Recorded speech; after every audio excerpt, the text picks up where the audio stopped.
Hey everyone, what's up my dear followers? I wish you a great start to the week. Now then, welcome to the first season of What If Naruto Returned to the Past with all his abilities alongside Sakura. Remember, if you want a second season, just leave a like, subscribe and comment. Now then, enjoy! Prologue. The allied shinobi forces were fighting against the Jubi. The former Hokage were helping as much as they could, but with the presence of an immortal Uchiha Madara and Uchiha Obito, they had their work cut out for them. Madara had kept Hashirama busy, while Kakashi was fighting against Obito along with Minato. Hiruzen and Tobirama were helping the allied forces handle the mini-clones of the Jubi.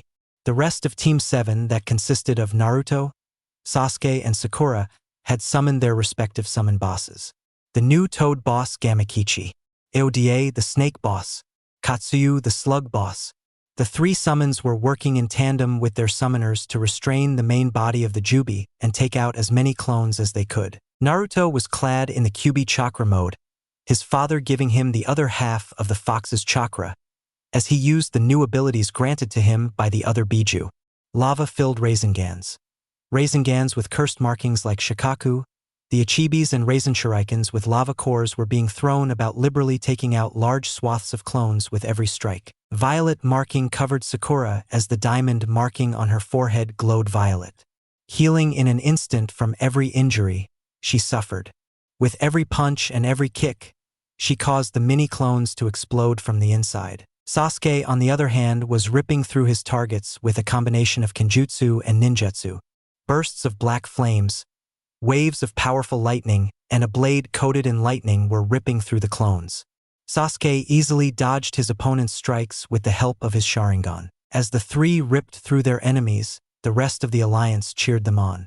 Following their example, they also increased their efforts in bringing down the clones. Among them, Hiruzen and Tobirama watched on with pride as the three lead the charge. Those three are something else. Especially the blonde-haired one. You have raised some good shinobi, though the Uchiha still gives me an uneasy feeling. Tobirama said as before he released a pressurized jet of water and cut through some of the clones. Believe it or not, but those three couldn't work together at first. The girl was the Uchiha's fangirl, while the blonde-haired boy had a crush on the girl and hated the Uchiha with a passion. It all changed after their first C rank. It became an A rank. That really opened their eyes. It is nice to see they are this powerful and coordinated. Hiruzen said as he crushed another clone with his bow staff. That's good and all. I just hope they are up to the task. If they fail, the world is doomed. Tobirama exclaimed before jumping into a cluster of clones and started ripping through them using the Raijin no Ken. Hiruzen followed his sensei's example and jumped into another cluster, all the while swinging his bow staff with force and precision. The battle continued as the allied shinobi forces worked together to destroy every single mini-clone of the Jubi, but they were interrupted when the restrained Jubi suddenly broke out of its restraints and started gathering chakra to form a Baijidama. The massive Baijidama caused everyone to shiver in fright. The resurrected Hokage started forming a collaboration barrier that should stop the devastating attack, only for Madara and Obito to interrupt. Naruto and Karabi went into Biju mode, created their own Baijidama, and launched them towards the approaching one. With a massive effort, they were able to deflect the Jubi's attack only to see another one approaching. The whole of the allied shinobi forces watched with morbid curiosity and fear as the ball of death closed in upon them. As they watched on, Naruto and Karabi were called into the joint mindscape to talk with Biju. What do you guys need? Naruto asked with annoyance as he paced about. Karabi just watched Naruto along with the Biju. After a few moments, Kurama finally had enough. We may have a way to save everyone, Naruto. Kurama said, getting Naruto's attention. What do you mean, Kurama? Do you have a way to stop or deflect the Baijidama? Not exactly. There is a jutsu father created that will allow the user to send back himself along with one other person to the past. Then you will be able to change events in the past. That is the only way to do this. Either you will have to prevent the Akatsuki from getting their hands on us, or you will have to defeat Obito before he resurrects the Jubi. With me being sealed within you, I will return with you. With the other having entrusted a bit of their chakra to you, when we meet up with them, we can give them their memories of this timeline. That's great. What are we waiting for? Naruto asked with annoyance. There is a catch, Naruto.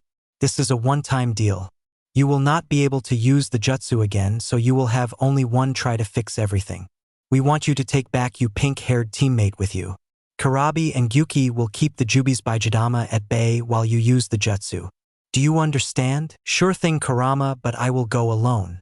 I do not want to put such a heavy burden on anyone but myself.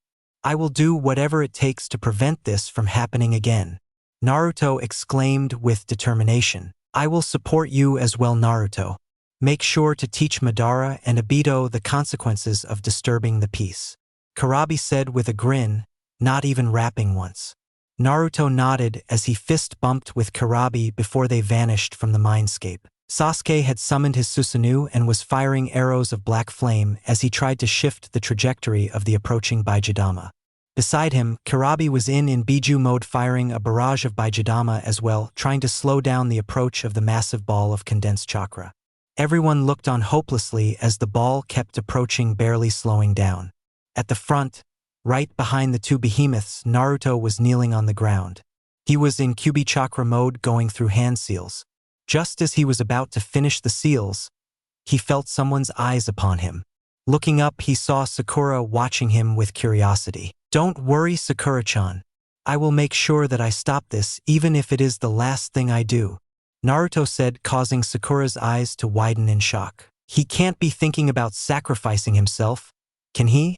The pink-haired medic thought to herself as a sad smile formed on her blonde-haired teammate's face before it became completely stoic, something she once considered impossible.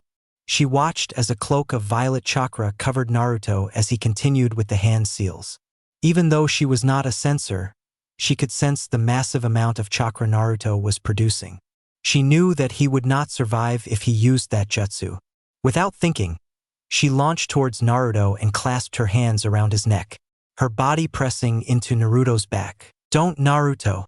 I don't know what I will do if I lost you, Sakura said just as Naruto finished the jutsu. Ninpo, Keiko no Yuriai, Naruto said, causing Sakura to start in surprise before both of their visions black out as a massive wave of chakra erupted from their position just before the Baijidama stuck the allied shinobi forces and wiped them out of existence. A pair of jade green eyes opened to see a wooden ceiling. The owner sat up and looked around in shock.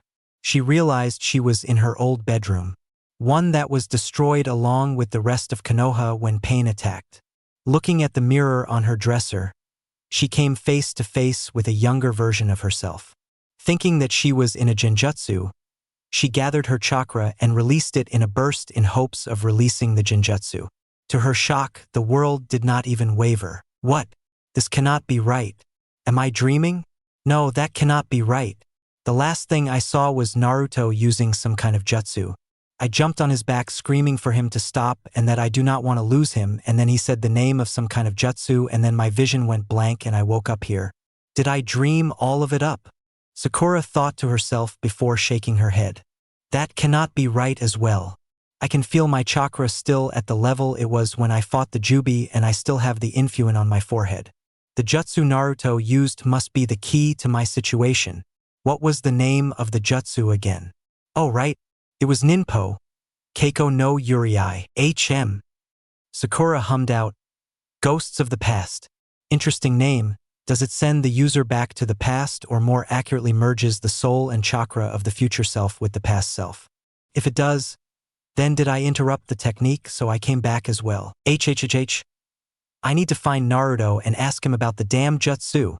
I hope he came back as well, or I will have to do it alone, Sakura exclaimed in annoyance. When I see that baka, Sakura, are you all right? Sakura heard her mother Mabuki call from downstairs. I am fine, Mom. Just a bad dream, Sakura said with a bit of a grimace. She hated lying to her parents, but telling the she was from the future was not an intelligent thing to do.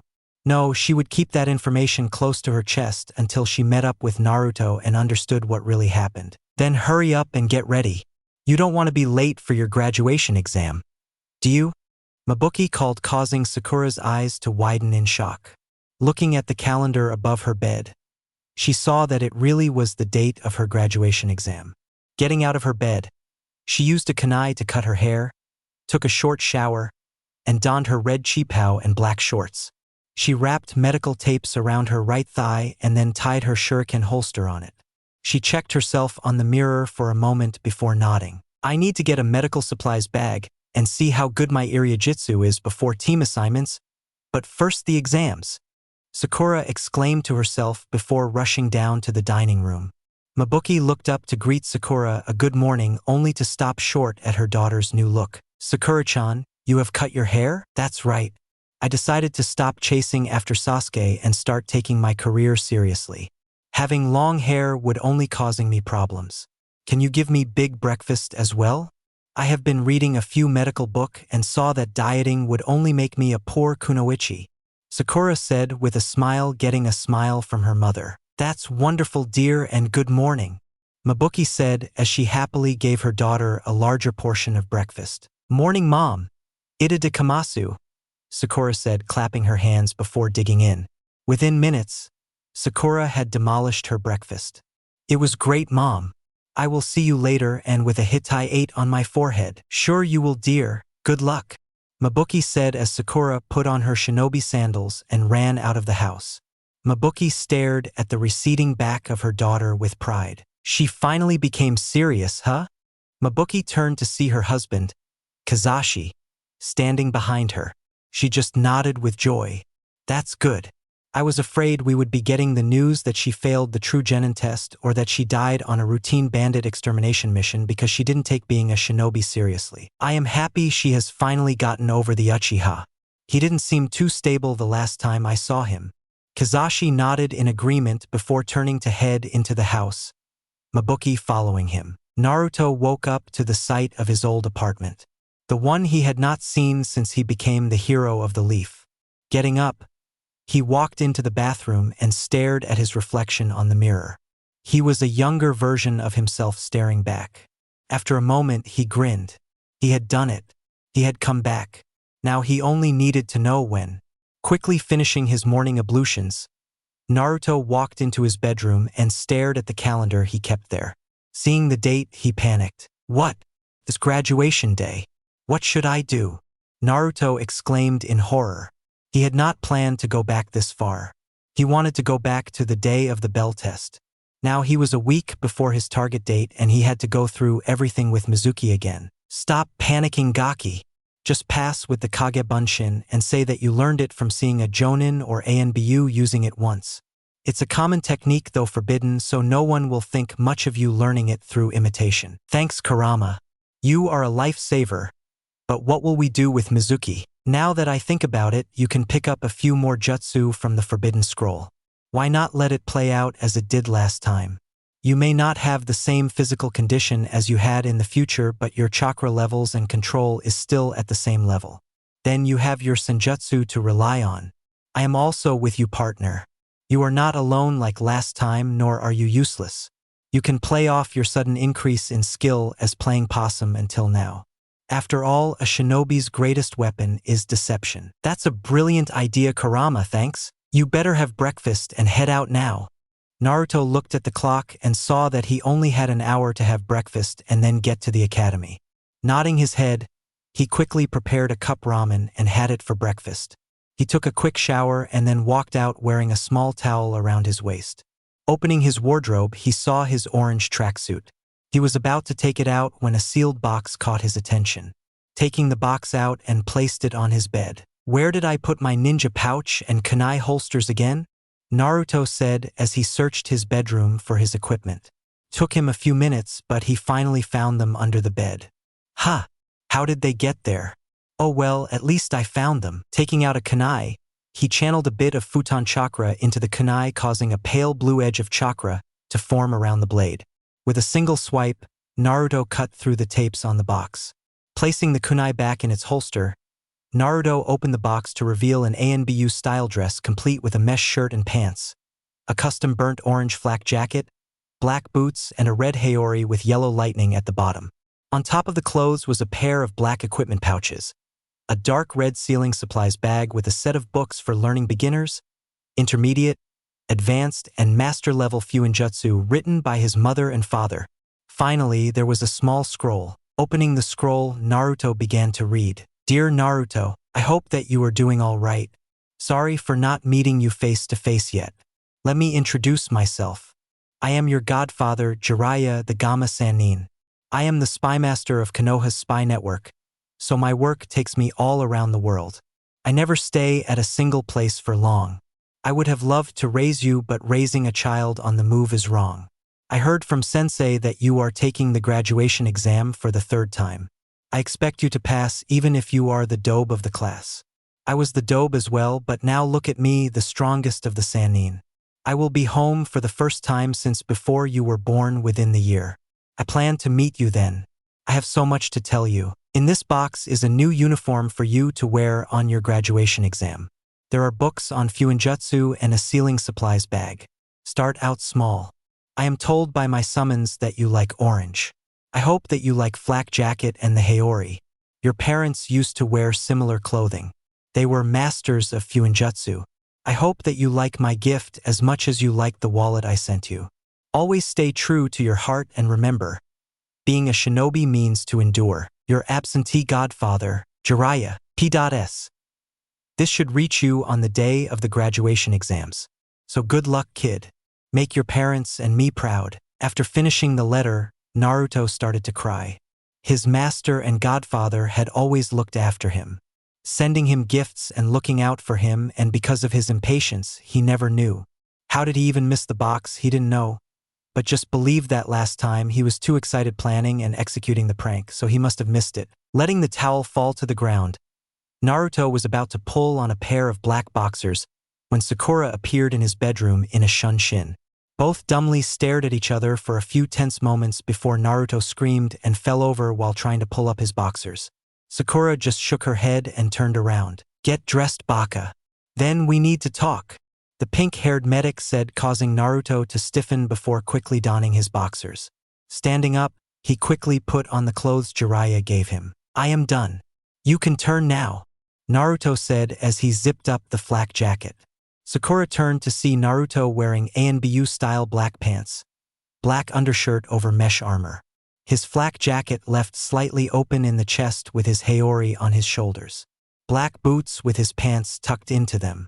The 2 black equipment pouches tied to the outer side of each thighs, the sealing kit hanging from the left side of his waist.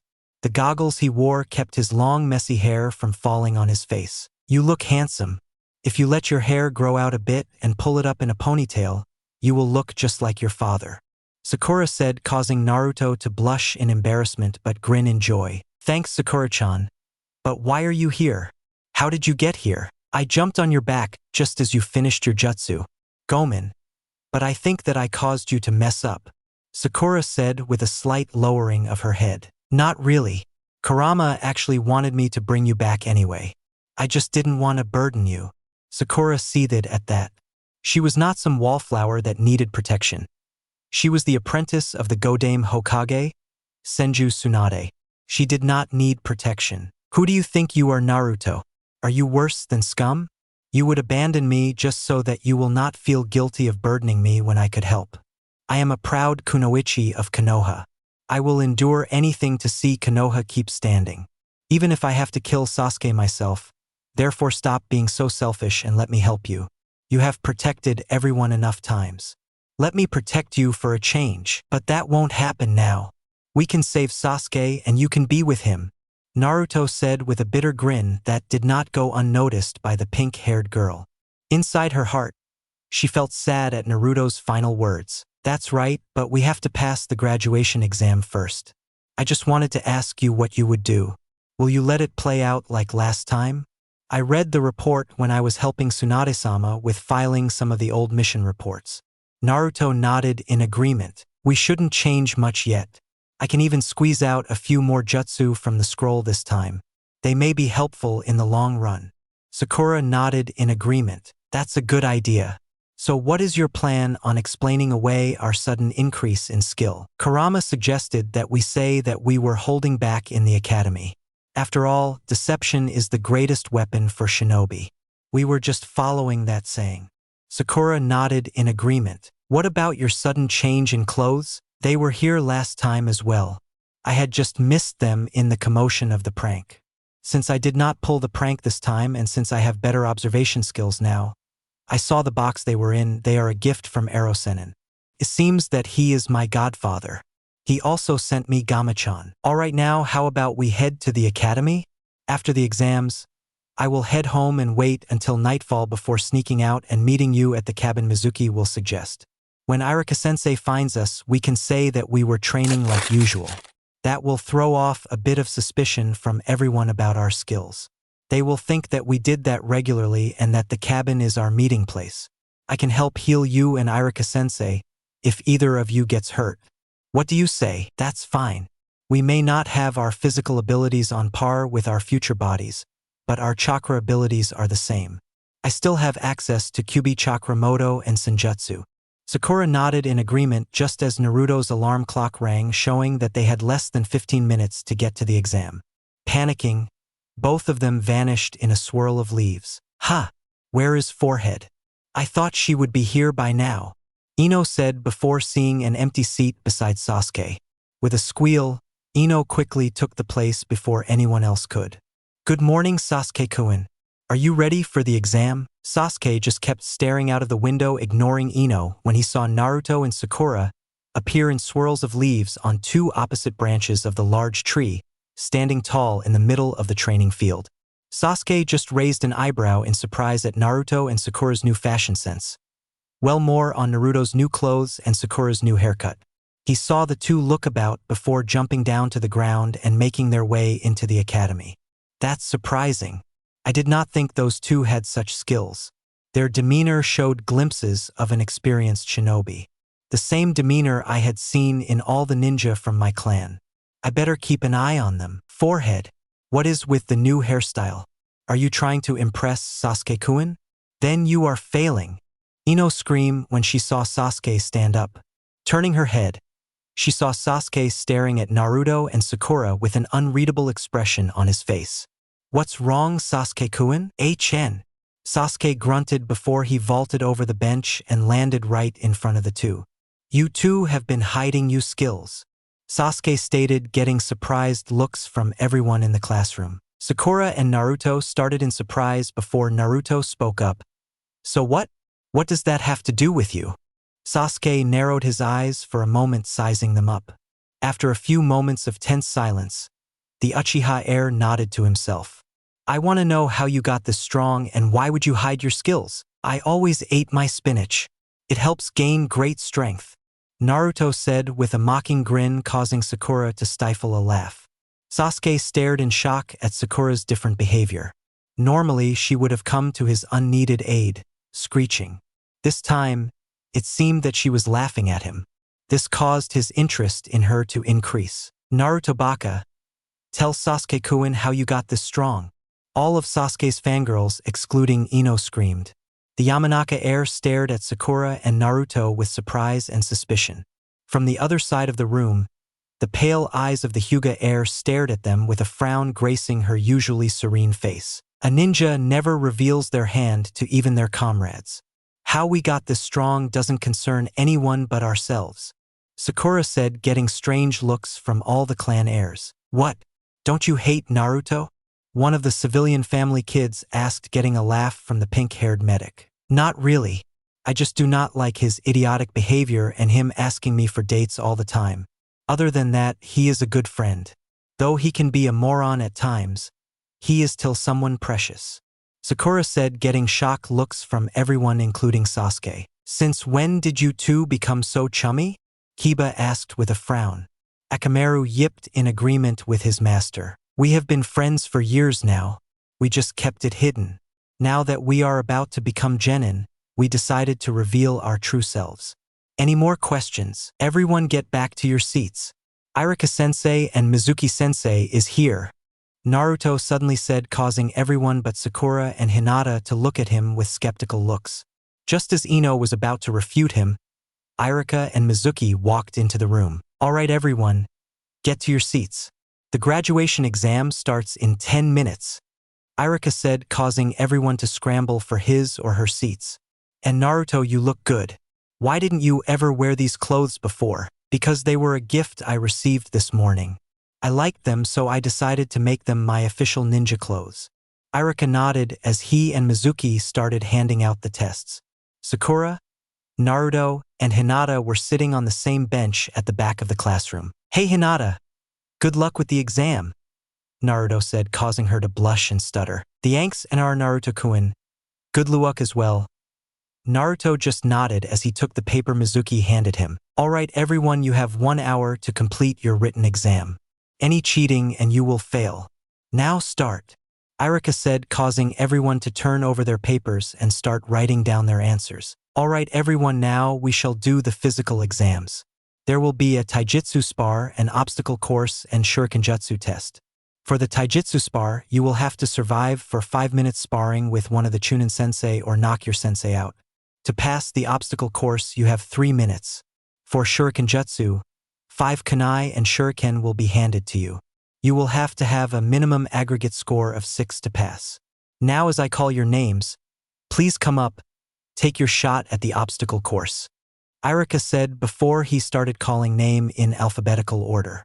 After Ino did her run, Irika decided to post the top 3 scores. Now at 3rd place with a time of 1 minute 10 seconds is Haruno Sakura. "Good job Sakura. This is the best time you have done yet," Irika said, causing the girl to blush at the praise. Now at 2nd place with a time of 1 minute 7 seconds is Inuzuka Kiba. "A bit slower than usual, isn't it Kiba? Ha ha ha. I am trying to save my stamina for the taijutsu exam sensei," Kiba said with a laugh. Now at 1st place with a time of... That cannot be right. Are you sure you wrote it down right, Daiko Kadano? Hi Ira Kadano. Though it is surprising, it is true. I checked the stopwatch for errors. I even made him redo the obstacle course. He finished it in less time by at least a second, Daikoku said with subdued tone. Alright, in 1st place with a time of 19 seconds is Uzumaki Naruto, Irika said, getting shocked expressions from everyone. Congratulations on breaking the previous top 3 records Naruto by 6, 7, and 7.5 seconds. Thanks, Irika-sensei, Naruto said with a grin. Whose records did he break? Sasuke asked, getting nods from everyone except Sakura. 26.5 seconds, Hatake Kakashi. 26 second, Uchiha Itachi, and 25 seconds, Namikaze Minato, the Yondaime Hokage. Irika said, getting even more shocked expressions from everyone. Alright everyone, let's move on to the shuriken jutsu test. Everyone had lined up in 3 lines with a teacher supervising each of line. Sakura and Naruto were standing at the end of the line supervised by Irika. They were waiting for the rest to complete their turns. Over the course of the test, most of civilians barely scrapped a 6 while the clan heirs averaged at 7. When it was Sasuke's turn, he did a perfect 10 with Hinata doing an 8. Finally, Sakura's turn came up. Here you go Sakura, 5 shuriken and kunai. For bonus point, you can try to hit all the vitals in a single throw, Irika said as Sakura picked up 5 shuriken and threw them at the same time. To everyone's shock, all of them struck the training dummy at vital points. What surprised the Chunin sensei were the splinters of wood that were expulsed wherever a shuriken struck. One of the Chunin examined the dummy and sensed traces of Doton chakra in them. After replacing the dummy, Irika motioned for Sakura to continue. Just like before, Sakura threw the 5 kunai at the same time, causing the exact same result. She got a perfect score along with a bonus. Naruto, it is your turn. Then we can get to the taijutsu exam, Irika said as he handed Naruto his shuriken and kunai. Just like Sakura, Naruto also threw his shuriken and kunai simultaneously, but charged with futon chakra. To everyone's shock, the shuriken and kunai punched through the dummies and then through 3 trees before finally embedding into the wall of the academy. A perfect score Naruto and double a bonus for the use of futon chakra flow technique.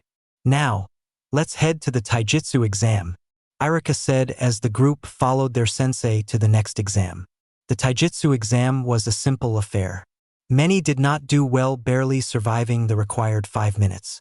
The clan heirs were able to last an average of 7 with the exception of Shikamaru, who forfeited in 5. When it was Sasuke's turn, the fight lasted for nearly 9 minutes before Sasuke defeated Mizuki with a well-placed sweep kick that caused Mizuki to fall out of the ring. When it was Naruto's turn, Mizuki had a malicious grin on his face. None but Naruto and Sakura spotted that, but Naruto just grinned in anticipation. Closing his eyes, Naruto created a bit of Senjutsu chakra and waited for Mizuki to attack. If you keep your eyes closed, you will fail Naruto. Mizuki mocked only for Naruto to reply, "That is if you can hit me." Everyone stared at Naruto in confusion. Sakura just stared hard at Naruto and gasped when she saw light orange markings around Naruto's eyes. "He's using Senjutsu. If you really want a beating, then I will be happy to oblige," Mizuki said before charging towards Naruto with a haymaker right at his face. Everyone believed that Naruto would lose in an instant, only for the blonde-haired boy to dodge Mizuki's punch with ease. For the next minute, Naruto kept dodging everything Mizuki threw at him, jumping over kicks, moving his body and head out of the path of body strikes. The spar seemed like a well-choreographed fight sequence in movies. When 1 minute finally ended, everyone could see Mizuki was panting from exertion, with Naruto calmly facing him. "How? What do you mean, Mizuki-sensei?" Naruto asked with a mocking grin. His eyes still closed, the strange orange markings slowly fading away from around his eyes. "How are you dodging everything I am throwing at you without looking? Even when I am going all out against you?" Mizuki screamed in anger, only for Naruto to laugh. "Then you must be a poor ninja." "Good night, sensei." "What?" Mizuki asked in surprise when Naruto suddenly appeared in front of him and tried to punch him in the face. Mizuki barely dodged the fist when an invisible force struck him. With a strangled cry, Mizuki was launched out of the ring and into a tree. Irika rushed towards the downed Mizuki and checked him over.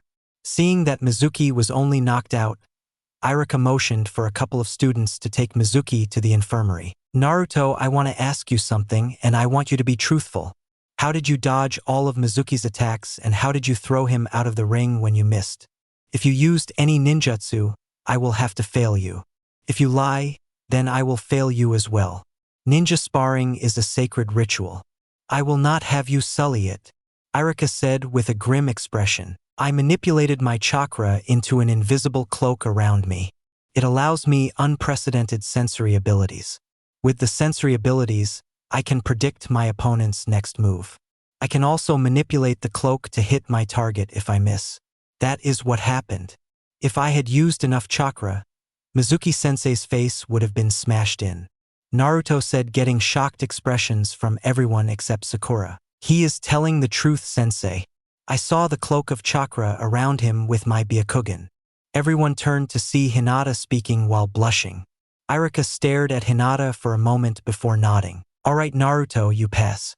You have developed that dangerous taijutsu style, unless someone taught you, though I doubt it. It seems similar to the Yandame Reikige's Raitun chakra mode, just with neutral chakra." "Thank you, Irika-sensei," Naruto exclaimed with a happy grin. "Everyone, please listen up. You will have an hour of recess before we call you back into your classrooms for your ninjutsu exam. Rest up, have lunch, and prepare. I wish all of you the best of luck," Irika said before he and the rest of his colleagues vanished in swirl of leaves. Naruto was about to leave when Sasuke blocked his way. "You need something, team? Tell me about your taijutsu style, dobe. I need such a technique for my goals," Sasuke said with a menacing glower, only for Naruto release a bit of his killing intent on him. When Naruto's killing intent hit the Uchiha, he froze in fear. Sasuke saw himself dying in various ways.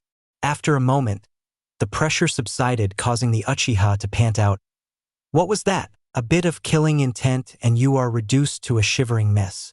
Although the Uchiha were elites, Naruto mocked, causing all of Sasuke's fangirls to screech at Naruto. Naruto directed a bit of his killing intent on them, reducing them to blubbering messes. "Now let me tell you something, Uchiha Sasuke. A ninja does not give away his or her secrets. As to you learning my taijutsu style, you do not have the chakra requirement to perform it. The only ones in Konoha who can learn my style is Hokage and a few of the top jonin we have. Other than that, no other person, let alone a soon-to-be genin, has enough chakra to learn the style without dying. Now stop bothering me. If you truly want to become stronger, then meet me on top of the Yandame's head, tomorrow at dawn." With his piece said, Naruto vanished in a swirl of leaves as well. Sasuke just grunted before he walked away from the group. Welcome everyone. As we call your name, please enter the room for your ninjutsu exam. Till then, I ask that everyone stay outside. Irika said, getting nods from everyone. After everyone left, Irika started calling names alphabetically. After half an hour, they called for Naruto. Alright Naruto, show us your henge. Naruto nodded and transformed into the Yondaime Hokage, shocking the glowering Mizuki and serious Irika. Both Chunin took care to note the resemblance between Naruto and the Yondaime Hokage. Is he related to the Yondaime? I must ask Hokage-sama about this. Irika thought to himself while he nodded in satisfaction. Alright Naruto, now show us the Kawarimi. Please substitute with one of the chairs in the classroom. Mizuki said as Naruto dispelled his henge. Without the use of hand seals, Naruto substituted himself with the farthest chair from his position and back, causing Irika to clap with happiness. Great job Naruto, and a seal-less jutsu as well. For that, you will be awarded a bonus. Now show us your Bunshin no Jutsu. Create at least 3 clones. Irika said, causing Naruto to panic for a moment before nodding and performing the basic academy Bunshin no Jutsu. To both his and his teacher's surprise, 10 clones came into existence, out of which 3 were alive while the rest were dead. What happened? I thought I did it right. Naruto asked in confusion. This is a unique case. I do not think such a thing has happened before. You succeeded in creating the required 3 clones right, but the rest you created are dead. How much chakra did you use, Naruto?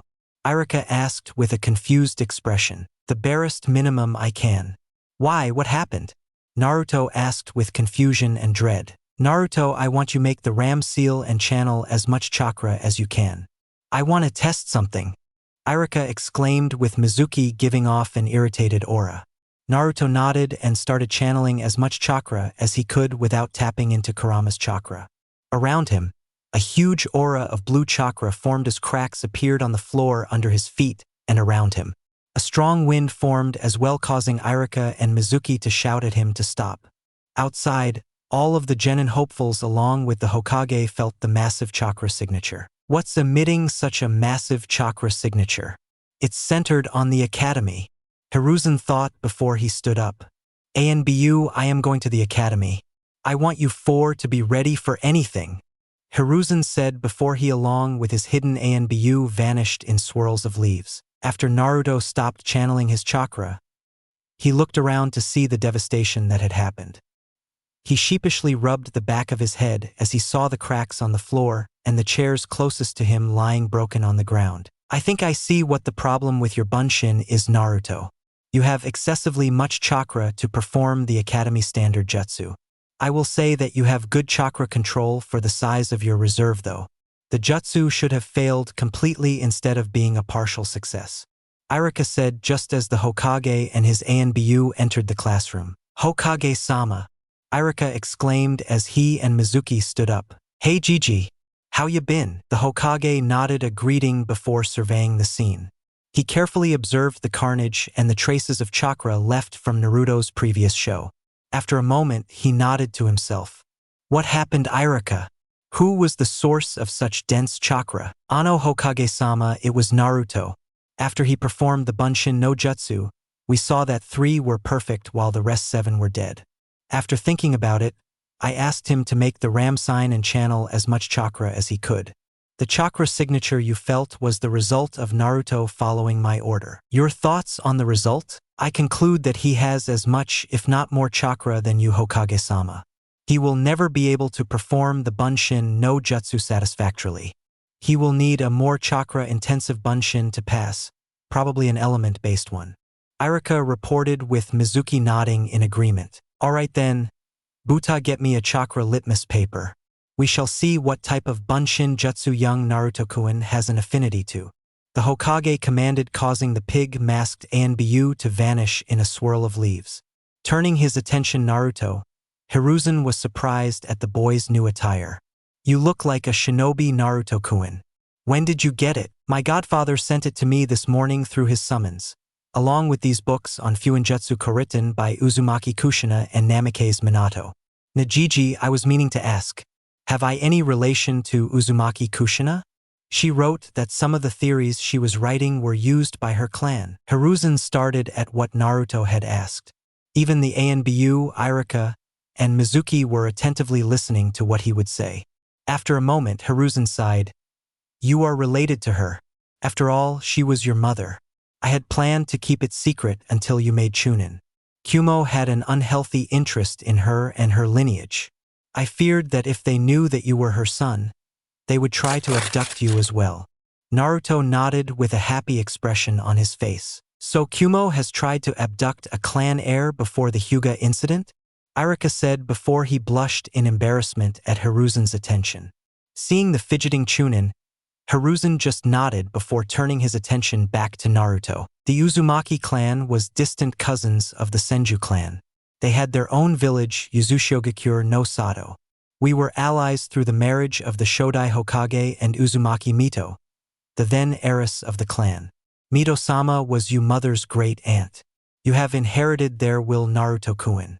To the best of my knowledge, you are the last of the Uzumaki, just as Sasuke-kun is the last of the Uchiha. Just let your heart guide you and you will honor your clan. They were people who followed their hearts after all. Hiruzen said just as Buta walked into the room dragging Yamanaka Ino and Inazuka Kiba with him. Hokage-sama. These two were eavesdropping on what you were talking about, and here is the chakra litmus paper. Buta said as he let go of the two and handed Hiruzen the sheet of chakra litmus paper. Hiruzen nodded before turning to the two genin hopefuls. What you two heard are A-class secrets. As you have heard, Naruto-kun's life would be in danger if word got out. Speak without Naruto-kun's or my permission, and you will be imprisoned. Hiruzen said with a glare causing the two to shiver in fright and vigorously nod in agreement. I don't think Kumo would try such a thing again. Not after failing both of their previous abduction attempts. Gigi. There is no need to keep it secret any longer. Naruto said, causing Hiruzen to look at the blonde Jinchuriki in a new light. After thinking for a moment, he nodded. All right, Naruto-kun. Take this paper and channel some of your chakra into it. What happens to it will reveal your chakra affinity. Naruto silently nodded his head as he took the paper and channeled his chakra into it. To his surprise, the paper tore into quarters, with each quarter having a different reaction. One became wet, while another crumbled to dust. Yet another crumpled up, while the last burned to ash. So what does that mean, Gigi? It means that you have all the affinities, Naruto-kun. Truly astounding. Hiruzen exclaimed with a gobsmacked expression. Anyway, I will have an ANBU teach you Mizu Bunshin no Jutsu. You will have a week to master it. I will see how well you do a week from now. If you can show me that you have mastered Mizu Bunshin to an acceptable degree, you will pass. Now, why do not you and young Inazuka-kun step outside so that young Yamanaka-chan can take her test? After that, all of you will be free for the day. Thanks, Gigi. Come on, dog breath. Let's get out of here. Naruto said, dragging the protesting Inazuka along with him. What happened in there? Naruto turned his attention to the source of the voice to see Shikamaru staring at him and Kiba like a hawk. Kiba just shrugged before walking away with Akamaru sitting on his head. Naruto was about to do the same when Shikamaru placed a hand on Naruto's shoulder. I know that the chakra presence was yours, Naruto. What happened? Naruto sighed before he said, I have more chakra than Hokage Gigi. It is a common factor in my clan. We do not have unique Kekai Genkai or clan-specific chakra natures like yours. What we do have are our innate talent with Fuinjutsu, denser and large chakra reserves, and a very strong vitality. Because of that, my Bunshin failed. I was able to create 3 good clones and 7 dead ones. Irika-sensei asked me to channel as much of my chakra as I could. What you felt was doing as I was asked. I see, so you didn't pass. I will have to redo the ninjutsu exam a week from now after I have been taught the Mizu Bunshin no Jutsu from an ANBU Gigi will assign to teach me. See ya during team assignments, Naruto said as he walked away from the intrigued Nara. Shikamaru watched as Naruto approached Sakura before they started quietly whispering to each other. He just cocked an eyebrow before turning around and walking up to Choji. Something interests you, Shika? Naruto and Sakura are behaving very strangely today. Either they are better shinobi that everyone gave them credit for, or something else is going on. You are just clutching at straws, Shika. Ninja are supposed to be secretive of their lives. Most civilian families do not like Naruto much, most of all Sakura's mother. They must have kept their friendship secret so that her mother did not pull her out of the academy. Now that Sakura is assured to become a kunoichi, they decided not to hide anymore. Choji said as he munched on a packet of potato chips. "Hey guys, you won't believe what I heard," Ino exclaimed as she hurried over to the two along with a few of her usual female friends. "Mendokus, what did you learn now, Ino?" Shikamaru asked with a bored tone that went unnoticed by Ino and her friends. "Naruto is part of a clan. He is the last of his clan just like Sasuke-kun, and his clan and the Senju were allied and distant cousins. He also has an affinity to all the chakra natures," Ino said with a grin causing the girls to start whispering. Shikamaru just sighed and ignored the blonde loudmouth girl. Naruto was sitting on the swing, waiting to see if Mizuki would approach him or not. As he waited, he caught Sakura's eyes and shook his head signifying that Mizuki had not approached him yet. Sakura nodded before she saw Mizuki approaching Naruto. With a couple of slight motions of her finger, she quickly told Naruto that she would meet him at the cabin before she turned and walked towards her mother, who was watching her silent conversation with Naruto. "That was quiet, impressive, Naruto. I wish you did not have to wait one more week to pass. I know you can do it," Mizuki said with false enthusiasm, getting a nod from Naruto, who acted as if he was depressed. "Why so down? You didn't fail. You still have a chance to pass if you work hard this week, or you could take the secret test and pass tonight." "What secret test, Mizuki-sensei?" Mizuki smiled while he inwardly grinned in anticipation. "The secret makeup test. It is offered to those who have failed for some reason but have great potential. With your heritage, determination, and you having all the chakra natures, I think you qualify to take the test. What do you say? Will you take the test? Then you will also become the Rookie of the Year." Naruto's eyes widened in glee as Mizuki grinned. "Of course, Mizuki-sensei. I will take the test and then I will be one step closer to become Hokage," Naruto exclaimed, causing Mizuki to hide a malicious smile before he nodded in false happiness. "That's great, Naruto. This is what you have to do." As Mizuki whispered something to Naruto, the boy nodded with enthusiasm, though to those who knew him well would see that he was faking it. 2. Chapter 1: Trials of a Sage. Naruto appeared in the clearing in a swirl of leaves, the forbidden scroll strapped to his back. After laying the forbidden scroll on the ground, he took out an empty scroll, an inkwell and a brush before he started reading through the forbidden scroll, writing down any jutsu that he and Kurama thought would be useful. After nearly half an hour, he rolled up the forbidden scroll and strapped it back onto his back. He blew on the fresh ink to dry it so that he could roll up the scroll and place it back in his equipment pouch. "All right, now that the scroll is dry, I can get to learn that new jutsu," Naruto exclaimed before he created 100 Kage Bunshin. "All right, you guys. You know the hand seals. Get to practicing." "All right, boss." The clones called out as they started practicing the jutsu Naruto asked of them. For the next hour, the clone practiced the jutsu while the original was meditating with a bit of Senjutsu chakra flowing through him, allowing him to sense if anyone is close by. When the hour was nearly up, Sakura walked into the clearing ready for war. "Hello, Sakura-chan, you are just in time. Irika-sensei and Mizuki team are close by. They should be here within 5 minutes," Naruto said as he let the natural energy return to nature as he stood up. Sakura nodded her head as Naruto started dispelling his clone. "Huh. I didn't expect them to become proficient with the jutsu already. What jutsu did you learn, Naruto?" Sakura asked with curiosity, only for Naruto to grin. "You will see when I use it on Mizuki team," Naruto said, causing Sakura to huff but nod in understanding. "All right. Then I will hide using Mogirigakur no jutsu." Naruto nodded as Sakura submerged into the ground without even leaving a trace of her presence. Why would Naruto steal the forbidden scroll? Irika thought as he rushed through the forest surrounding Konoha.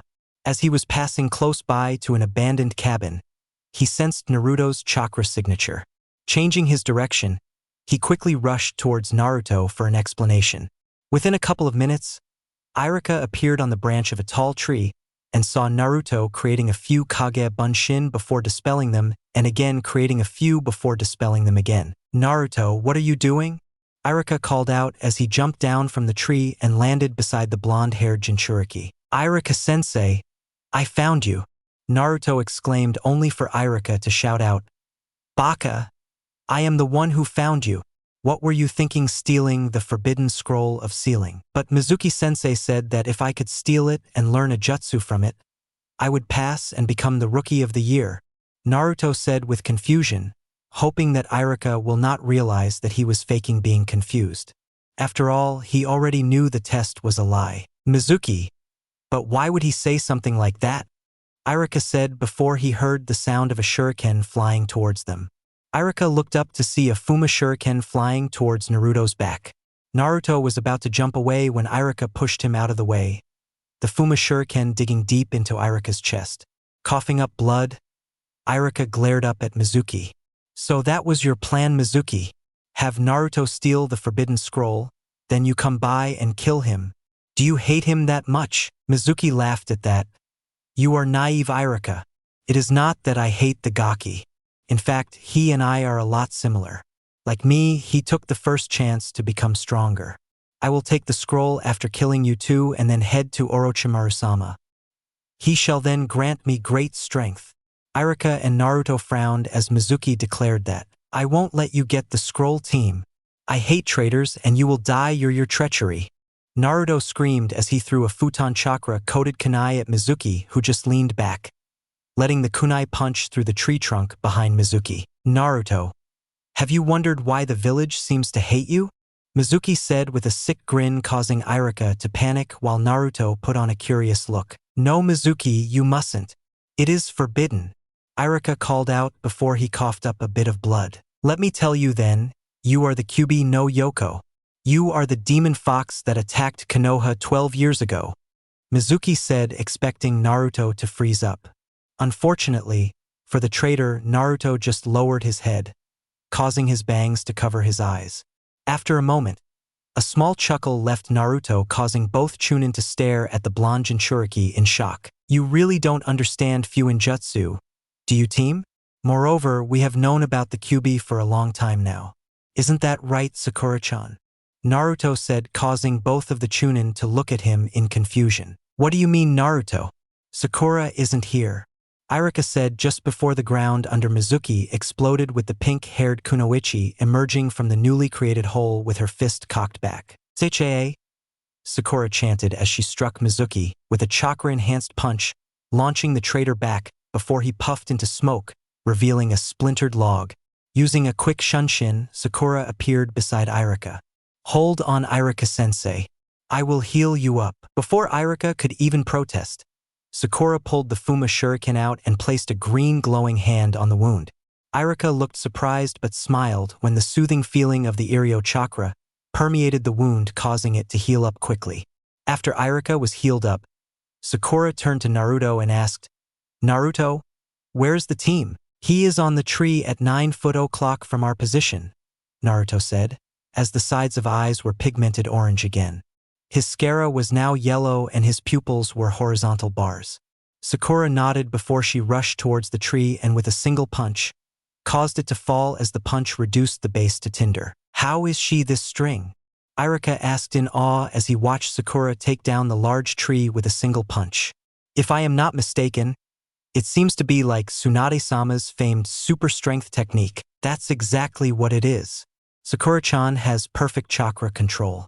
She is using that control to release burst of chakra to increase her strength many times over. She decided to surpass Tsunade of the Densetsu no Sannin." Iruka nodded when he noticed Naruto's eyes. "What happened to your eyes?" Oh, it is the final state of my taijutsu style. I merge my chakra with natural energy and coat my body in it. It strengthens my strength to levels even beyond Sakura-chan's, while it also gives me very strong sensory abilities. If I need to, I can fight Mizuki with my eyes closed," Naruto said, causing Iruka to gape at Naruto before an explosion drew his attention to Sakura and Mizuki's fight. He watched as multiple explosive tags exploded around Sakura. To his shock, Sakura was not there when the smoke cleared. Sakura-chan is wasting too much time. She doesn't have the stamina to continue for much long. Naruto said, causing Irika to look worried. Before he could voice his worry, Sakura appeared beside them from underground. I thought he would be a pushover, and he is, but he isn't letting me get close enough. You will have to defeat him, Naruto. I will watch over Irika-sensei. Sakura said as she panted lightly. Naruto created 5 clones and rushed Mizuki, who was drinking some kind of purple liquid from a vial. Just as Naruto and his clones reached Mizuki, the traitor convulsed before he started mutating into a man-lion hybrid. Jumping back, Naruto and his clones watched with disgust as Mizuki's muscles bulged up and his hand and feet grew claws. What the hell is happening with him?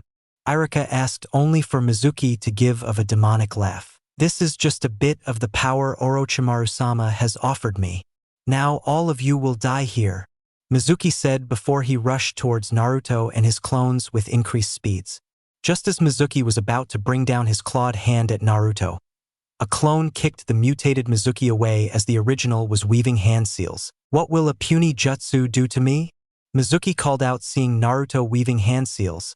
As Mizuki was about to mock Naruto some more, Naruto finished weaving all the hand seals. Kokwanjio no jutsu, Naruto called out, causing Irika to gasp as he himself, Sakura and Mizuki were caught in the technique. That's the Nidame's genjutsu, a measly genjutsu. You expect to defeat me with a genjutsu?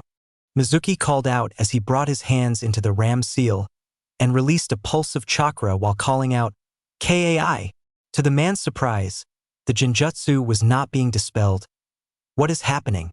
Why isn't the genjutsu dispelling? That particular genjutsu was created by the Nidame before the creation of Konoha. It is a real illusion.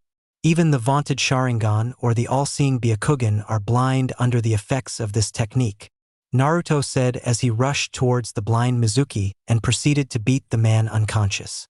After 5 minutes of constant pummeling, Naruto dispelled the genjutsu, revealing a bloody and bruised Mizuki returning to his former human form. So you learned a genjutsu? I did not think you could learn any genjutsu with those massive chakra coils of yours, Sakura said, causing Naruto to pout. Ah! Don't be like that, Sakura-chan, Naruto whined, when Hiruzen appeared in the clearing with 4 ANBU. Ah, GG, you got my message, that I have Naruto-kun. I do not agree with your methods, but I am happy that your plan succeeded. Not only do we have proof that Mizuki was a traitor, you and Sakura-chan have proved that you two have good teamwork and are very skilled. Now let us head to my office so that I can debrief you two and Irika-kun, Hiruzen said, getting nods from the 3. ANBU. Take Mizuki to TNI and tell Anko and Ibiki that they have free reign on him. I want every little information they can drag out of his worthless carcass. The ANBU nodded as they picked up the unconscious Mizuki and vanished in puffs of smoke and leaves. Congratulations, you two, for completing your first A-ranked mission. It would have been a B-ranked one, but with Mizuki transforming into that weird hybrid creature, an A rank is warranted. You can pick up your pay from the mission desk after you get your formal license. Now I have been waiting to ask this, but why did you two hide your abilities? Seeing the stern expression on Hiruzen's face, Sakura gulped, but Naruto just grinned. A ninja is supposed to look underneath the underneath. That means we have to see through deception. If deceptions are so common in a shinobi lifestyle, why not use it to cause enemies to underestimate us? Therefore, we decided to hide our abilities until we are forced to reveal them. Are we in trouble, Gigi? No, you aren't, Naruto-kun, Sakura-chan. I just wanted to see why you two did it. I understand your reasoning. You two will be splendid ninja in the future. Both of you show the characteristic we look for in Konoha Chunin and Jonin. Your teamwork was exemplary and your individual abilities were nothing to sneeze at as well. If what I suspect of your abilities is true, then I can say that with a bit of experience, both of you will become Jonin within the year. Hiruzen said, getting a nervous smile from Sakura and a bright grin from Naruto. You can hand over the hat within the year, GG, Databoyo, Naruto exclaimed as he stood up only for Sakura to pull him down back to his seat by his ear. Itai, let go, Sakura-chan. Calm down, Baka. If you keep behaving like that, I will oppose you getting the hat. Any Kage is supposed to both be the strongest shinobi and the one with the coolest head as well. The Kage is not only a leader.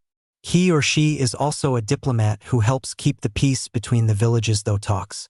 You still have a long way to go before you are ready to become Hokage. Hiruzen and Irika watched with amusement as Sakura scolded the overexcitable blonde Jinchuriki, who had a sheepish expression on his face. Ahem, Hiruzen coughed, getting the two genins' attention. Sakura blushed in embarrassment while Naruto turned his attention to the old man with a curious expression on his face. As much as I am amused with watching Sakura-chan scolding you, Naruto-kun, I have a large amount of paperwork to go through, an amount that has increased by a great margin due to Mizuki's duplicity. So I would suggest you two head home and have a good night's sleep. Sure thing, Gigi, but why don't you use Kage Bunshin to help you do the paperwork? With the memory transfer ability, you would be done in half the time if you use only one clone, not to mention multiple clones. Naruto said with a confused expression while Sakura and Irika observed Hiruzen's wizened face change expressions from confused to shocked to self-loathing to suspicion. Thank you for the tip, Naruto-kun, but how did you know about Kage Bunshin and its memory transfer ability? I may have peeked into the Forbidden Scroll and learned a couple of jutsu from it, Naruto exclaimed with a nervous expression as Hiruzen stared at Naruto with an unimpressed expression on his face. What did you learn? Hiruzen asked with a tone that brooked no argument. Kage Bunshin and its derivatives and the Nidame's Kokwangyo no Jutsu. Nothing else, I promise. Hiruzen stared for a few moments before sighing. Alright, Naruto-kun, now that I think about it, how did you defeat Mizuki within the field? It blinds everyone within range, including the user. You have to be a sensor of unparalleled skill to be able to fight blinded. Hokage-sama, he said something about coating his body with chakra mixed with natural energy, whatever that is, allowing him great strength similar to Tsunade-sama's and strong sensory abilities, stronger than mine. Irika said, getting a gasp from Hiruzen. Do you know how dangerous it was using Senjutsu? You could have become a stone statue. Hiruzen exclaimed as he moved beside Naruto's chair and kneeled down in front of the fidgeting genin. How did you even learn of the technique? Accidentally, Gigi, while meditating in Training Ground 44, I sensed a powerful presence all around me. I subconsciously started absorbing the energy and mixing it with my chakra when I felt a funny feeling in my feet. When I opened my eyes, I saw my feet starting to become stone. Using all my concentration to force the energy out before attempting to do it again, this time consciously and more carefully, after a few more failed attempts, I succeeded in being able to do it without becoming stone. I was experimented with it as I felt it was incomplete when I saw a small toad in the forest fighting a small snake. I sensed both giving off light auras of this natural energy flowing through them. Since I did not like snakes, I studied the toad and tried to copy its techniques. After a few more failed attempts, I was able to recreate the same flow of chakra and natural energy within the toad within me. Now I can fight just like that little toad, Naruto said with a grin while inwardly he was sweating in fear of being caught in his lie. Hey Kurama, are you sure the old man will buy that? Sure he will. Do not let another person know about you and that pink-haired teammate of your being from the future. If others try to change the events, the future could turn out even more disastrous than before. Naruto sent a mental nod before turning his full attention back to the aged Hokage. Hiruzen scrutinized Naruto for a few minutes before nodding. Alright, Naruto-kun, I believe you, but know that what you did was very dangerous. I hope you do not plan to teach it to anyone else. In fact, the Toad Summons clan will be interested in you. My student, Jiraiya, is the present Toad Summoner and human Gamma Sennin. I will see if a representative of the Toad clan will come and meet you. Developing a Senjutsu style alone is rare. To be able to copy another style is unprecedented. Even being able to learn Senjutsu requires a massive chakra reserves and extreme dedication. Hashirama-sensei had did what you did. He developed his own Senjutsu style. The monkey summons offered me the chance to become the Saru Sennin, but I declined, as I do not have the time to learn their Senjutsu style. Be assured that the Toads will offer you their summoning contract. Hiruzen said, getting an excited nod from Naruto. Remember, Naruto-kun, Senjutsu is a kenjutsu without a proper trainer or the proper chakra reserves and will power to use it. Do not teach anyone else. Ano Hokage-sama, Naruto had already started teaching me how make my own Senjutsu style. I already know how to connect with natural energy. I just haven't been able to draw it in it. Sakura said, getting a surprised look from Hiruzen. With a thoughtful look, Hiruzen made the ram hand seal and pulsed his chakra, causing him to look surprised as Sakura's chakra reserves. You have a very large chakra reserve for one your age who isn't a Jinchuriki or an Uzumaki or both. At that, everyone looked at Naruto, who gave a sheepish smile. Most of your chakra feels spiritual in nature instead of physical, so it means that your chakra is mostly made of yin chakra. You have the reserves to learn Senjutsu, but I would advise building up your yang chakra a bit more before attempting to mix natural energy with your chakra. Sakura nodded in understanding before she stood up and bowed. Thank you, Hokage-sama. I will make sure to do as you advised. Hiruzen nodded and made a small dismissing motion, causing the two academy graduates and their teacher to stand up and move towards the door when a small puff of smoke caught the group's attention. Wait a moment, you three.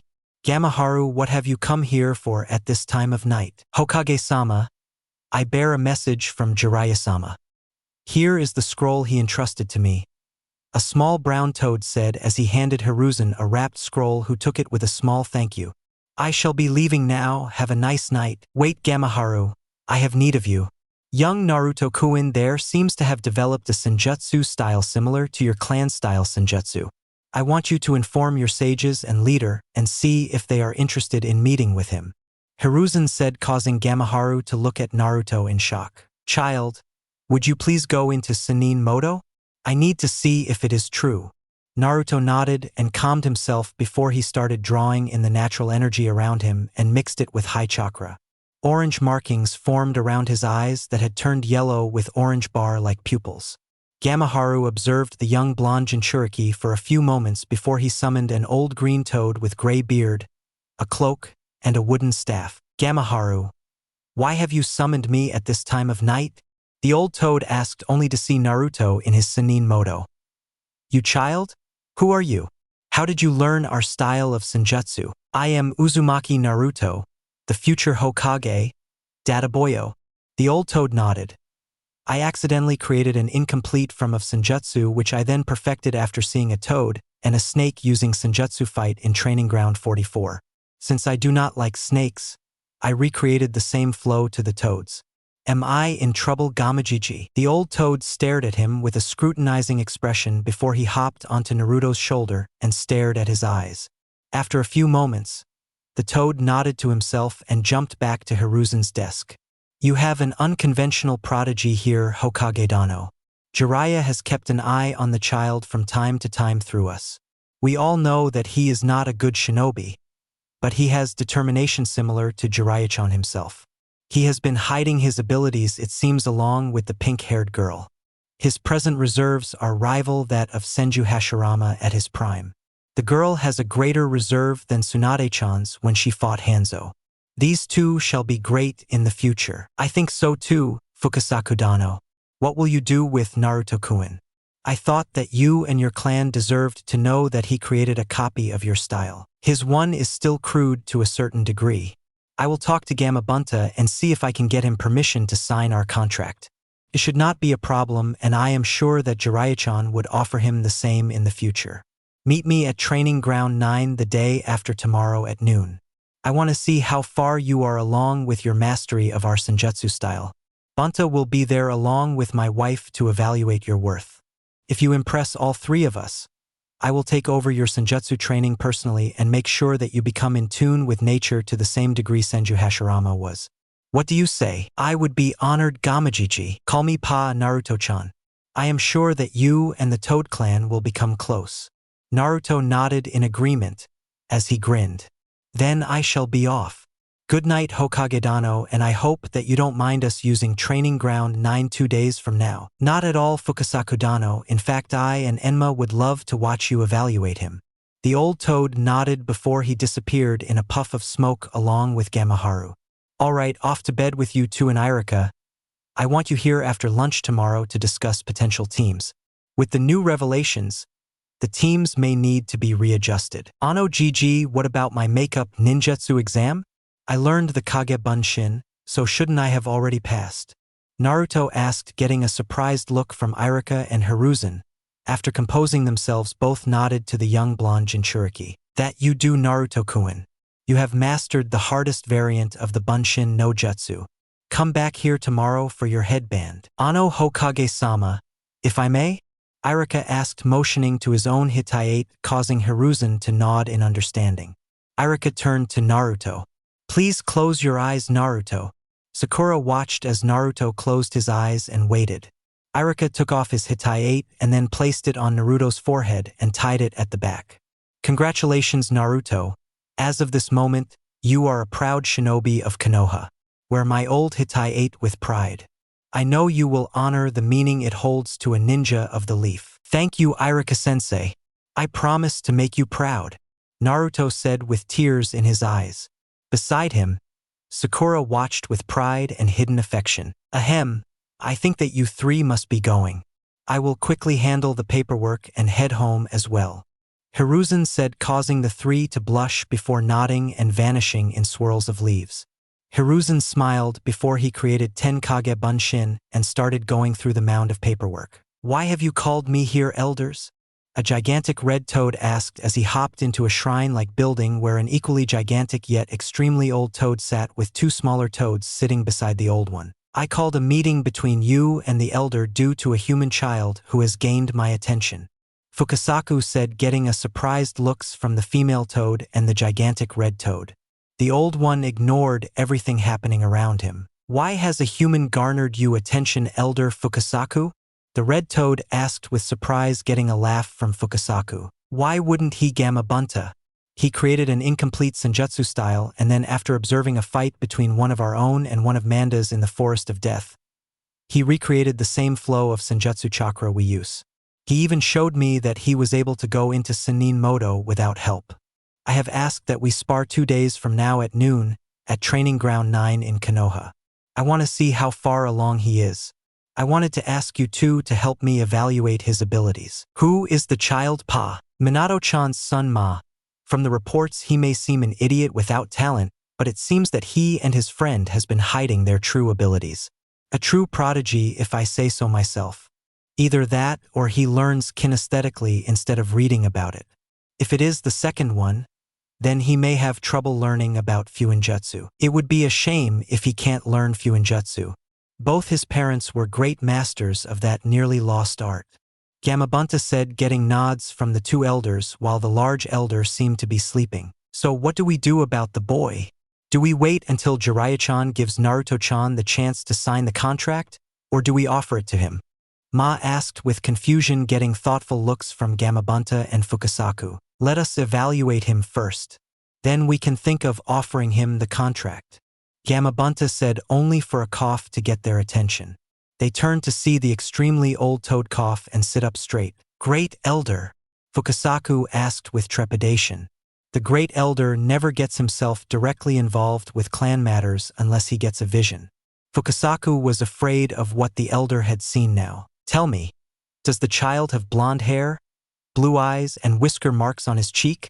The Great Elder asked, causing the three other toads' eyes to widen in shock. This was the most lucid sentence they heard out of him.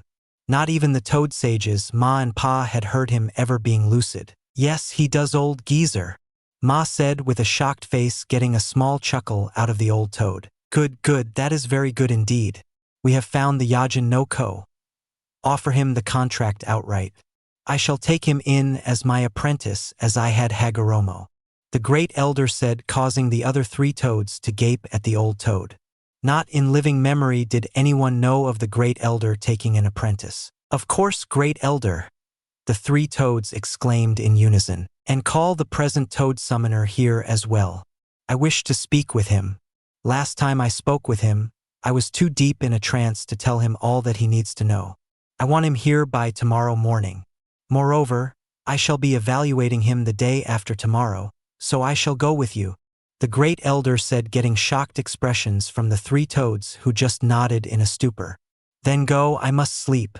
It has been over a millennium since I had a good night's sleep. The three watched as the Great Elder got out of his chair and moved to the unused bed made of leaves on the other side of the chamber. He laid down and promptly started snoring, causing the three toads to stare in surprise. What should we do now? Gamabunta asked, getting a shrug from the two younger elders. Why don't we just get out of here and go to sleep? I can reverse summon Jiraiya-chan tomorrow for his meeting with the Great Elder. We do not have to discuss Naruto-chan's situation anymore. The Great Elder has already decided to take him as his apprentice. We cannot overrule his decision, not when he finally decided to involve himself in clan matters again. Ma and Gamabunta nodded in agreement before the Toad Boss headed towards his home, while Ma and Pa left for their hut. Gamabunta was sitting at the edge of Training Ground 9 with Ma and Pa sitting on his head. On his left side, on a tree branch, Hiruzen and Enma were sitting while drinking a cup of steaming green tea. On his right, Sakura was sitting on a tree branch while pursuing a scroll of advanced medical techniques. On the other side of the tree that Sakura was sitting on, an old man with white hair, wearing an ornate kimono with a Hittite engraved with the kanji for oil on his forehead.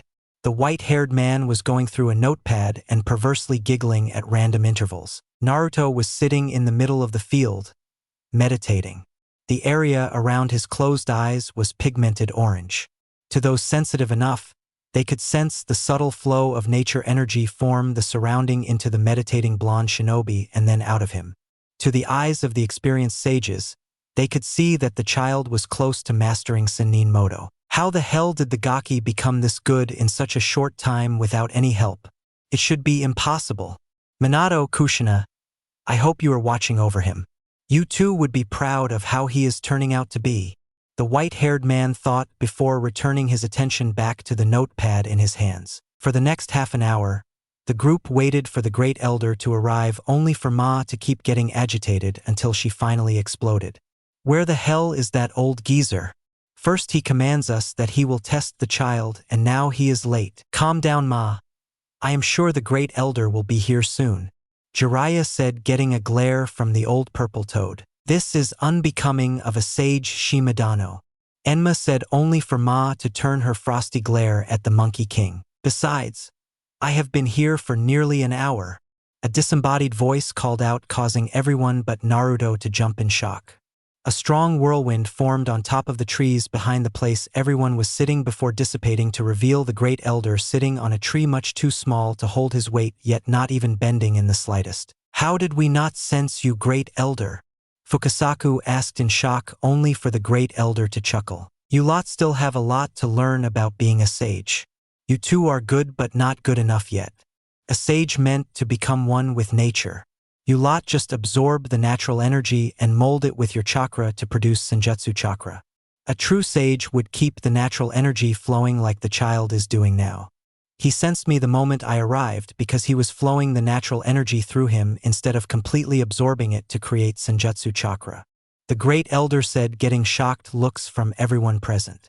Child, tell everyone how it felt when I was hiding. The place you were seemed to be vacant, yet the concentration of natural energy was considerably greater than normal, and the flow there was unnatural to a certain degree. The Great Elder nodded with a pleased smile. And the feeling of the rest? I could sense their chakra levels, their health, and even to a certain degree their emotions. Is that normal? Yes, that is normal for the style you used. The style Fukasaku-chan and Shima-chan uses is the imperfect version of Gamma Sennin Moto. Tell me, why did you decide to flow nature energy through you instead of absorbing it? I was training to decrease the time I needed to create Senjutsu chakra by repeatedly creating and dispersing it. I have decreased the time by at least 5 seconds now. The Great Elder nodded before he hopped into position in front of Naruto. Keep that up, and when you can do that 10 times within a second, you would have mastered the imperfect version. After that, I will start training you in achieving a constant flow of nature energy even while moving. You will be molding Senjutsu chakra as if you were born with it. With time, you would even be able to rival all the Biju at the same time, though I doubt young Kurama within you is pleased with my assessment. The Great Elder said, getting wide-eyed looks from everyone. Kit, tell Gamma-marujiji that he is still the senile old frog he was the day father died. Kurama roared in anger. Kurama says that you, Gamma-marujiji, are still the senile old frog you were the day his father died. Naruto said, getting confused looks from everyone except Sakura and Gamamaru. The Great Elder laughed in mirth. It seems that the old fox still resents that comment I made about his ears looking like rabbit ones. Naruto laughed as well while Kurama was roaring in his mind about how his ears did not look like rabbit ones. Anyways, all joking aside, let us spar. I want to see how good you are in the imperfect Sennin Moto. Naruto just nodded as he crouched down before he jumped towards Gamamaru with his fist cocked back. Gamamaru just raised webbed palm and smacked the child away by barely moving his hand. In fact, everyone saw that Gamamaru just waved his hand and Naruto was smacked out of the air 10 feet away from Gamamaru. Use the connection to nature to manipulate the air to dodge such strikes. Gamamaru roared before he swung his staff at Naruto, releasing a wave of visible greenish-blue chakra. Naruto's eyes widened in shock before he calmed himself and tried to do what Gamamaru had told him. He flooded the surrounding air with his Senjutsu chakra before mentally commanding the Senjutsu-infused air to move him high into the air. Everyone watched in shock as Naruto literally flew higher into the air before leveling out in a wobbly hover. Hiruzen and Jiraiya watched in shock as Naruto flew down and tried to strike Gamamaru on the head, only for a wall of greenish wind to cause Naruto to bounce off and nearly crash into a tree. Growling, Naruto used brute force to uproot the tree and then flew up into the sky with the heavy tree. What the hell kind of spar this? Jiraiya asked in surprise, getting nods of agreement from everyone else. Even the hidden ANBU. Take this, you old frog. Naruto screamed as he threw the tree down towards Gamamaru, who just thrust a tongue out, glowing with green chakra, and shattered the tree into tinder. Kit, use my power. As much as I hate Senjutsu, if we can combine your Senjutsu with my chakra cloak, then we can fight better with the senile old frog. Maybe even defeat him, Kurama said, causing Naruto to nod his head. Good child, you understood what I meant. You have already partially mastered wind manipulation. Now show me your true power. I can sense it bubbling within you. Let it all out, Gamamaru said, causing everyone except Sakura to worry. They all realized that Gamamaru was talking about the Kyuubi's power. Everyone watched as Naruto's whole body became clad in a golden cloak of chakra with black sealing lines flowing through it. A shocking development was the absence of malicious killing intent they all expected. The next shocking feature was the Naruto's eyes were still golden with orange eyeshadow and bar-like pupil with a vertical split running through the center of the bar-like pupil. That is what I was looking for, child. Show me how strong you truly are, Gamamaru exclaimed before he tapped the ground beneath his feet with his staff, causing the very earth below Naruto to tremble and transform into a giant toad mouth, which then tried to eat him. Senpo, Madoku no Hikigaru, what kind of jutsu is that? Enma asked as the toad head made of earth tried to eat Naruto, only for the blonde Bijusenin to fly out of the way before materializing the head of the Kyuubi and pointing it down towards the rising toad head. Balls of blue and red chakra started gathering in front of the Kyuubi head before compressing into a black ball of dense black chakra. When the ball was the size of the fox's head, it contracted before the fox head roared, releasing the ball. The child already knows how to create a Bijadama. The black ball glowed orange-red as it collided with the earthen toad head and exploded, releasing a massive shockwave. Gamamaru just waved a hand, causing a shield of green wind to materialize in front of him. When the shockwave dissipated, only a crater remained with Naruto flying in the air. The fox's head still materialized and Gamamaru calmly dispelling his wind barrier. Good. You and Kurama are well synchronized. In time, you two will be able to work together even better. Now I want to see you go into Biju Moto, Gamamaru demanded, getting a feral grin from Kurama's disembodied head. With a sudden spike in chakra pressure, a body formed under the head, clawed hands, and feet along with 9 flowing golden tails appeared as well. In front of the group, the Kyuubi stood with all its majesty. The Kyuubi! It's free! What should we do? The civilians screamed in shock as the younger generation who learned that the Kyuubi had been killed watched in awe as a giant old toad jumped into the air and created a swirling ball of greenish-blue water from thin air before launching it at the Kyuubi. With a single flick of one of its 9 tails, the Kyuubi easily crushed the ball of water before throwing a large tree at the hovering toad, who raised his fist, glowing with a deep greenish-violet chakra, and rammed it into the tree, causing the greenish-violet chakra to immediately encompass the tree before the tree disintegrated to nothing. Senpo, Hakai Ken, alright Gamamaru GG, Naruto and I give up. We know when we are defeated, and since this is just an evaluation spar, I do not think going any farther would be wise. Not with the amount of destruction that would happen to Konoha. Finally learned some humility, have you, Kurama? Hagoromo would be proud of you. In addition, you young Naruto, you have proved yourself of strong mind, being able to remain happy and sane even with the burden of holding the great Kyuubi no Yoko from the world. What's more, you have been able to remove the hatred he had for humans and befriend him, gaining a great ally to fall back on should you find yourself overwhelmed. I accept you as a toad summoner and my own apprentice, the first after Otsutsuki Hagoromo, the Rakuto Sannin. As his descendant, I expect great things from you, the old toad sage said before he landed atop one of the trees under him. The populace of Konoha saw the Kyuubi land opposite the toad and bowed. Has the brat really removed the hate from the Kyuubi's heart? One of the civilians asked, getting confused looks from the children near her. It seems so, and has complete mastery of its power as well. We should have trusted Yandame-sama's sealing skills and his trust in the child. He should have been honored as a hero. A man said, getting a scoff from another man. Hell no, it just proves that he was the demon himself. We should have killed it before it had regained its power. Now it will just wait until it grows bored with playing a human and kill us. Just give him a chance. If he had such power for so long, Konoha would have been destroyed long ago. A woman said when an ANBU team appeared on a nearby rooftop along with many jonin and chunin appearing on neighboring rooftops. A jonin with silver hair, masked face and his hitayate covering half of his face walked forward with a shocked expression. This can't be happening? How can a child barely 12 years old tame the Kyuubi? He is now like the Hachibi Jinchuriki. The man exclaimed hysterically when an ANBU walked up to the man and patted his shoulder. I don't know how he did it, but he should be respected for achieving the impossible. He just graduated the academy and already an S-ranked ninja. With the power of the Kyuubi at his disposal, there would be very few able to defeat him in battle. You should be proud of him, Kakashi-senpai. He did what your sensei hoped he would. Yandame-sama's trust in the child was spot on. Kakashi nodded before he rushed towards Training Ground 9 when the Kyuubi dissipated, causing a small figure to fall from the sky. Should we follow him? An ANBU asked, getting a nod from his companion before all the shinobi and kunoichi rushed towards Training Ground 9. Naruto! Sakura screamed before she jumped down from her perch and rushed towards the falling Naruto. Hiruzen, Jiraiya, Enma, Fukasaku and Shima following close behind. They all knew that they would fail to reach the blonde Jinchuriki in time, yet still tried when Gamamaru flicked his hand, causing a swirling platform of green wind to catch the falling Naruto before carefully setting him down to the ground. Gamamaru touched the downed blonde shinobi, causing a green glow to suffuse his body before dissipating. Grand Elder, is he all right?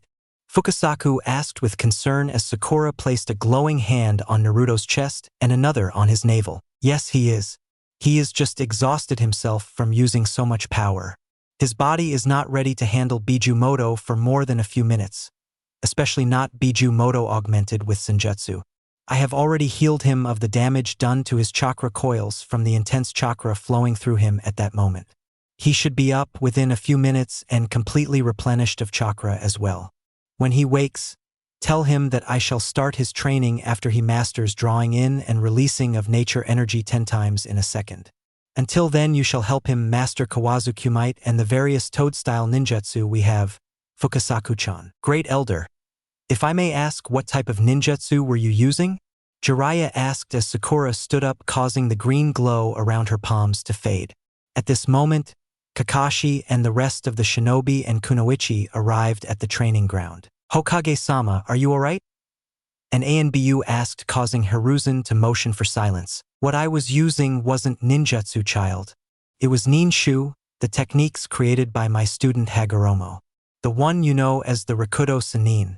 Indra, his elder son, created the ninjutsu you use, while his younger son Ashura specialized in ninshu and dabbled in ninjutsu. Ninshu deals with the molding and manipulation of chakra and the elements through willpower. Ninjutsu deals with the same through hand seals. While ninjutsu is easier to learn, ninshu is more potent. Now I must be off. It has been over a millennium since I have fought anything. I must rest. The old toad said before vanished in a puff of smoke. Hokage-sama, is it true? Has Naruto-san really mastered the Kyuubi's power? A female ANBU with a cat mask asked, getting a nod from the Hokage. That he has, not only that, he has also purified the Kyuubi's hatred for humanity and befriended it. With the stunt he and Gamamaru-sama pulled, it seems that I have to make an announcement and prepare for a council meeting. Torai, I want you to go and inform all the counselors of a meeting 2 hours from now, both civilian and shinobi alike. Torai nodded before he vanished in a puff of smoke, leaving behind a swirl of leaves. Hiruzen, old friend, you better get back to your paperwork. I shall keep an eye on young Naruto until he wakes up with this young Kunoichi and the toads. All of you shinobi and Kunoichi, don't you have work to do? Enma said, causing most of the ninja to look sheepish and vanish in puffs of smoke, leaving behind only a couple of ninja and ANBU. Among them Kakashi and a male ANBU with a cat mask. All of you get out of here. Naruto-kun isn't a threat. Hiruzen said, getting nods from the stragglers as they all left, leaving behind Kakashi and the Nico ANBU. Why are you still here, Kakashi, Nico? Hokage-sama, with all due respect, we just want to make sure that Naruto-san is alright. I respect him for being able to befriend the Kyuubi and become a fully realized Jinchuriki at such a young age. Kakashi nodded in agreement with Nico's statement, causing Hiruzen to nod in understanding. Alright, you two keep an eye on him. 2 hours from now, I want you two to bring him to the council meeting room, that is if he wakes up by then. The council and I have much to discuss with him. Bring Sakura-chan as well. She knew about his abilities and has been hiding her own. The Ninja Council will be interested to know why a civilian did such a thing. Hiruzen said, getting a nod from the two before he vanished in a puff of smoke and leaves. 3. Chapter 2, A Heritage Revealed. Hokage-sama, is it true that the Kyuubi has escaped? A civilian counselor asked with fear in his voice as Hiruzen walked into the council meeting chamber. Hiruzen just ignored the man and took his seat. He placed a folder in front of him before he opened it up and checked the contents. For the next few minutes, Hiruzen checked each of the papers within the folder while the civilian council fidgeted. The shinobi council, on the other hand, was staring at Hiruzen with stoic expressions. One of the elders, a man with bandages covering half of his face and his right arm, stared at Hiruzen with an unreadable expression.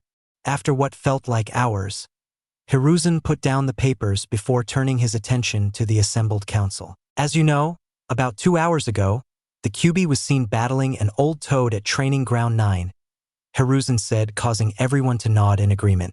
I shall tell you now that it was a sanctioned spar between our allies, the Toad Summon Clan, and the Kyuubi Jinchuriki, wielding the full power of the Kyuubi as a fully realized Jinchuriki. Do you mean to say that you allowed the demon brat to release the Kyuubi? One of the civilian counselors asked in an accusatory tone, causing Hiruzen to focus his killing intent on the fool. ANBU, have that man arrested and publicly executed for breaking my law. Hiruzen commanded, causing a female ANBU with a dragon mask to appear and drag the man out of the room after knocking him out. Now does anyone want to interrupt me again? No, Hokage-sama, but may I ask what you meant by fully realized Jinchuriki? Hyuga Hayashi, the present head of the Hyuga clan, asked, getting a nod from Hiruzen. Ahem, a cough interrupted Hiruzen before he could speak. Turning to the source, Hiruzen saw the bandaged elder had coughed. Yes, Danzo, may I explain, Hiruzen? Hiruzen became suspicious but nodded. My fellow counselors, a fully realized Jinchuriki are Jinchuriki who has the full power of their Biju under their control to the point of taking up the form of the beast sealed within them. Until now there have been only 2 other fully realized Jinchuriki. The Yandere Mizukage, the Sambai Jinchuriki, and Karabi, the Hachibi Jinchuriki of Kumo. However, what surprises me is how the child became a fully realized Jinchuriki without formal training. Danzo said, causing Hiruzen to realize what the old war hawk was after. Seeing that the whole council was looking at him for answers, Hiruzen sighed in defeat. I also don't know how he did it. The only thing I know is that he and a friend of his, Haruno Sakura, have been hiding their true abilities for as long as they have been in the academy. Young Naruto is also a sage like Hashirama-sensei was. He created his own variant of Senjutsu, and finding it incomplete, he studied the flow of Senjutsu chakra within a toad summon fighting against a snake summon in the Forest of Death and recreated it. Even the sages of Myobokuzen were surprised. Their great elder, who normally remains in a trance, came personally to test Naruto-kun. While testing him, that was the sanctioned spar. Gamamaru-sama told him something causing him to suddenly become a master in wind manipulation while in Sennin Moto. The spar ended when Naruto fainted from the strain of using the full power of the Kyuubi along with Sennin Moto at the same time. As of this moment, Gamamaru-sama has decided to take Naruto-kun in as his first apprentice since training the Rakuto Sennin over a millennium ago. Hiruzen said, getting shocked expression from everyone, including Danzo. So he was a prodigy hiding in plain sight? Nara Shikaku, the Jonin commander and the head of the Nara clan, asked, for the first time outside a war, not sleeping through a council meeting. Shikamaru did say that there seemed to be something strange with Naruto-san. I thought he sensed the Kyuubi's presence within the boy. Now I think that he meant that Naruto-san was hiding his abilities. He had to have been. No one else, especially a dead last academy student, could sneak into ANBU HQ, dye many of the uniforms orange, and then escape without being caught, let alone not leaving behind any traces that we could point to him, even if we know that he was the one who did it. The ANBU commander, a male wearing a dragon mask, said, getting nods from the rest of the ninja council. True, even if I do not like the fact that he snuck into my clan compound and stole our underwear right under the noses of the guards who periodically scan the area with the Byakugan. I still don't know how he did it, but his stealth is impressive. Hyuga Hayashi said, getting shocked expressions from everyone present. Anyway, that is not what I called all of you here for. I have a few documents for you to review before I tell you the agenda of the meeting. Hiruzen said before he motioned for an ANBU to distribute the papers in the folder. The council took a few minutes to pursue the documents before Danzo calmly placed his copy on the desk. He was sabotaged and he realized it. He is a textbook example of a shinobi, Danzo said with a bit of pride before chuckling, causing every ninja to give the old war hawk a wary glance. Are you all right, Danzo? Hiruzen asked, only for Danzo to laugh aloud. All right, I am better than all right. I wanted to train him to be what he has become without help.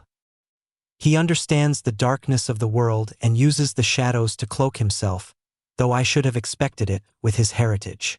Danzo said, causing Hiruzen to inwardly panic. What heritage? Wasn't he an orphan that Yandame-sama picked randomly? A civilian woman asked, getting a scoff from Danzo. If the reports of his strength are true, and I have no reason to doubt it, then there is no reason to hide his heritage for fear of his safety from his parents' enemies. I have been meaning to ask Hokage-sama.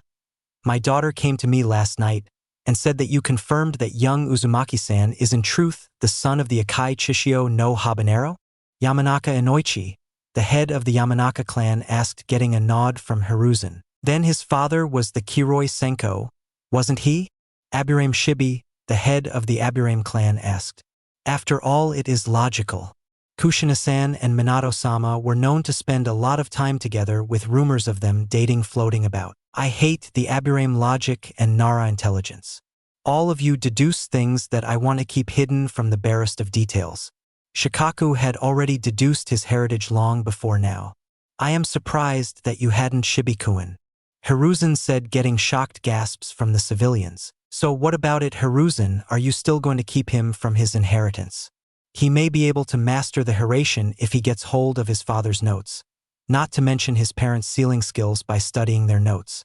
I foresee the birth of the Naidame Kiroi Senko, Danzo said, getting a look of realization on Hiruzen's face. So the old war hawk is after the Hiraishin. Not while I am alive. I need to remember to warn Naruto-kun about him. Hiruzen was about to speak when a knock interrupted him. Come in. At the Hokage's command, Nico and Kakashi walked into the chamber escorting Naruto, who looked attentive, and Sakura, who looked nervous.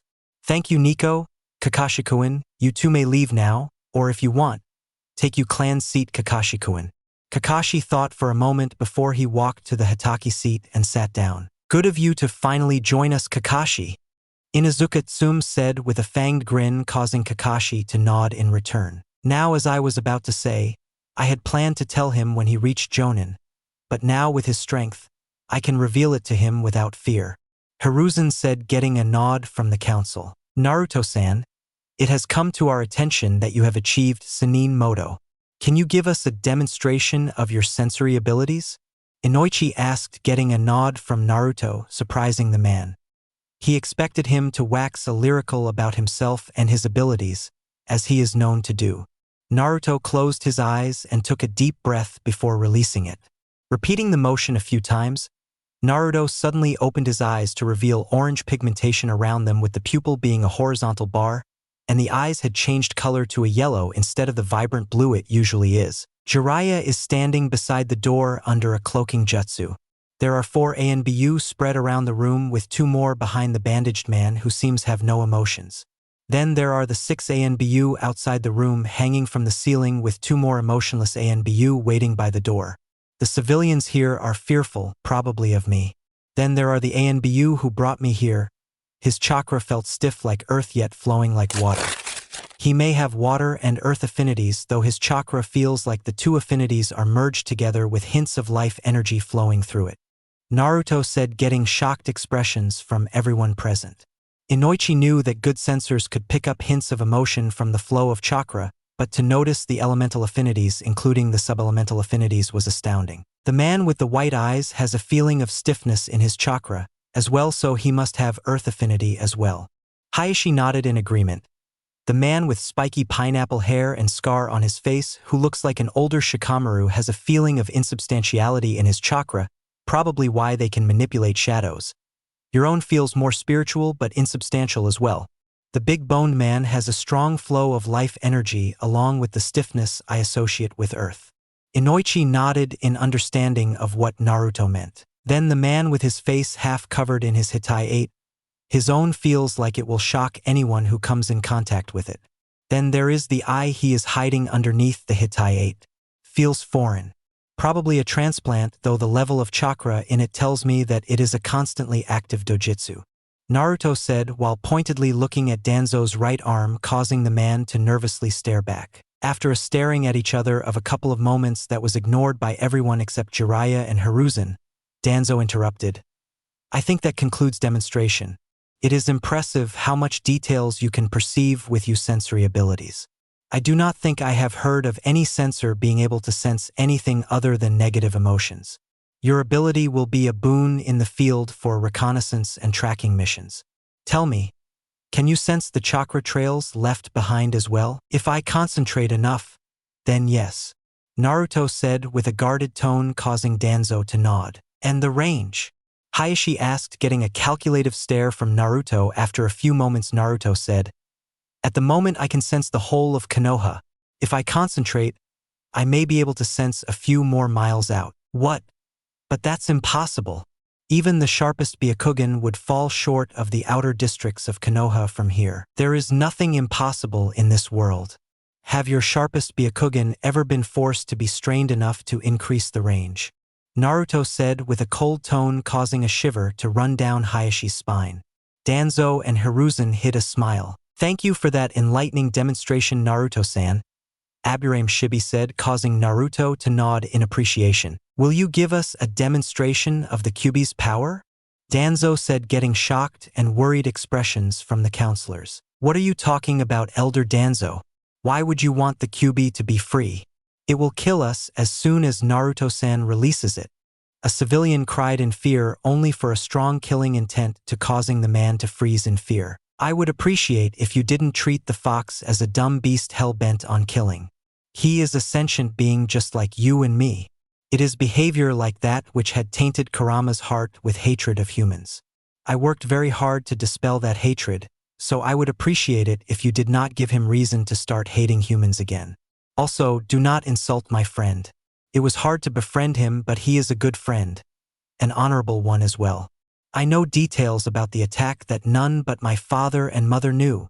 Naruto said, getting surprised looks from everyone except Sakura. Baka! You weren't supposed to tell the world that you know who your father is. Sakura exclaimed before she saw the looks she was getting and blushed in embarrassment. Naruto released his killing intent from the civilian, causing him to faint on the spot. How long have you two know about Naruto's parents and how? Hiruzen asked with a serious tone, causing Sakura to gulp in fear. I met their chakra imprints in my mindscape when I was trying to mastering Kurama's power last summer. They left the imprints to help me with the process. I told Sakura-chan about them since she is my closest friend. I also know that old pervert over there is my godfather. Thanks for the clothes, Ero Senin. Your mother's chakra imprint told you to call me that. Didn't she? Jiraiya asked with a flat tone, causing Naruto to grin and nod. I should have known. Only Kushina would do something like that. Even from beyond the grave. She torments me with that accursed nickname. Why did you ask me if you were related to Kushina-chan yesterday? If you already knew? Hiruzen asked with confusion, only for Naruto to stare at him with an equally serious expression. I wanted to see if you would hide that knowledge from me or not. If you did, then I would have put you down as having malicious intents with me. It was a test to see if I could trust you, as in the shinobi world. Nothing is as simple as what it seems. Naruto said, getting an understanding nod from the shinobi council, while Danzo looked at him with barely hidden happiness. The other two elders looked at him pride. The female elder, Koharu, commented, "You remind me of Tobirama-sensei with Hashirama-sensei's happy-go-lucky nature mixed in. Now that I am in your presence, you even have the same presence as Hashirama-sensei. Thank you for the compliment, but may I ask what was the real agenda of the council meeting? I do not think this was it," Naruto said with a cheeky grin, causing everyone to face fault at getting this distracted from the true agenda. Ahem, you are right, Naruto-kun. The meeting was about informing the council of your status as a fully realized Jinchuriki and a Sannin. Then I was planning to discuss the merits and demerits of releasing your heritage to the world, so you may go. There shouldn't be any discussion. I understand that you want to protect me, but revealing my heritage and status as a fully realized Jinchuriki has more merits than demerits. True that my parents' enemies could target me, but it is not as if I cannot defend myself. Revealing that would instead causing our enemies to fear angering us while reassuring our allies of our power. It may even prevent our allies from betraying us out of fear of us retaliating. It would also bring in more missions and allies to us," Naruto said, getting a shocked look from everyone, including Sakura, who did not know that Naruto was this good with politics. That is a very good proposition. It is true that many minor villages fear to attack Kumo, and even though Kiri is embroiled in a civil war, Yagura's status as a Kage-level ninja and a fully realized Jinchuriki prevents overzealous minor villages from attacking them. Danzo said with an approving nod of his head. Are you sure that you want to take the risk, Naruto-kun? You will be in grave danger. Hiruzen asked, only for Naruto to gently refute him. You are letting your affection for me prevent you from looking at the bigger picture, Gigi. What is a shinobi? Naruto said, getting a look of realization from Jiraiya and Kakashi. Seeing the confused looks from everyone, Naruto continued. A shinobi is one who endures. I am a shinobi. Moreover, I am a shinobi who aspires to become Hokage. If I am afraid to put my life on the line for my village and country, then I don't deserve the Hitai 8 I am proudly wearing on my forehead. Shikaku nodded in understanding. I see what you mean, Naruto-san. You are willing to take the burden of being Konoha's face to the world with your very presence deterring other nations from thinking of invading us. You are banking on your status as a fully realized Jinchuriki, a sage, the last Uzumaki, and finally the son of the Kiroi Senko to be the deterrent, and if that fails, you plan to use the power you have to silence those who would dare to even look at Konoha with a malicious light in their eyes. Naruto nodded in agreement, getting a sigh from Hiruzen while approving nods from the rest of the shinobi council. That is a plan worthy of Tobirama-sensei, and the determination you show in carrying out that plan shows me glimpses of Hashirama-sensei. I approve of your proposal, Hamura said, getting a nod from Koharu and Danzo. The rest of the shinobi council except Kakashi voiced their agreement with respect. I feel that it is unwise of you to place yourself at risk just yet, Naruto. As your father's sole surviving student, I must protest to this plan, Kakashi said with worry, only for Naruto to chuckle. If you were my father's pupil, then you know that I won't back down from a small threat to my life.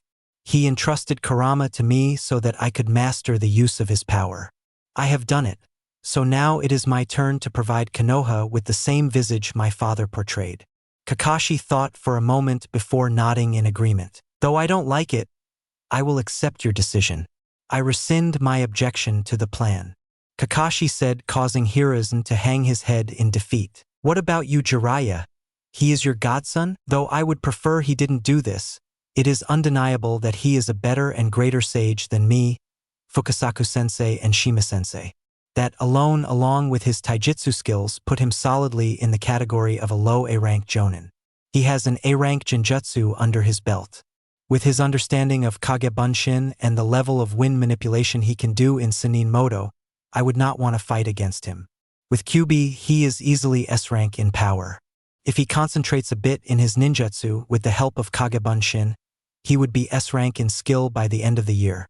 So I shall support him in his personally proposed mission. Jiraiya said with a proud smile, getting a nod from Hiruzen. All right, I shall allow it. Your heritage and status as the Kyuubi Jinchuriki will be revealed right after the meeting is concluded. ANBU call a general assembly of the populace.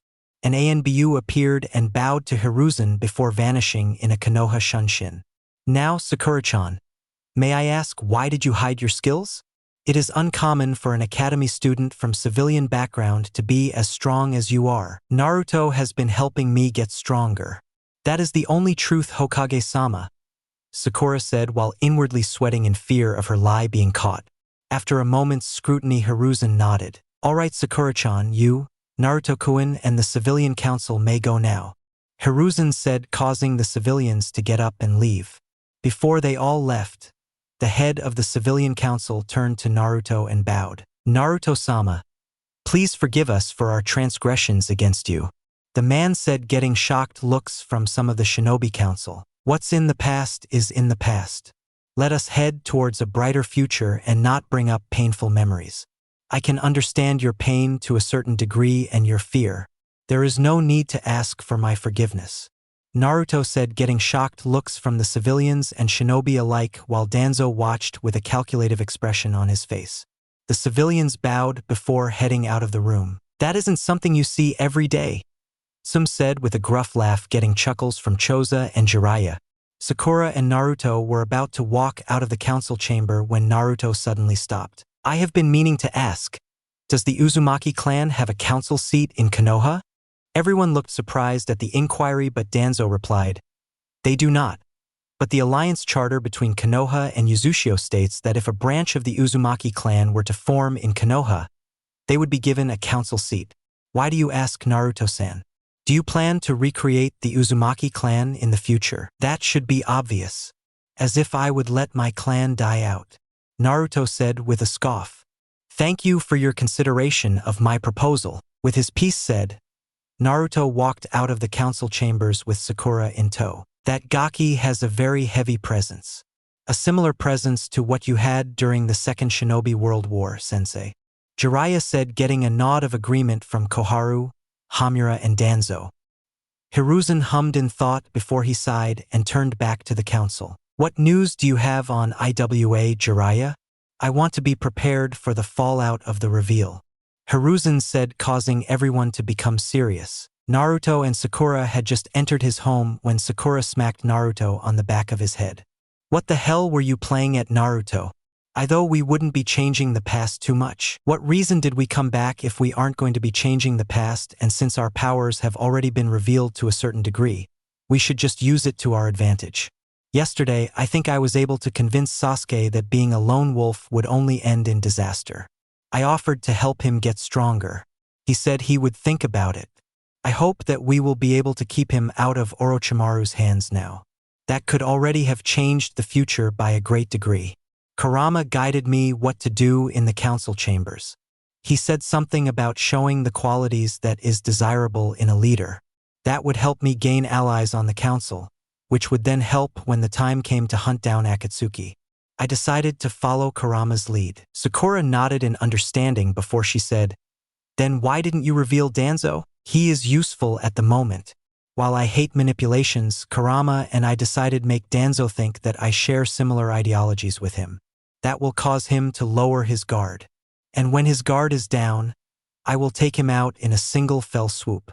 Sakura gulped at the serious expression on Naruto's face as she faintly blushed.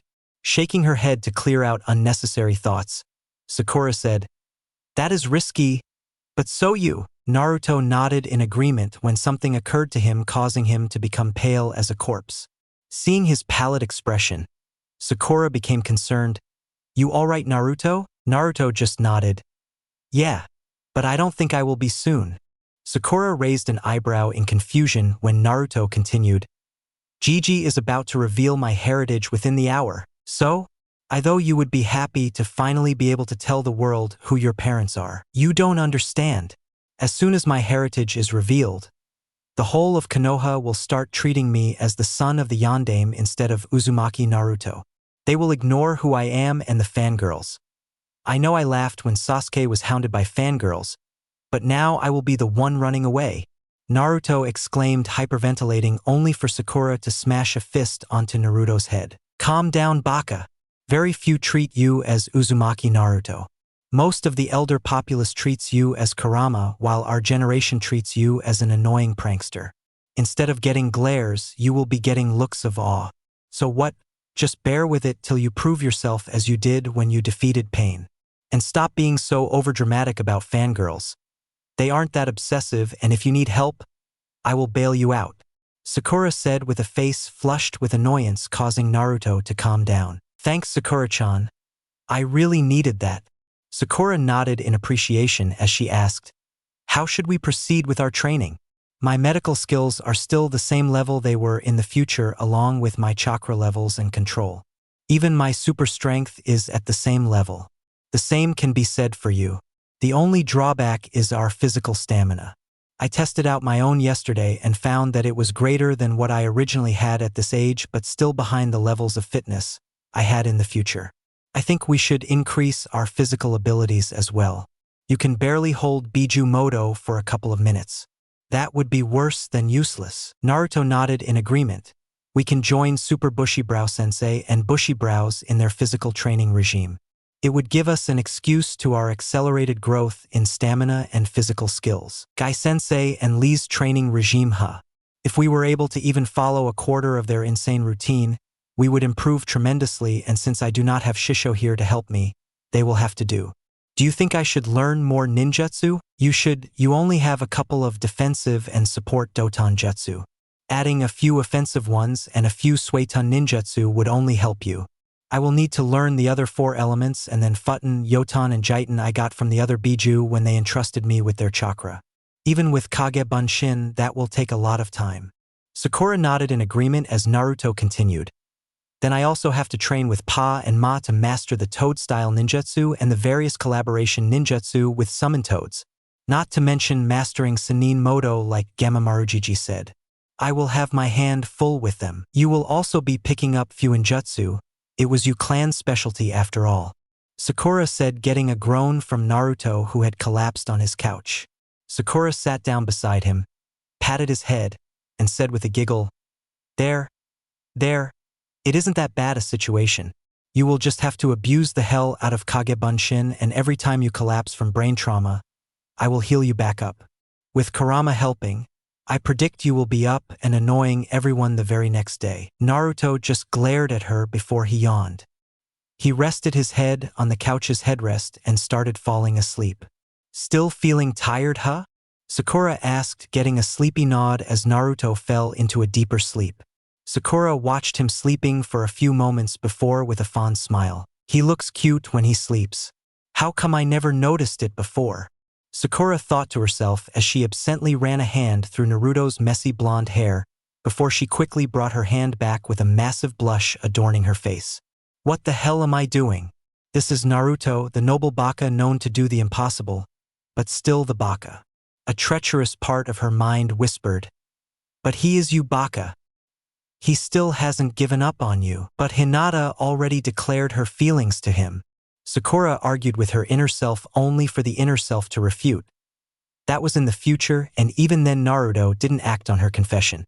He had already gained a lot of respect after defeating Pain, and everyone had learned of his burden. He didn't have any excuse to not date her, yet he didn't. But I love Sasuke? Do you? Or did you love the idea of healing his broken heart? Moreover, I doubt you will be attracted to Sasuke as he is now. You and Naruto are both older in mind than body. You both will have difficulty in accepting someone your physical age, as they will not be mature enough mentally. Not to mention you did not refute Yondaime-sama's claims of you being Naruto's girlfriend, when he first appeared on the battlefield with the other reincarnated Hokage and Sasuke. But how would I refute that when his dead father was happy thinking he had a girlfriend? It would have made Yondaime-sama sad, would it? Or did you secretly liked being called Naruto's girlfriend? I don't like Naruto like that. Sakura argued with her inner self only to get a scoff from her, causing Sakura to hesitate for a moment. Do I? That is something you need to find out yourself. Even if I told you, you won't agree with me, even though I am a part of your psyche. Inner Sakura said before she went quiet, leaving Sakura to mull over the direction her thoughts had taken. While mulling over her thoughts, Sakura slowly fell asleep on the couch with her head resting on Naruto's shoulder. The sound of giggling reached the ears of two sleepy people. A pair of mesmerizing cerulean eyes opened to see Jiraiya standing in front of them, writing in a small notepad while giggling. "Ero-sennin, what are you doing?" Naruto asked as he tried to get up only for a weight on his left side to hold him down. At the same time, Sakura groaned and opened her emerald eyes only to see Naruto's confused cerulean eyes staring at her. "You two are a gold mine," Jiraiya said with a giggle, causing Sakura to realize the proximity she had with her time-traveling friend and jumped back with a red face. Naruto became fearful that Sakura was about to punish him when Sakura turned her wrath on Jiraiya. "You old pervert. You can change even the most innocent of situations into something perverted," Sakura screamed as she punched Jiraiya into a wall. As Jiraiya slid down the wall, he groaned out, "Damn, she's like a second coming of Tsunade Haim. I am still tired from the training I did yesterday. We fell asleep discussing how we were going to proceed with our training." "Got it," Sakura said with a menacing aura. Jiraiya nodded in agreement, not wanting to feel the wrath of the girl with super strength. "How did you get in here anyway, Ero-sennin?" Naruto asked when he saw that Sakura was not about to beat him up for falling asleep beside her. Jiraiya perked up at Naruto's question and said, "Oh right. Sensei wants you in his office tomorrow morning to pick up the documents pertaining to your heritage and inheritance when you go to pick up your ninja registration card. Now get up and dress in the formal kimono I placed on your bed. We need to get to the Hokage mansion soon. Sensei is about to announce your heritage and status," Jiraiya said, getting a nod from Naruto. "What should I do, Jiraiya-sama?" Sakura asked, getting a thoughtful look from the old pervert. "I want you to head to the hospital tomorrow.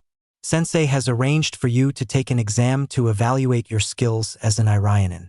If you pass, you will become a certified Irionin. The level of clearance you will have will depend on your skill and marks. Now get home, change into something comfortable, and head to the assembly.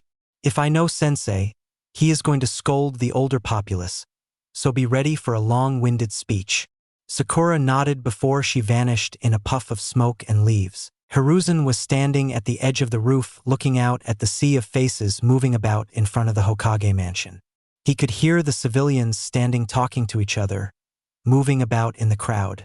The ninja, on the other hand, were standing in close-knit groups whispering to their comrades while looking about for probable threats. The newly minted genin were standing at the front of the crowd and looking up in confusion, all except Sakura, who was out of her usual ninja gear and was now wearing a long red chipao with a silver slug embroidery running all over the dress. Hiruzen saw that unlike her former classmates, she had come armed with a kunai holster peeking from the slits in the chipao. Hiruzen also noticed a medical pouch hanging from her waist. She has a completely different demeanor from her fellow genin. Is it all right of me to put her with Naruto-kun? It would disrupt the balance of the team. Hiruzen thought with a pensive expression when Jiraiya and Naruto arrived in a Konoha Shunshin. Hiruzen turned to greet the two but was stunned at how Naruto looked. Naruto was wearing a white kimono that highlighted his blonde hair. An embroidery of a fox with 9 tails with its tails wrapping around the hems was done in deep crimson thread. A toad, done in gold thread, was seen sitting on the fox's head with a yellow halo-like appearance around its body, as if it had flashed onto the fox's head. A large Uzumaki swirl was embroidered in red thread on the back. Naruto's messy hair seemed to be spiking up at random places, giving him a wild appearance. Hiruzen could easily see the resemblance the boy had with his parents, with a bit of his own uniqueness thrown in. "You look handsome, Naruto-kun. Where did you get that kimono?" Hiruzen asked, getting a shrug from the boy. Don't know, Gigi Erosenin gave it to me. Hiruzen turned to Jiraiya only to see the white-haired Sannin wiping away a tear from his eye. It was commissioned by Kushina a couple of months before she died. I had the embroideries tweaked a bit after they died. Kushina wanted this to be the kimono he was to wear when he was formally introduced as the Uzumaki clan heir. I thought it was time for him to wear it. Kushina had personally embroidered the fox onto the kimono. Jiraiya said, getting a shocked look from Naruto and a happy one from Hiruzen. Hokage-sama, everyone is assembled, Nico said as she appeared beside the Hokage in a Konoha shunshin. Hiruzen nodded and walked forward towards the edge of the roof. Everyone quieted down when everyone saw the Hokage preparing to speak. It is rare that I call a village-wide assembly. Normally it spells the sharing of bad news, while at rare times good news is shared. Luckily, this time it is the latter, at least to some, but before I share the news, I must say that I am greatly disappointed in many of you. Hashirama-sensei created this village so that everyone would be treated with respect and equality. He created this village so that the children could live happy lives away from the darkness that permeates the world. He would be extremely depressed at what Konoha has become now. Hiruzen said, getting confused looks from everyone present. Is this the Konoha our beloved Yondaime sacrificed himself for? A village that would spit on his last request and victimize a hero who had unwillingly taken on a burden far greater than most understand. A village who would mentally and physically torture a young child due to ignorance and malice for something he did not have any control over. A village that would victimize the son of the very man you idolize.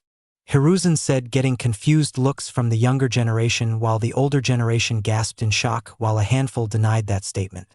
Hiruzen let the crowd calm down a bit before he continued. I don't know how the child remained sane. How he can still put his life on the line for a village that has spite him so. I know that if I were in his position, I would have probably tried to destroy the village and succeeded with the power that was sealed within the child.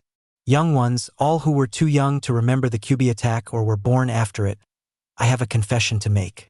The day the Kyuubi attacked, the Yondaime did not kill it. No living man can kill it permanently. Within 9 years, the beast would have been back. Therefore, the Yondaime did what was the only sure way to defeat a being like the Kyuubi. He sealed it in a newborn child at the cost of his own soul.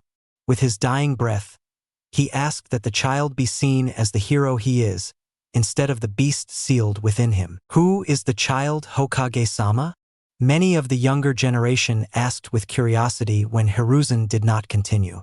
After a few moments, Hiruzen motioned for someone to walk forward.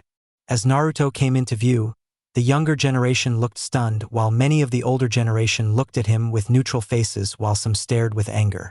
Only a handful stared at him with respect. This is the child. He has bared the burden of holding back the malice of the Kyuubi, while also suffering under the malice and negligence directed at him from the village he is protecting. Surprisingly, he has been able to remove the malice from the heart of the Kyuubi and befriended the beast to the point that the fox would work with Naruto-kun here to protect the village. He has done what his father entrusted him to do. I give you Uzumaki Naruto, the Kyuubi Jinchuriki, and the son of the Yondaime Hokage, Namikaze Minato, and the Akai Chishio no Habanero, Uzumaki Kushina, the present heir of the now nearly extinct Uzumaki clan. Hiruzen said, getting shocked looks from everyone except those who already knew. Naruto-kun here has decided to take on an S-rank mission to become the face of Konoha. He shall be the bar that the other nations shall judge us from now on. Even without the power of the Kyuubi, Naruto-kun is as strong as a rookie jonin. With the Kyuubi, he rivals the Sannin and me. He has decided to be what his father stood for, a deterrent against war with enemies and a beacon of hope for our allies and us. I am giving him the honorary title of Biju Sannin, for he himself is a sage who has developed a unique style of Senjutsu and then recreated the Toad style without help, along with all privileges attached with the rank. Officially, he shall remain a genin to gain experience working in teams. Now let's hear a cheer for the hero of Konoha. Hiruzen said, getting a cheer from the younger generation and most of the elder generation as well. Only the most diehard civilians still disapproved of Naruto. All of you are now dismissed, Hiruzen said, causing most of the people to leave the area, only leaving behind the clan heirs from Naruto's year, and Sakura with a few jonin, Tokubetsu Jonin, and a lone Chunin. Naruto-kun, Jiraiya will show you to your clan home. It is protected by blood seals that only an Uzumaki can penetrate. Unfortunately, your parents' home was destroyed during the Kyuubi's attack. I was able to salvage some of their things and their personal jutsu notes from the wreckage. I will give them to you tomorrow. Now I must get back to the blasted paperwork. Ever since I started using Kage Bunshin, my load of paperwork seems to have tripled. Sure thing, GG. Have fun slaying paperwork. Naruto said with a cheeky grin, causing the old Kage to grumble about smart-ass blonde brats and self-replicating paperwork before he vanished in a puff of smoke. So, Ero-senin, where is the Uzumaki clan compound? Let's get down from here and I will take you there. Mind you, the only time I have been there was on the day of your parents' marriage, so I don't know in what condition it is in now. Jiraiya said as he and Naruto jumped down from the roof and landed in front of the gathered clan heirs and Sakura. So you have a gigantic, evil, demonic, nine-tailed fox sealed in your stomach? Ino asked with a curious tone. Naruto nodded in confusion when Ino smirked.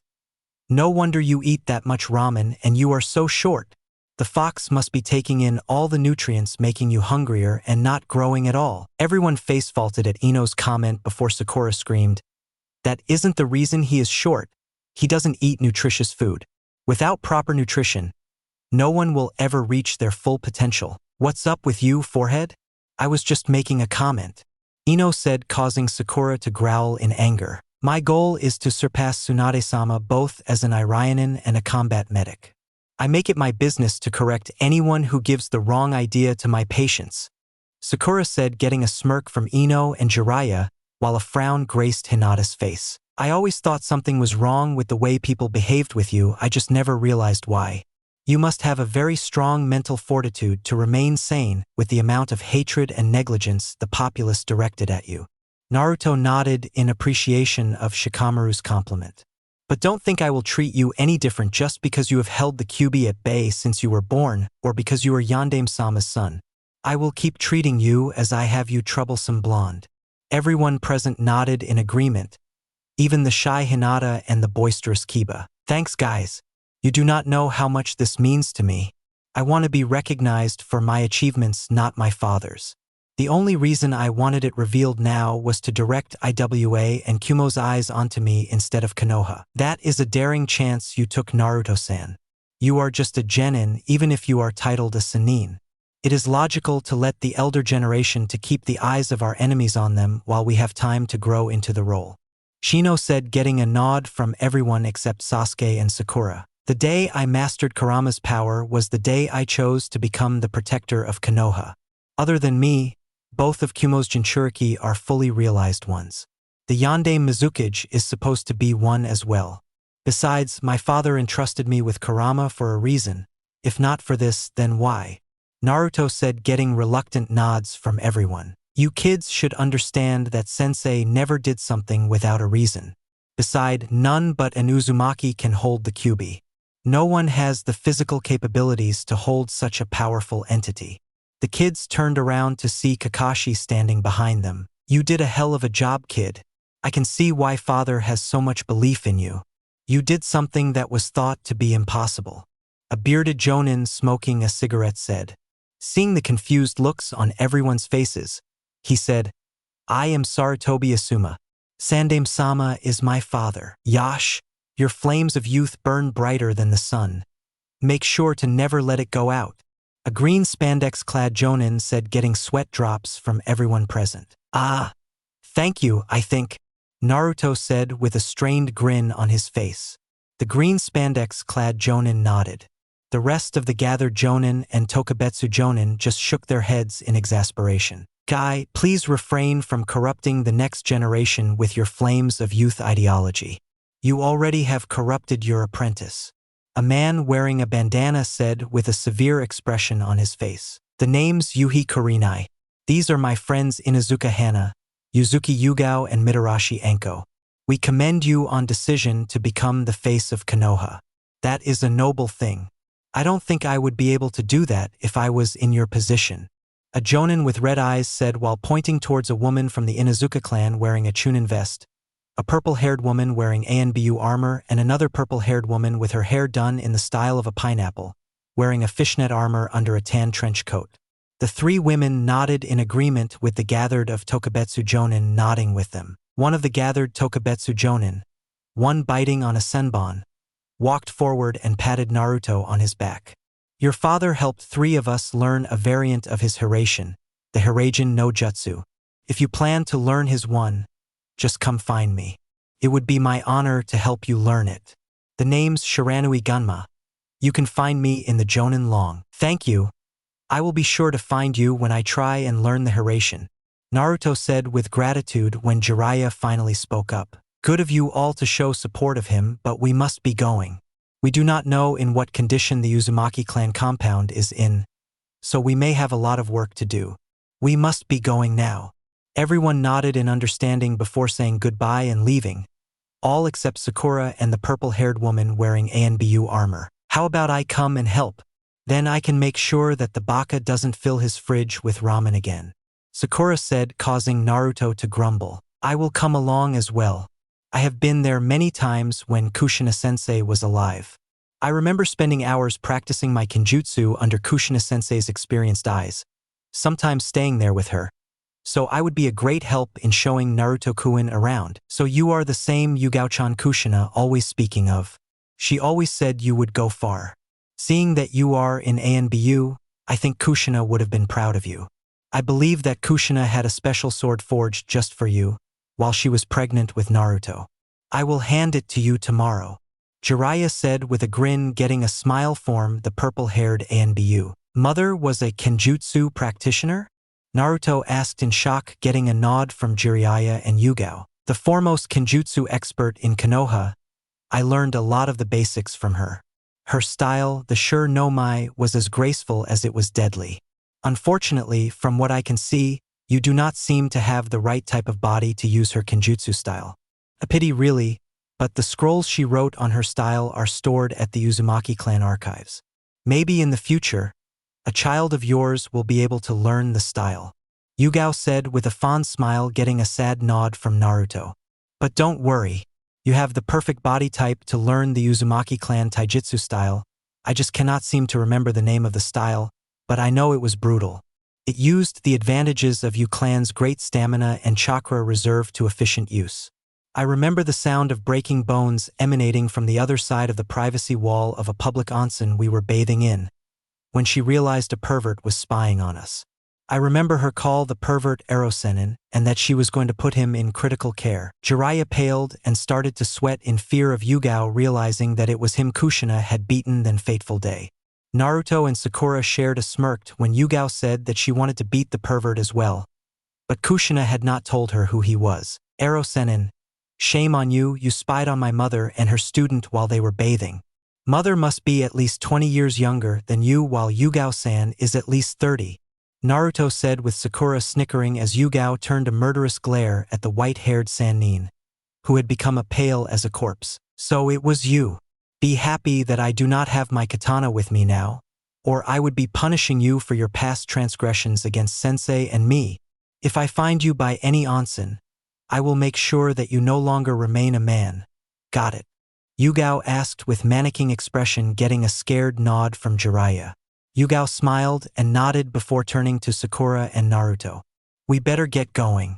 Kushina-sensei said that seals maintain the compound, but I do not know what condition it is in now that the seals have not been maintained of the past 12 years. We are still tired today, so it is better if we have Naruto situated before I can return home to take a nap, Sakura said as she grabbed Naruto by the collar and dragged him behind her in a random direction.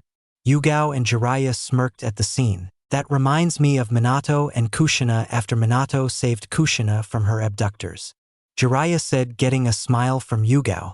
You think they like each other? Everyone knows that Naruto-kun has a crush on the girl. Her behavior is new, though from what I have gathered, they have been close for a long time now. They are very good. None of us ever realized that they were wearing a mask. Even now, they hide what they can truly do. So I do not know if the girl realized that she likes him or not. Then there is the Hyuga heiress as well.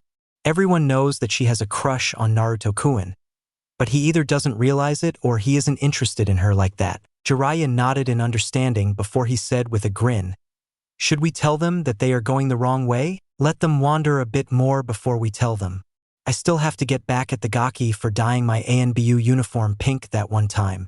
I still do not know how he infiltrated ANBU HQ, but I know that the commander has been having the new recruits searching the whole place for his infiltration point. It's been a year now, but we are still not close to figuring out how he did it," Yugao said with a miffed tone. Jiraiya laughed. He would be a great spy master in the future if he didn't take the position as Konoha's public face.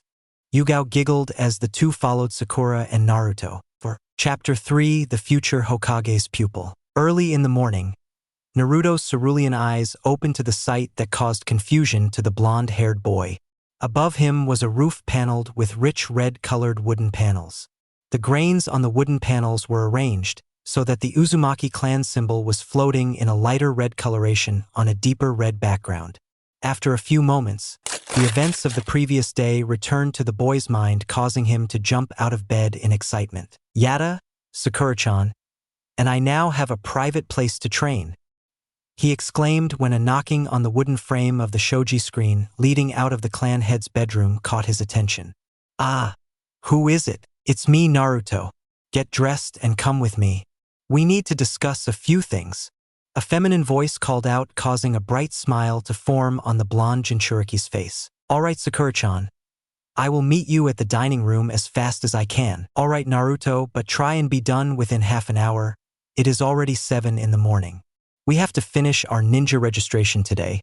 And make sure that you don't do something weird, baka," Sakura said with a monotone, causing Naruto to shiver in fright. Sure, Sakura-chan." Naruto saw the shadow of Sakura nod and walk away, causing him to sigh in relief. After a moment, he rushed towards the private bathroom to get ready for the day. Sakura was cooking a simple breakfast of rice, steamed vegetables, teriyaki chicken, and miso soup when Jiraiya appeared in the kitchen with a confused look on his face. "Huh? When did you get here?" Jiraiya asked with a smirk, getting a sigh from the pink-haired Irionin. "Good morning to you too, Jiraiya-sama. I came here nearly 15 minutes ago. I need to make sure that the baka does not do something idiotic again, like painting his face like a kabuki actor for his ninja registration picture. Would you like some breakfast?" "No thanks, I already had breakfast. I just came by to give Naruto a scroll and tell him something before I have to leave to follow up a new lead in my spy network," Jiraiya said with a sad sight, getting an understanding nod from Sakura. It must be hard to not be able to directly involve yourself in your godson's life because your job is more critical to the survival of Konoha. Huh? You don't know that half of it. Being a spy master takes you far away from your home for long periods. I do miss Konoha and Naruto a lot when I am away, but I know that what I do keeps Konoha and Naruto safe. That allows me to keep on going even when I suffer from homesickness," Jiraiya said with a melancholic sigh. Sakura smiled with encouragement as she said, "But as you said, what you do keeps Konoha and Naruto safe. Thanks to your efforts, we were able to grow up without a war waging around us. For that, our generation is thankful to you." "Thank you for your kind words. Most do not understand what it is like to be away from home for years just so that it remains standing. You need some help with that?" Jiraiya asked, seeing Sakura attempting to carry 3 trays of food to the dining room. Sakura nodded with a grateful smile as Jiraiya took 2 of the trays from her. As the two were laying the trays on the dining room table, Naruto walked in wearing the uniform Jiraiya gave him. On his forehead was a Hitai 8 with the kanji for Biju and Sannin engraved on the plate. His previous Hitai 8 was acting like a belt. "Where did you get the Hitai 8? Sakura asked with confusion, as she was sure that Naruto did not have time to arrange for a Kagebunshin to go and buy them, or more like custom order them. "Ho! Ma came by with the Hitai 8 this morning when I came out of the bathroom. She said that because I was an honorary Sannin, I should look the part." Sakura nodded in understanding while Jiraiya cried in anguish. "Why did Ma give you a Hitai 8 when I had to custom order mine?" "That's because you had already had your unique costume before you were given the title of Sannin. So I didn't give you anything, Jiraiya-chan," Ma said as she hopped into the room, causing Jiraiya to cry even more. Naruto and Sakura watched with awkward silence as Jiraiya cried, while Ma clicked her tongue in irritation before he rammed a rolling pin on Jiraiya's head, causing the man to fall onto the ground with a huge bum on his head. Still acting like a child. When will you start acting your age, Jiraiya-chan? Jiraiya stood up with a depressed expression and mumbled something, causing Ma to growl out. What was that, Jiraiya-chan? You want me to hit you again? No, I was just wondering why you are still here. It is unlike you to stay longer than necessary. And how do you know that my reason for staying isn't necessary? Anyway, Naruto-chan, I want you to summon Pa or me tomorrow morning. We will start teaching you some of the Toad-style ninjutsu. Then we can spar using Senjutsu and the ninjutsu you learned. Alright, Ma, Dada Boyo, and you need to get rid of that verbal tick. Many won't take you seriously with that present. Ma said bluntly, causing Naruto to hang his head, mumbling that he was much better than before. Ma nodded, and before she returned to Myobokuzen, she said, Goodbye everyone, have a nice day. Alright, she's gone, no more rolling pins to the head.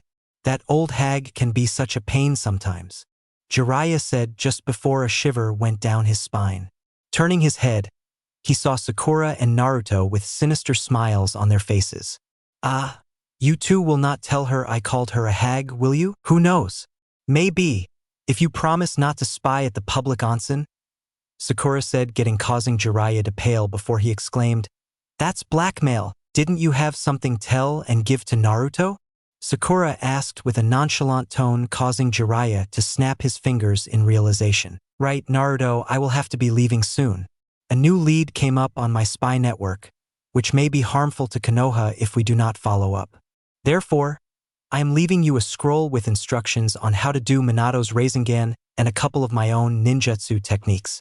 Do not get disheartened if you do not get the Rasengan within a month. It took me 6 months to learn it and took your father 3 years to create it. Jiraiya said with pride after he handed Naruto a scroll. Naruto chuckled and Sakura giggled when he finished his little speech. You mean this? Naruto said as he created a perfect Rasengan, causing Jiraiya to face fault. How long ago did you learn that?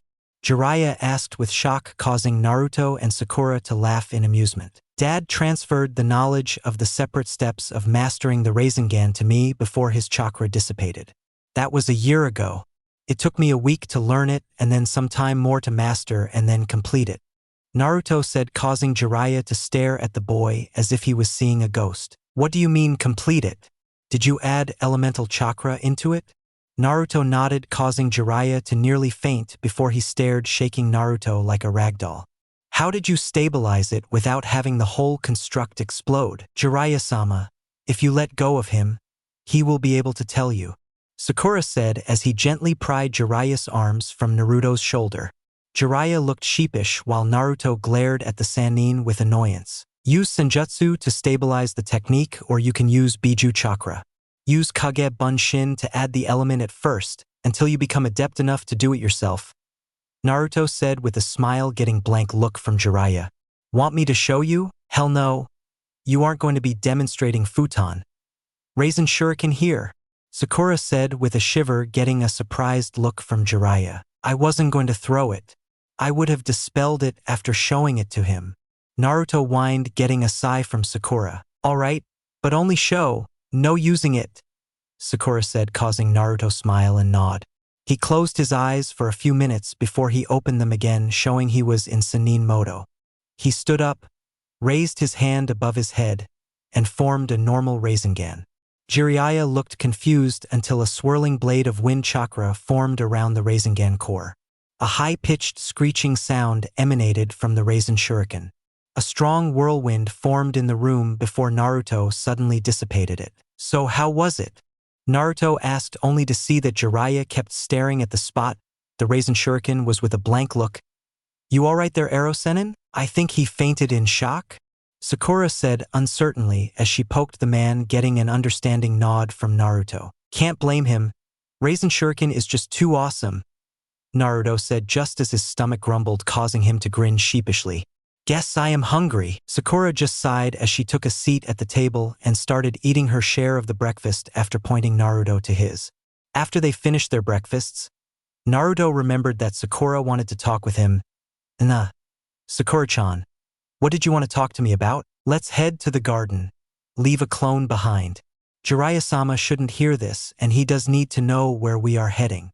Naruto nodded and created a Kage Bunshin to watch over the unconscious Sannin as the original and the pink-haired Irionin walked out of the room. Naruto sat down at the edge of the koi pond with Sakura beside him. Both wore a serious expression on their faces. After a few minutes of comfortable silence, Sakura spoke up. How do you think the rest of the world will react to the revelation of your heritage and status? I don't know, Sakura-chan. I just hope that IWA is not idiotic enough to start a war. That is just what Akatsuki needs to hide their movements. If the Fourth Shinobi War starts between the Great Five Nations and their allies instead of the Alliance and the Akatsuki, then I will have to do the only thing left to save my fellow Jinchuriki. I will have to leave Konoha and create an organization to combat the Akatsuki with the rest of the Jinchuriki. Sakura gasped in shock but nodded in understanding. She placed a comforting hand on his shoulder and gave him a reassuring smile. If you leave, I will come with you. I didn't come back to the past only to see the world be destroyed by Akatsuki. Naruto gave a nod as he smiled softly at the girl. The two sat there in silence and stared at the koi fish swimming in the pond without a care in the world.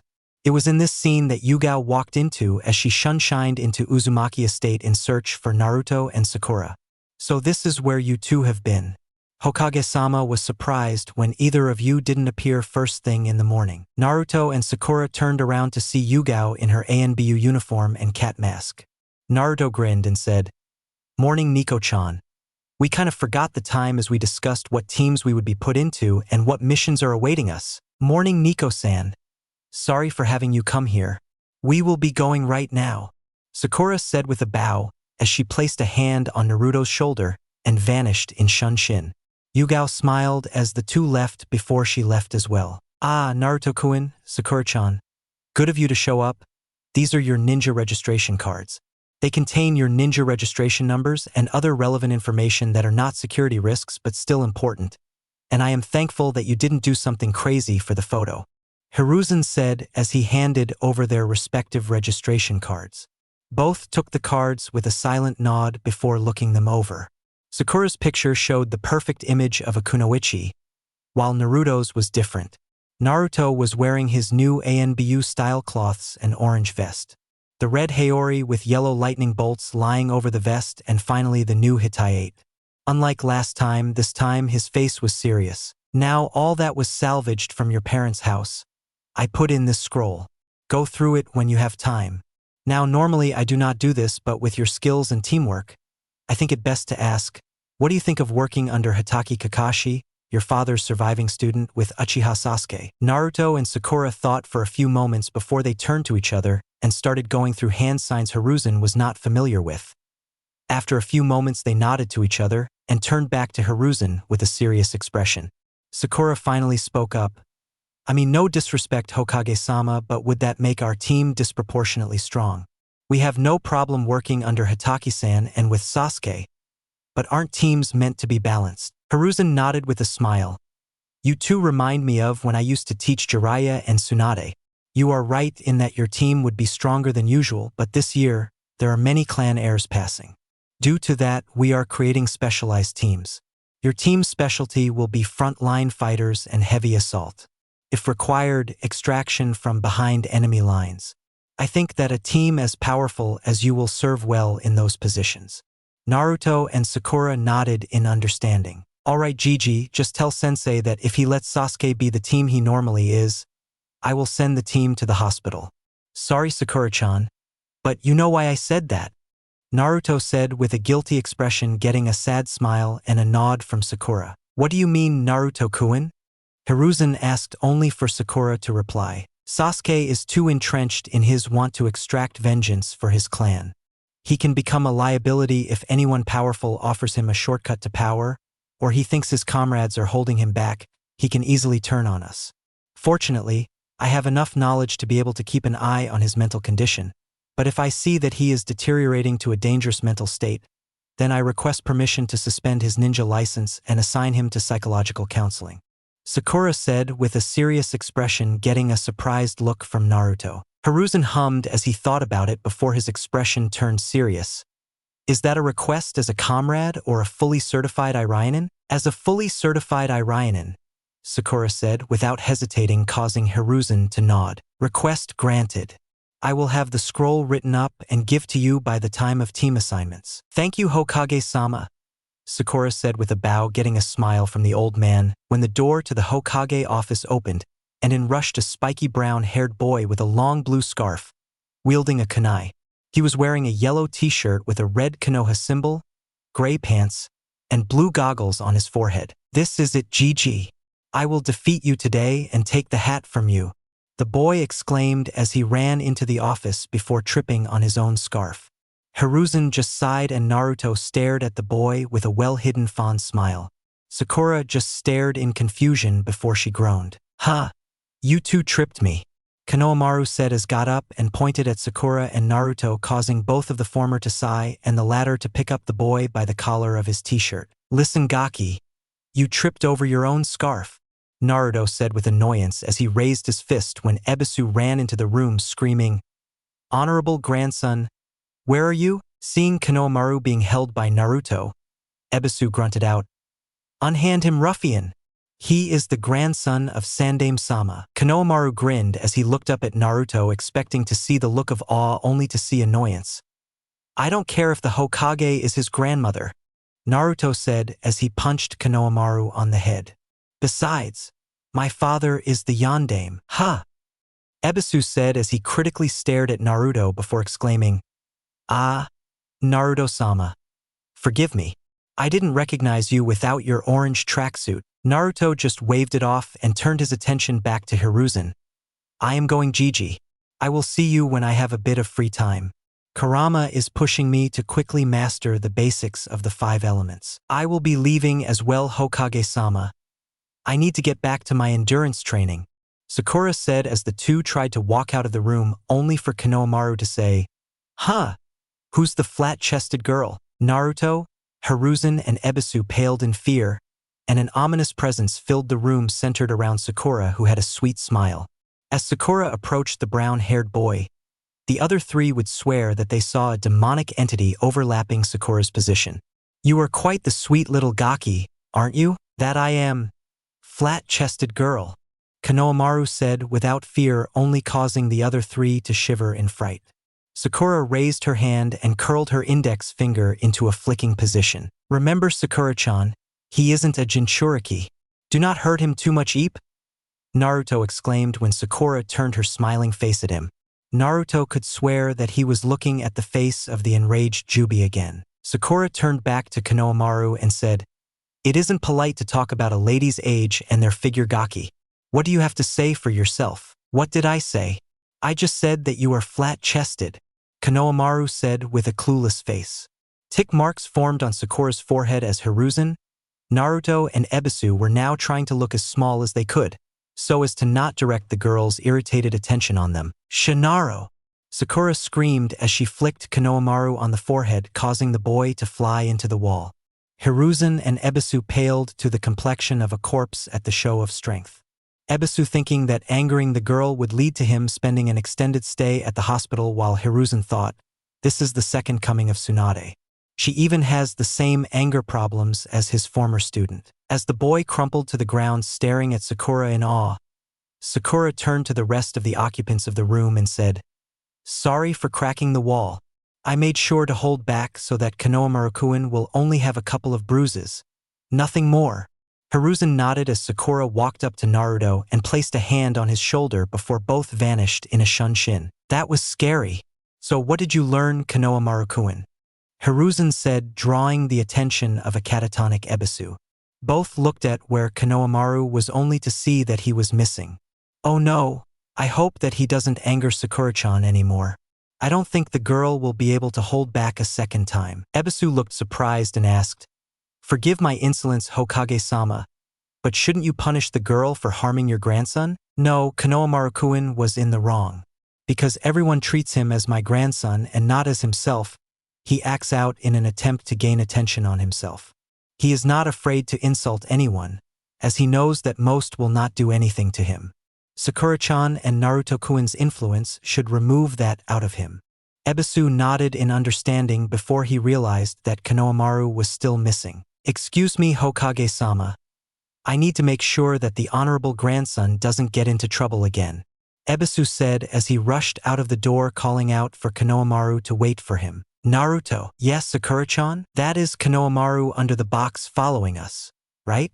Naruto sighed when Sakura pointed out the horrid disguise the brown-haired boy was using. After a moment of thought, Naruto sighed again before he vanished from Konohamaru's line of sight, leaving Sakura behind with a confused look.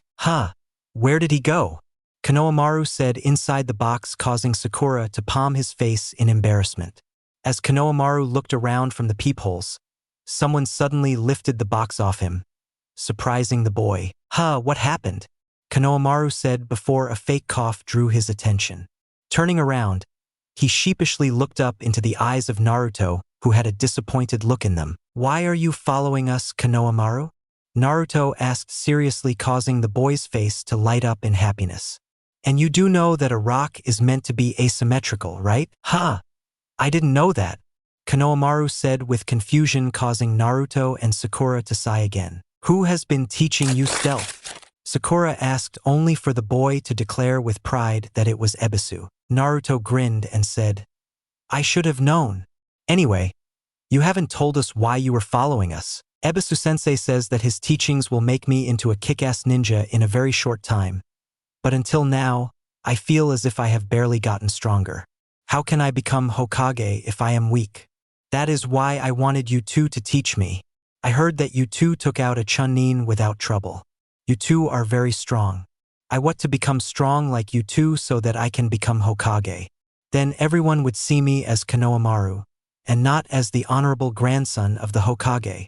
Konohamaru stated with despair, getting an understanding nod from the duo. All right, Konohamaru, I will teach you. That is when I have free time. Meet me at Ichiraku Ramen tomorrow at noon. We will have lunch and then I will show you where I live. It has private training grounds we can use. However, know this, I am not helping you so that you want to become Hokage. I also want to become Hokage, but the reason why is different. Being a leader is the main job of the Hokage. He is not just the strongest shinobi in the village. He is also the one who inspires everyone under his command to do better, the one who administer the economic and political policies for the betterment of the village. Are you sure that is what you want? Besides, you do not become Hokage to be recognized.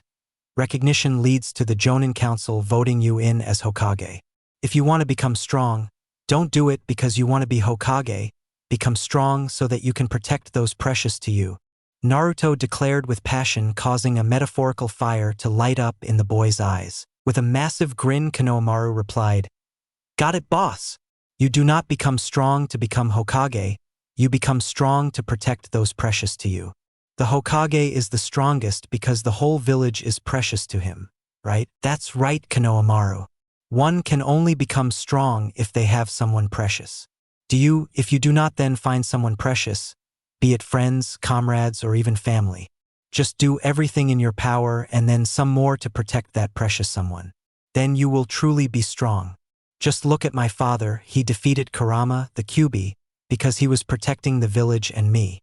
Konohamaru nodded solemnly in understanding before Naruto called out, Aren't you coming? You did want to train with me, right? Konohamaru looked up to see Naruto and Sakura had already walked far into the distance. With a startled look, Konohamaru scurried behind the two-time traveling shinobi with hopes to become stronger, not for himself, but for those precious to him. Ebisu had been searching for Konohamaru for over 3 hours now and had yet to find the boy. Ebisu sighed in annoyance but kept search for his wayward charge. He had looked in all the boy's usual haunts only to come up empty. The only place he has not searched yet was the training grounds. Now that he thought about it, Konohamaru had vanished right after Naruto and Sakura had, so it was probable that he had followed the duo. With that though in mind, Ebisu headed towards the training grounds. As Ebisu was nearing the training grounds, he started calling out to Konohamaru. Honorable grandson, where are you? How will you become Hokage without my shortcut to training? What the glass-wearing Jonin did not realize was that Naruto, Sakura, and Konohamaru heard him but chose to ignore his calls. The first thing Naruto did was explain to Konohamaru that there were no shortcuts to strength. So when Ebisu called out to the boy, The boy ignored the man's claims to a shortcut in training and kept doing what Naruto taught him to do. As Ebisu walked into the clearing where the trio were training, he saw that Konohamaru kept calmly trying to walk up the tree with varying degrees of success. Near him, 500 clones of Naruto were training, all of them doing different nature chakra training. One group was trying to burn a wet leaf. Another was trying to draw out the water from a leaf, causing it to dry up. Yet another was trying to make a leaf crumble to dust. The second to last was trying to make a leaf crumple up with Raitun chakra. The final group was training in perfecting Senin Moto. The original was sparring with the Sakura, who had attached heavy chakra weights to her legs, arms, and torso. This is surprising. I didn't think that the honorable grandson would be willing to train in chakra control without a reward. He mainly screams for new jutsu, Ebisu exclaimed to himself, getting Sakura Konohamaru's attention. The brown-haired boy turned to Ebisu with a deadpan look and simply said, "You never told me how important chakra control was to learning jutsu. Get back to training, Konohamaru. You said that you would master it by the end of the day, so get to it," Naruto said seriously, causing Konohamaru to nod and start walking up the tree again, nearly reaching the top this time before he was blasted off the trunk. Ebisu watched as Konohamaru flipped and landed on his feet and a single extended arm before repeating the exercise. Amazing, isn't it? What a little motivation can do. Ebisu turned to see Naruto standing beside him with Sakura healing a couple of bruises on her arms, a couple of feet away from them. The bandana-wearing Jonin nodded in agreement before asking, "How did you get him to realize that chakra control was this important?" "I tried to explain before, but he just brushed me off. Simple, really. He believed that knowing many jutsu would make him strong. I just showed him that though I am strong, I only have a few jutsu under my command. What I made him realize is that if one learns many jutsu but not master the basics, would only weaken him. Instead, I told him that getting better chakra control would allow him to learn jutsu faster and master them better. In turn, he would become stronger, though it will not be immediately apparent. I see that's where I failed him. I normally train seasoned ninja who are recent recruits in ANBU Black Ops. I expected the honorable grandson to have the same mentality as seasoned ninja. That is why he doesn't listen to me," Ebisu said with a thoughtful look on his face. Turning to Naruto, he bowed and said, "I thank you for making me see the mistakes I have made with the honorable grandson, Naruto-sama. That along with you calling him honorable grandson instead of his given name, if you had called him Konohamaru from the start, he would have respected you more. In fact, he would have taken your teaching method much better if you had seen him as Konohamaru instead of Gigi's grandson," Naruto said with a grin, causing Ebisu to stare at the blonde-haired Jinchuriki with awe. He could not believe that someone younger than him was far wiser. "I thank you for your advice, Naruto-sama. Now, as it seems that Konohamaru-sama is safe, I can leave him here for the moment while I plan a new training plan for him." "How long are you planning to train here?" "I can train the whole day. Sakura-chan will do the same. I believe that Konohamaru will not give up unless he faints from exhaustion or masters the tree-walking exercise, so he would be here for a long time as well. If I see that he is overdoing it, I will make him stop and take him to the Sarutobi estate myself, so you don't have to worry about the gaki." Ebisu nodded before he vanished in a shunshin. "Why didn't you tell him that you plan to take Konohamaru as your apprentice in the future?" Naruto turned around and stared at his pink-haired comrade with a grin. "Where's the fun in that?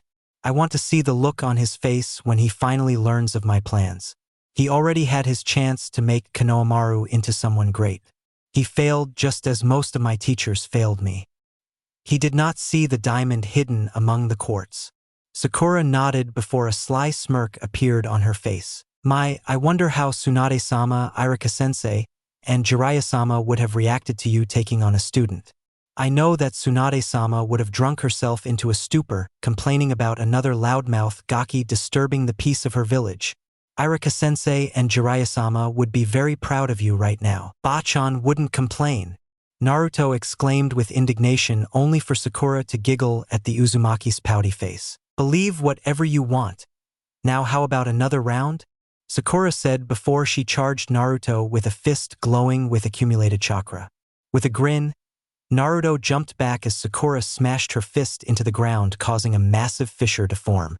"Konohamaru, who had finally made it to the top of the tree, watched in shock at the strength exhibited by the slim girl. The next day, Konohamaru met up with Naruto and Sakura at Ichiraku Ramen. After a quick lunch, the trio headed towards Naruto's clan estate. "So this the Uzumaki estate," Konohamaru stated as he walked into the compound behind Sakura and Naruto. Naruto just grinned at the boy as he walked towards the large onsen at the back of the compound. "I hope you brought your swimming trunks, Konohamaru. I can assure you that you will get wet," Naruto said with a grin, causing Konohamaru to shudder in anticipation. "Sure I did. What do you take me for?"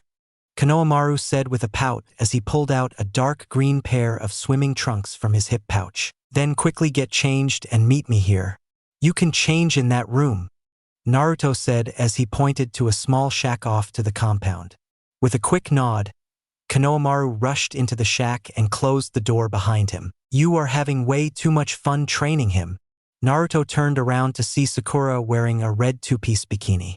"How you look cute. Are you planning to join Konohamaru in his training? I thought we already mastered it." "Baka, my muscles are sore from yesterday's training. I am going to be relaxing in the onsen and watch as Konohamaru has fun finding out how to walk on water," Sakura said with a small blush as she walked out to the other side of the onsen and fell in with a small splash. "Are you going to watch him? Or do you have something else planned?" "I am going to read through the books on sealing Erosenin gave me.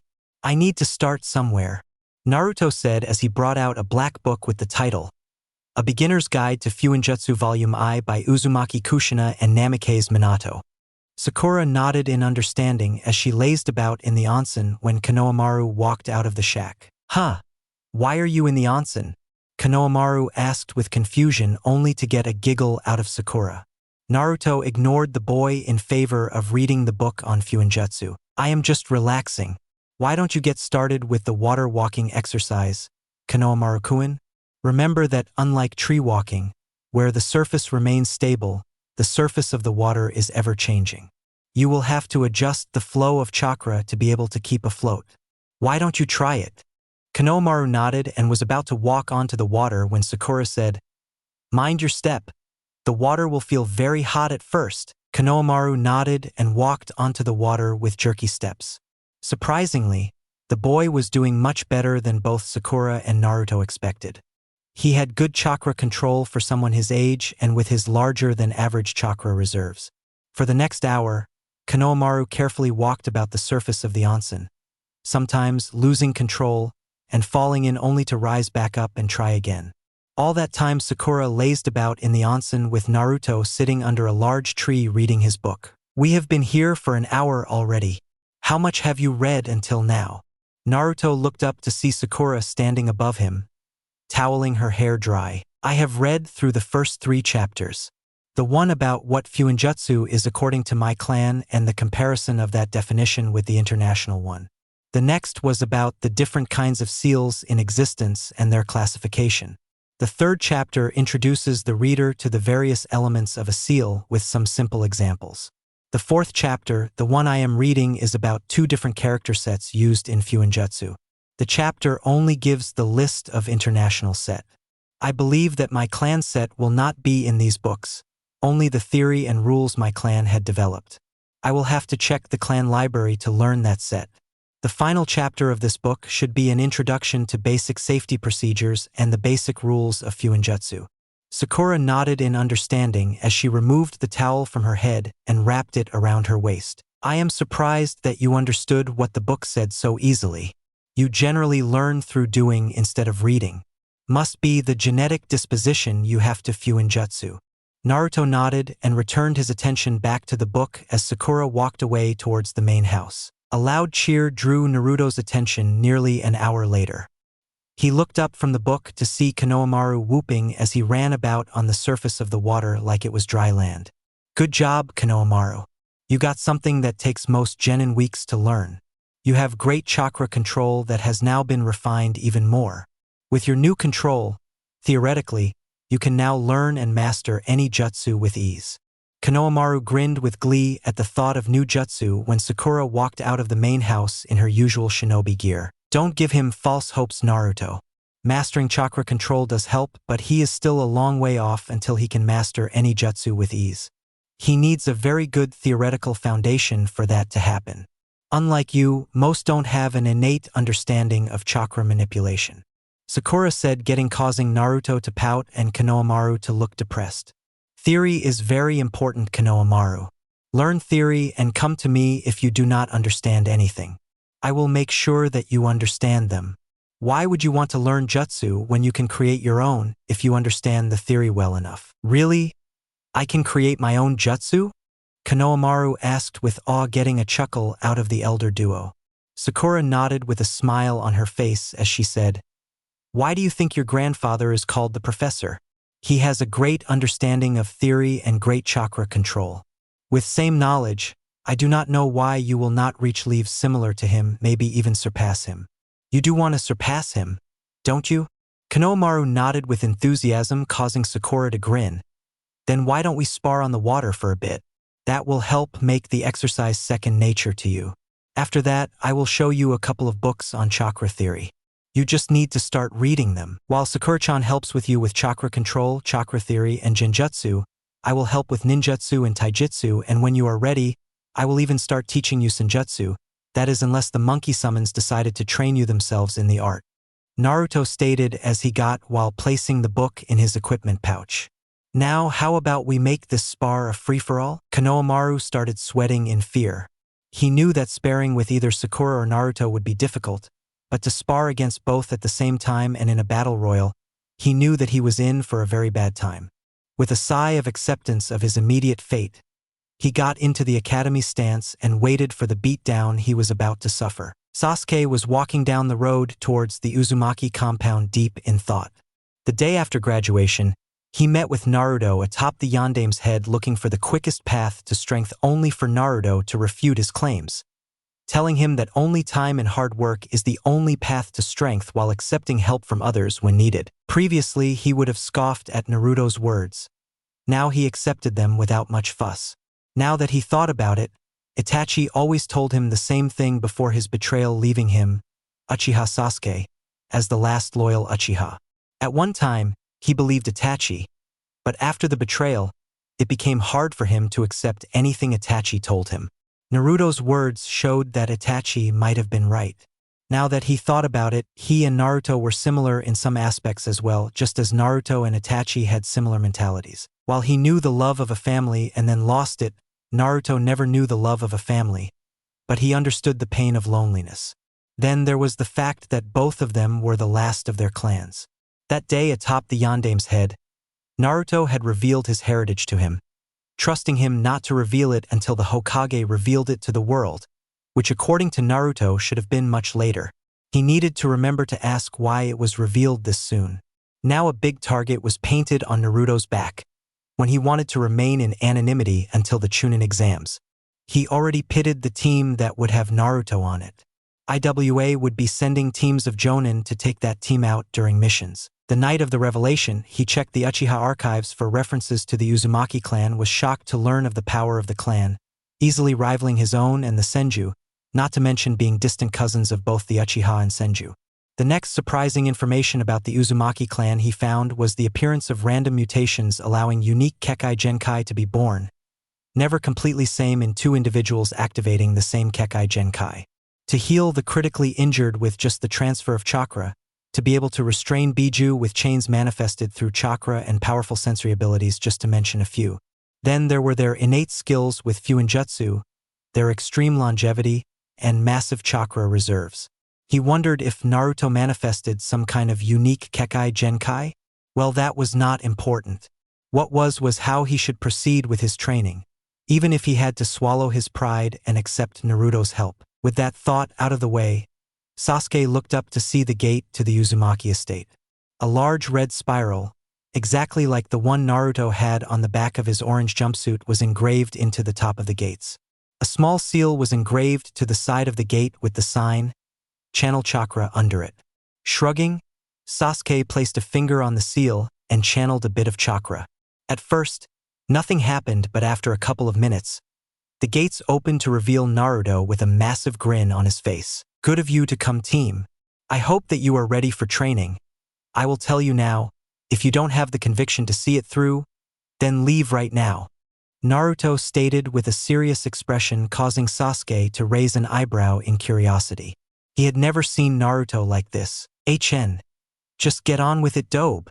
I want to get stronger as soon as possible.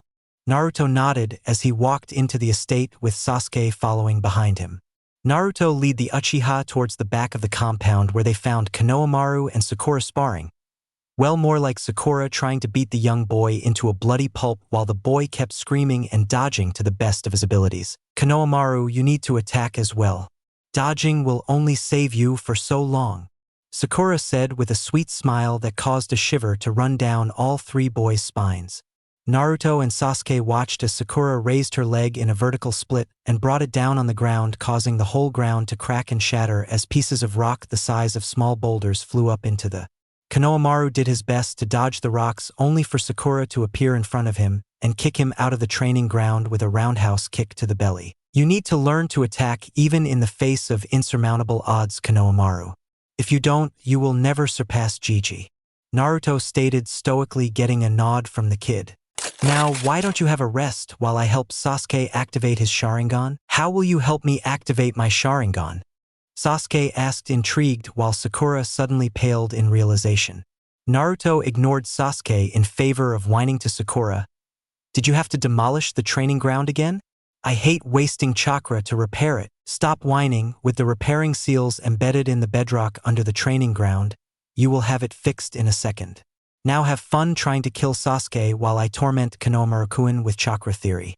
I finally realize why Irika-sensei likes to teach, Sakura said with a grin, causing Sasuke to pale in realization of what Naruto had planned. He never expected the Dobe to be ruthless enough to try to kill a comrade to help them activate their Kekai Genkai. As Sasuke was lost in thought, Naruto channeled chakra into a small pedestal, causing the training ground to glow before it repaired itself. Naruto called out to Sasuke, causing the Uchiha to look at the previously destroyed training ground to see a pristine one. Are you going to keep standing there? Or are you going to enter the training ground? I am coming, Dobe. Don't get worked up about it, Sasuke said with a grunt as he walked to the center of the training ground. As soon as he got into his taijutsu stance, Naruto pulsed his chakra while going through a set of 10 hand seals before slamming his hands on the ground. A pulse of chakra erupted from the ground before a pale blue translucent barrier encompassed the training ground. There, with that barrier ready, we can go all out. Come at me with the intent to kill, or I can assure you that you will die, Naruto stated as his eyes changed from blue to red with black slits. A golden cloak of chakra formed around him with black sealing lines flowing through the cloak, originating from the navel. Sasuke sweated in fear of the power Naruto was giving off. Before Sasuke could react, Naruto had vanished from in front of him, while at the same time, Sasuke felt an extremely strong kick land on his back, throwing him forward. Is that all you have got, Sasuke? Uchiha Madara was rumored to be able to easily defeat the Kyuubi? Have the Uchiha become this so weak that they can't even handle a single tail's worth of the Kyuubi's power? Naruto taunted before a fist made of chakra erupted from Naruto's back and rammed into Sasuke's chest, causing the Uchiha to gasp as all the air was driven out of his lungs. Outside the barrier, Konohamaru and Sakura watched with wide eyes, as for the next half an hour Naruto proceeded to crush Sasuke into the ground. No matter what the Uchiha tried, Naruto had a counter to shut it down. Katan, Gokakyu, a chakra arm dispelled the fire with a single wave. Kunai thrown into vital areas, the chakra cloak repelled them with ease. Straight up taijutsu, Naruto was too fast for Sasuke to land a hit or dodge. To explain in a single word, it was a massacre. How can you control that much power so easily, and with the Kyuubi's malice flowing through the chakra? Sasuke asked as he coughed up blood. Because I have complete control over myself. Besides, I have already purified the fox of his hatred. Originally, the hatred used to eat away at my sanity. After coming to terms with my dark side, it was easy to suppress away the darkness within the Kyuubi's chakra. Soon after that, I was able to help the fox get over his hatred. If you let your hatred consume you, you will not be any better than Beast Kurama had become or your brother has become. He let his darkness take over his heart. Do not become what you hate, Sasuke. Avenge your clan, but do not throw away everything for vengeance. Naruto said as he conjured a Rasengan and charged at the stunned Sasuke. Naruto, stop. That Rasengan is strong enough to kill him. Sakura screamed from outside the barrier with Konohamaru watching with morbid curiosity. Inside the barrier, Sasuke watched as Naruto ran towards him with the spiraling ball of chakra. He heard Sakura's claim that it would kill him. He just could not bring himself to care. Naruto's recent speech had shaken him up. He realized that he was very close to becoming another Itachi. He was about to accept his fate when a voice that sounded like his brother resounded through his mind. Foolish little brother, you think dying is the answer? Where is the strength of your hate? Didn't you swear that you would avenge our clan? The voice of Itachi said, causing the Uchiha to be flooded with determination to survive. Sasuke watched, as suddenly Naruto's pace seemed to have slowed down. He could see the flow of chakra within the small ball and the chakra coating Naruto's body. Just as Naruto was about to shove the ball into his gut, Sasuke jumped to the side while drawing a kunai and flicking it towards the ball of swirling chakra. He watched with fascination as the kunai struck the ball, causing it to destabilize and explode in Naruto's golden chakra-coated hand before a fist made of the golden chakra struck him in the gut, sending him crashing into the barrier. Groggily, Sasuke stood up. Ready for a fight, he saw Naruto dispel the chakra cloak with a grin on his face. Making the ram hand seal, Naruto pulsed his chakra in a definite sequence, causing the barrier to shatter and fade. HN, aren't we going to continue? We already achieved our objective. Peer into the koi pond. I think you will be ecstatic, well as ecstatic as an emo can be. Naruto stated to the confusion of the Uchiha. Without anything better to do, Sasuke walked up to the koi pond and peered into the clear waters. To his shock, he saw his reflection stare back at him with red eyes instead of the usual black. Within the left eye were two tomo while the other had one. Sasuke grinned at the revelation. Here he had been trying to activate it for years and Naruto helped him do it on the first day. Foolish little brother, you may have gained the Sharingan, but you still need the Mangekyo to be able to handle me. You don't have the hatred to kill me. Itachi's voice resounded through Sasuke's head again, causing the boy to clench his fists in anger when he remembered Naruto's previous words. No, Itachi, I won't hate. It was not hate that activated my Sharingan, it was help from comrades. You are only trying to make me into another version of yourself. I will kill you to avenge the clan, but I will not obsess and hate you for the darkness that now resides in your heart. Sasuke thought before he stood up from his crouch and walked towards Sakura, who had bandages ready. 5. Chapter 4, Team 7 Rebirth. Naruto and Sakura walked into their former ninja academy classroom to see Sasuke was already there, sitting by himself beside the large window. Around the room, the other graduates were sitting with their friends. Ino was sitting with her civilian friends in the middle of the room. Shikamaru, Choji, and Kiba were sitting in the back of the room. Shikamaru sleeping like usual, Choji eating chips, and Kiba was boasting that he would be the best ninja along with Akamaru as his partner to anyone who would listen. Shino and Hinata were sitting on the other side of the room from Sasuke, looking forward with stoic expressions, though in Hinata's case, her eyes showed her nervousness. Around the room, the civilian-born graduates were excitedly whispering about what teams they would end up as members of. Should we sit with Sasuke?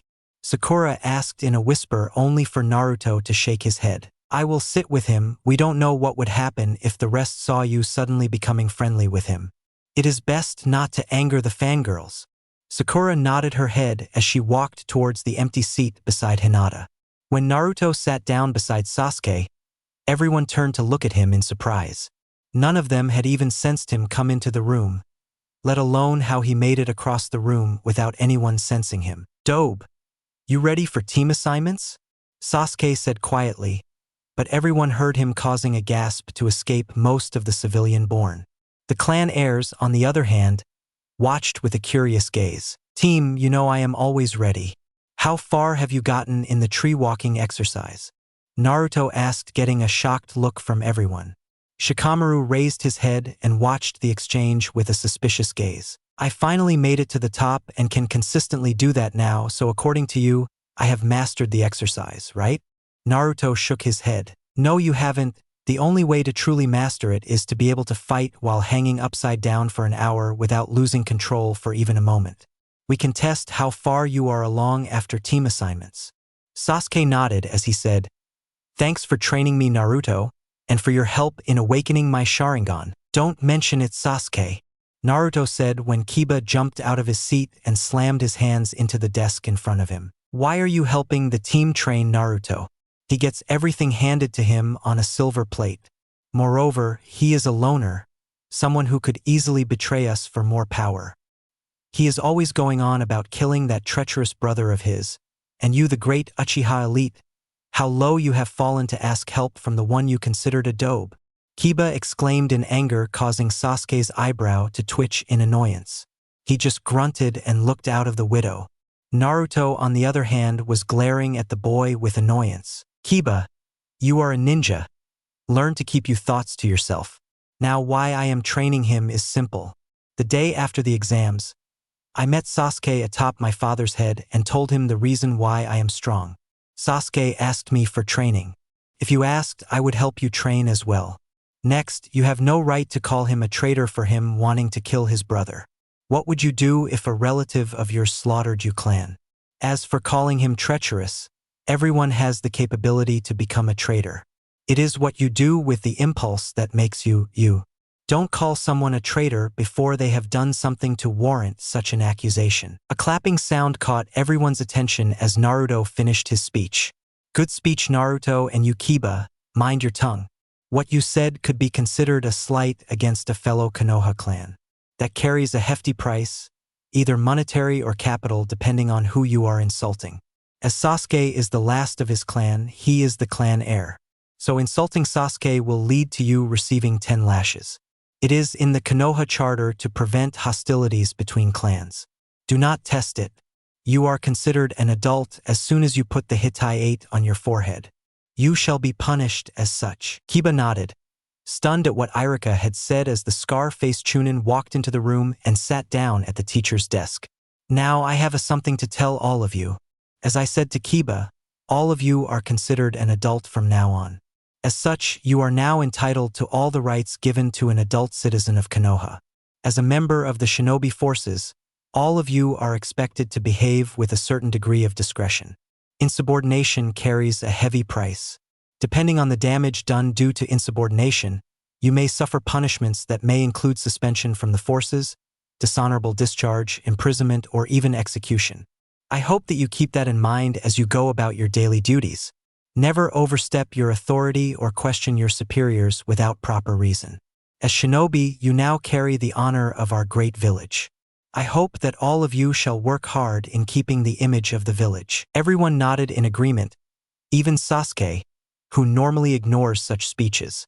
Seeing that Irika stood up with a piece of paper in his hands, "This right here are the team assignments that Hokage-sama has sent to the academy. Now I shall give you all your team assignments, so please keep quiet until I am done." After that, Irika started reading out the assignments. Naruto ignored most of the assignments until he heard Irika call out, "Team 7 will be Uchiha Sasuke, Haruno Sakura, and Uzumaki Naruto." Ino stood up with a confused expression on her face and asked, "Shouldn't it be Namikaze?" Irika was about to answer when Naruto beat him to it. "Not really. Father was a civilian while Mom was from the Uzumaki clan, the last known member of the clan to be exact. Mom and Dad decided that I should carry the name Uzumaki instead of Namikaze, both to honor my fallen clan. It would also protect me from my dad's enemies, as most would expect his son to carry his name instead of his wife's maiden name." "Ah, now I see," Ino said with a satisfied nod, causing Irika to shake his head at Ino's habit of gathering gossip before he continued. "Team 8 will be Aburame Shino, Inazuka Kiba, and Hyuga Hinata.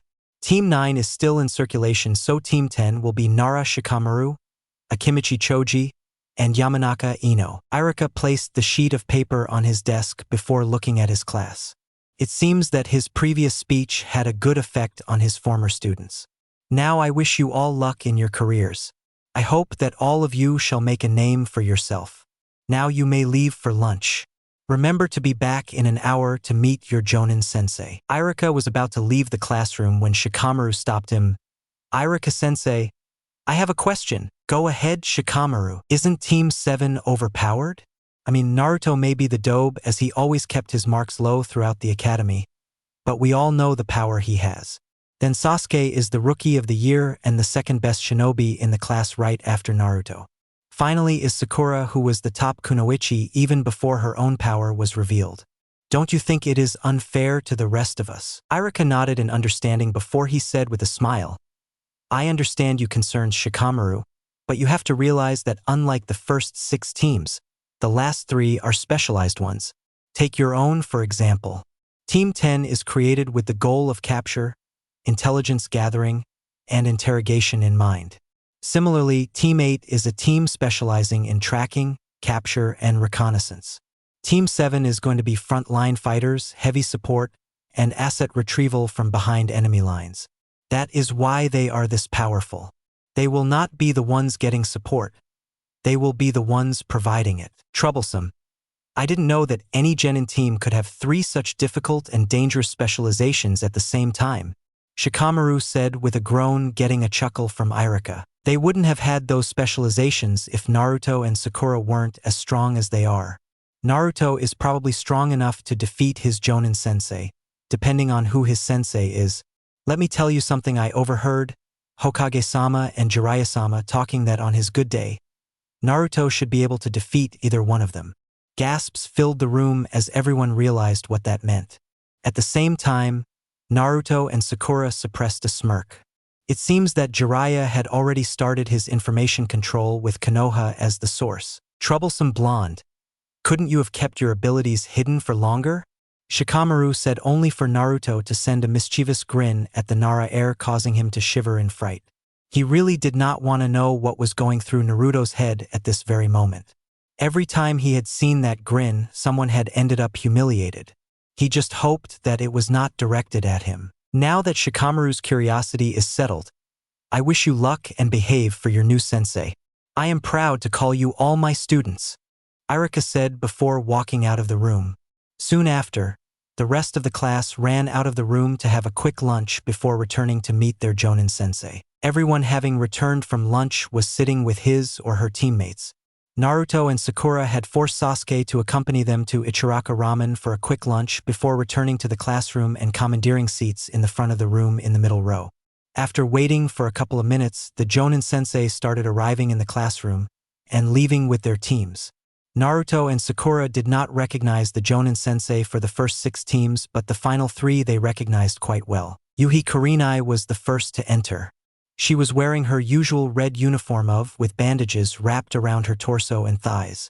Her hitayate proudly sitting on her forehead. After her entered Sarutobi Asuma, wearing the standard Konoha Jonin uniform along with his orange scarf, from his time in the 12 Ninja Guardians, wrapped around his waist. He was, as expected, smoking a cigarette with his eyes glinting with mischief. Finally, Hatake Kakashi entered the room, startling the duo of time-traveling ninja. Kakashi was wearing his usual ANBU-like uniform with his hitayate blocking the Sharingan in his right eye. Kurenai walked forward and called out, "Follow me at Training Ground 27 Team 8. Shino, Kiba, Akamaru, and Hinata stood up and followed the woman out of the room. Meet me at Training Ground 36 in an hour, Team 10, Asuma said before he left in a shunshin.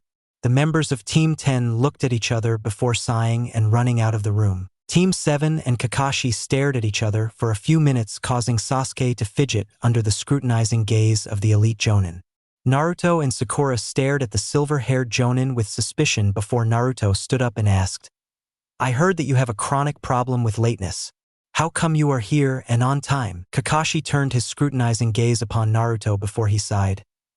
"Normally I am, but I didn't think it wise to irritate you, not with how you have humiliated ANBU before. As a former ANBU captain, I always found it funny that you were able to sneak into ANBU HQ and set up your pranks no matter how they changed the security patrols. Besides, I think I would be doing Sensei a disservice if I didn't teach his son correctly." Naruto nodded in understanding while Sakura had to stifle a giggle at Kakashi's reasons, though she could see where he was coming from. Before, everyone thought that Naruto was an idiot with exceptional luck. Now everyone thinks that the pranks were the byproduct of skill. She could see why Kakashi was cautious. Beside her, Sasuke stared at the Jonin with an arched eyebrow. He could not see why he was so afraid of Naruto's pranks. "All right, meet me on the roof in 10. Kakashi said just before another Naruto appeared behind him and slammed a Rasengan into his head, causing Kakashi to go up in smoke. "He was a Kage Bunshin?" Sakura asked in surprise. Naruto nodded as the one beside her puffed away in smoke. Sasuke looked up startled at that but decided against saying anything. Sakura just sighed before she stood up and placed a hand on Sasuke's shoulder, surprising him. Before both puffed away in a cloud of smoke, Naruto following behind his teammates. "Did he have to ram a Rasengan into my clone's head?" Kakashi said to himself when a voice startled him from behind him. "Not really, but where's the fun in poking a clone with a kunai?" Kakashi jumped up, a kunai appearing in his hand, and turned around only to come face to face with a grinning Naruto. "How long have you been here?" Kakashi asked as he thought of how Naruto was able to sneak up on him before dismissing the though as he realized that when Naruto could easily infiltrate ANBU HQ, then sneaking up on a relaxed ex-ANBU captain should be easy. Naruto shrugged non-committally before he said, "Long enough to have killed you at least 12 times in 17 different ways." Kakashi shuddered in realization of what Naruto implied as his other two genin appeared in a shunshin. "Ah, it seems that your teammates are here. Why don't you all sit down and introduce yourselves?" Kakashi said, as he kept alert so that Naruto would not catch him off guard again. He really did not want to fall under the crosshair of a bored Naruto. After the three genin were seated, Sakura asked the obvious question, "Why don't you go first, sensei? We already know each other. You are the one who is a stranger." Kakashi thought for a moment before he shrugged. "All right, the name's Hatake Kakashi. I like many things. Dislikes, I have not many things I dislike. But traitors and those who leave behind their teammates are at the top of that list. My hobbies are not your concern. As for my dream, I don't feel like telling you." The trio of new genin blinked at Kakashi's unique introduction before Kakashi pointed at Sakura and said, "You first, Pinky." Sakura glared at the scarecrow-looking jonin before she began her introduction. "I am Haruno Sakura. I like my teammates, training, and helping in the hospital. I dislike perverts, traitors, and those who put the mission above their comrades. My hobbies are reading new medical discoveries and learning or creating new Iryujutsu. I dream to become the best Irionin, even greater than Tsunade-sama." Kakashi looked startled at the revelation. He did not think that girl would have such high ambitions. Surpassing Tsunade of the Sannin now, that was one heck of a dream and not an easy one to achieve as well. With a nod, he turned his attention to Naruto. "Now you Naruto. The name is Uzumaki Naruto, the future Hokage. I like ramen, training, and protecting those precious to me. I dislike the 5 minutes it takes to cook instant ramen, perverts, traitors, arrogant asses, people who judge without someone getting to know them, and those who harm my precious ones. My hobbies are training, eating ramen, and studying Fuinjutsu. My dream is to break the cycle of hatred in the shinobi world and become the greatest Hokage ever." Kakashi nodded before he asked, "Who are precious to you, Naruto? Your friends, comrades, or the villagers?" "Friends, comrades, and all those who are too weak to protect themselves, even all the animals in the world." Kakashi, Sakura, and Sasuke stared at the blonde Jinchuriki with surprise and awe. They never thought that Naruto could be this selfless. Then again, Sakura and Kakashi justified his statement with the belief that it came from his position as a sage. "That's good of you, Naruto. Never let the world darken your golden heart. Now you duck, but..." Kakashi said with an eye smile, causing Sasuke to glare at the jonin with his newly awakened Sharingan. Kakashi looked up in surprise but waited for Sasuke to introduce himself. "Uchiha Sasuke. I have very few things I like. I dislike many things, with traitors being at the top of the list. My hobby is training. My dreams are to become the most reliable teammate, revive my clan, and if possible, avenge them by killing Itachi." Sasuke said, but not with the usual venom and anger. Kakashi watched the boy with his single eye only to see that instead of the usual tense posture, the Uchiha survivor was relaxed for once. Even the arrogance that usually permeates the air around the boy was thinner. Then there was the boy's declaration of dreaming to become a reliable teammate. Kakashi did not know if Sasuke still had the same Avenger mentality his profile warned about, but made a mental note to watch the boy as his present presence was different to that of an Avenger. Nodding to himself, Kakashi smiled and said, "When did you activate your Sharingan? Your profile didn't say anything about it." Sasuke looked up in surprise before he looked at Naruto and said with a hint of gratitude, "Naruto helped me activate it a couple of days back." Kakashi sat up straighter and looked at his team with surprise. He did not think that Naruto would be able to get through to the Uchiha enough make him rethink his ways. He expected Sasuke to be an Avenger with a very high flight risk. Now he was not so sure. "Alright then, you three meet me at Training Ground 7 in an hour for your final test. You will be sparring against an older genin team in a team versus team matchup. I will meet you there with the team and their sensei. If you fail the test, I will have to disband your team and end you back to the academy. If any of you fail, only you will be sent back. The actual objective of the exam will be hidden, so you will have to figure out how to pass on your own." Kakashi said and waited for the expected outburst. When the outburst did not come, he stared at his team to see all three staring right back at him with determination. "Anyway, tomorrow Naruto will be tested by a team of 4 Jonin that includes me at the Chunin exam stadium. Both of you have to be present. Whether you pass or fail, attendance is compulsory." "Alright, sensei," Sakura said as Sasuke just nodded with a grunt. Kakashi nodded before he vanished in a shunshin. His team stared at the place previously occupied by the Jonin before they all stood. "I think the hidden objective will be teamwork. Do not try to do things on your own." "That means you, Sasuke," Naruto said, only for Sasuke to give an irritated grunt but nodded all the same. Naruto placed a hand on Sasuke's shoulder before the two of them vanished in a puff of smoke with Sakura following. "Come, my youthful students. Show more enthusiasm. Look at Lee Keiyuan." A green spandex clan Jonin exclaimed to his 2 other students as his final student, also clad in similar green spandex, ran around the clearing at extreme speeds. The other 2 just glared at their sensei as they jogged around training ground, heavily panting. Unlike their crazy teammate and sensei, they did not have the stamina to complete such insane training as easily as the other 2 do. As the 3 genin went about their stamina training, Kakashi appeared beside their sensei in a puff of smoke. Without even turning around, Guy said, "Good morning, Kakashi. What are you doing here? Don't you have a youthful team to test?" Kakashi nodded as he took out an orange book and started skimming through it for a couple of moments before replying, "I do. But instead of giving them the bell test, I decided to see if you and your team would be willing to help in testing them. So, will you?" Guy hummed before he asked, "This is most unusual of you, Kakashi. Is it wise to test the teamwork of green genin with seasoned ones? Normally I wouldn't, but my team contains Uchiha Sasuke, Haruno Sakura, and Uzumaki Naruto. From their introductions, I can easily see Sakura and Naruto working together. They may even convince Sasuke to work with them. All of know that Sasuke only respects strength, so the bell test would be moot against them.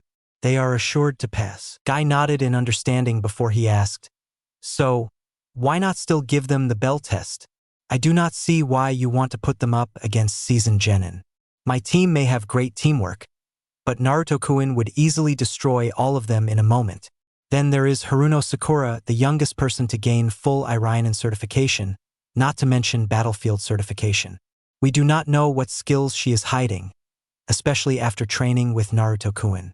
Then there is the last Uchiha. We all know that after Naruto-kun and Sakura-chan, he is probably the strongest genin of their year. I would not be surprised if he already has the Sharingan. So tell me, what use is this exam?" Kakashi hummed as he turned a page before he said, "I want to see how well they work against another team. Together, I am sure that they can take down Jonin already. I want to see how they fare against another team." Guy nodded in understanding before he jumped down from the tree branch he was observing his team from. Landing in the middle of the clearing, he shouted out, "Alright, my youthful genin. That is enough for now. A fellow Jonin has requested our help to test his new genin team, so please rest up. You will be pitted against the other team in a team deathmatch. We will meet the new team in..." Kakashi, Where and when are we to meet the team? Ha! Didn't I tell you? Oh well, meet my team and me at Training Ground 7 in an hour. Jarani, Kakashi said as he vanished in a puff of smoke. Ha! Akage Bunshin. He did not even have the decency to come to me in person. Curse you and your hip attitude, Kakashi. Guy exclaimed quietly when Niji approached him. Why do we have to test a green genin team? They don't stand a chance. Fate has declared it. Niji asked with a frown, causing his female teammate Tenten and Lee to frown in return. Guy adopted a serious expression as he said, "Don't underestimate anyone, Niji. That may be the last thing you will do.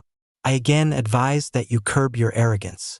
Now as to why we are helping test this team, as the usual test is ineffective for this team. 2 of its members are close friends and have good teamwork. They alone took down a Chunin-level trader last week, the very night they graduated, in the process saving another Chunin's life. Then each member's individual skills are higher than most seasoned genin have. If they pass, I can assure you that they will be taking the next Chunin exams that is scheduled to happen in Konoha. The one I am planning to nominate you for if you show that you have matured more." "Got it. Yes, Guy-sensei," Niji said with confusion. He had not ever seen his sensei this serious before. "Now I must warn you, each member of this team is dangerous in their own right. The first member to be wary of is Uchiha Sasuke. If he has the Sharingan, then it is imperative that you Niji quickly take him down. Next, the girl, Haruno Sakura, is the youngest fully certified Irionin. Do not let her get too close. She can easily disable any of you with a single swipe of her hands and the Chikura no Mezu technique. Tenten, you will make sure that she cannot get too close to Lee or Niji. Finally, there is Uzumaki Naruto. Do not let his age fool you. He is the most dangerous in the team. There are rumors flying about that he should be able to defeat Jiraiya-sama no Densetsu no Sannin or even Hokage-sama. Guy said as his genin's eyes widened in shock. Don't let him stand around for too long. From what I heard, if he gets enough time to activate Sannin Moto or even tap into the Kyuubi's chakra, then all of you are finished. Niji, I want you and Lee to concentrate on him as much as you can while Tenten keeps his teammates off your backs. Lee, I order you to leave behind your weights behind, and if required, you have my permission to use that." Lee's eyes widened in shock but nodded in realization of what kind of opponent Naruto was. "Yosh, I never though you would give me permission to use that. Naruto-kun must be very youthful if you are asking us to take such precautions. If I fail, then I shall run around Konoha 100 times, on my hands carrying a massive boulder. If I can't do that, then I shall climb the Hokage mountain using my teeth. And if I can't do..." Lee was cut off as a massive mace crashed into his head. "Alright already, we get it. Just rest and save you energy for the match," Tenten said with an angry frown with Niji glaring at his teammate. Team 7 was waiting in Training Ground 7 for their sensei and the other genin team he was bringing with him. As they waited, Naruto was reading his book on beginner's Fuinjutsu. Beside him, Sakura was leaning against a tree pursuing through an advanced medical scroll detailing the theory behind using Suetun chakra affinity in healing. Sasuke was sitting on the ground reading one of his clan scrolls on the Sharingan. As they waited, Naruto suddenly perked up and said, "So where's the other team, sensei?" "Mama, don't be a spoil sport. Just because you are the best sensor in Konoha does not mean that you should ruin my fun. Here I was hoping to test the other's skills in observation, and you ruin it." Kakashi whined only for Sakura to snort and say, "No, you were just going to stay there and wait until Sasuke asked where you are before revealing yourself, while also scaring the pants off him. I see that you didn't include yourself in there. May I ask why?" Kakashi asked, his a curious gleam in his lone visible eye, getting a giggle from Sakura. "I sense you the moment you enter the clearing. Naruto sensed you the moment you decided to head here. The only one with weaker sensory abilities now is Sasuke, but that will be quickly remedied with a bit of experience under his belt." Sasuke looked surprised at how clinically she stated that without even looking at him. "They are here," Naruto said, surprising the rest before a team rushed into the clearing behind Guy. "Yo, looks like you made it," Kakashi said with a grin as he jumped down from the tree and landed beside his team. Team, this is Team Guy under Elite Jonin Mato Guy. They shall be your opponents during this exam. Guy and I will be observing you. If I am not mistaken, Guy has given them information on you. You will be going in blind with no knowledge of their abilities. The objective of the test is do as well as you can against the seasoned team. Understand? Hi Sensei. His team chorused before the put away the scroll and book in Naruto's case before walking forward to greet the team. Know this. You are fated to lose to us. Niji said before anyone could even say something, causing his teammates and Sensei to frown. Sasuke seethed in anger while Naruto and Sakura stared at the Hyuga boy with cold eyes, causing a shiver to run down his spine. Fate isn't predetermined. We make our own fate. Naruto gritted out in anger. He did not remember Niji being this arrogant before. Last time Niji did not know his heritage and status, so he could let Niji's arrogance slide at the time. This time, Niji should have reacted more cautiously to his very presence. Niji glared at Naruto and was about to say something when Kakashi intervened. Alright, let me explain the exam. Team 9, your job is to try and defeat Team 7. Use every skill you have as long as it is non-lethal. Team 7, you do the same. There is a hidden portion to the test. Let us see if you can discover what it is. You have 2 hours to complete the test.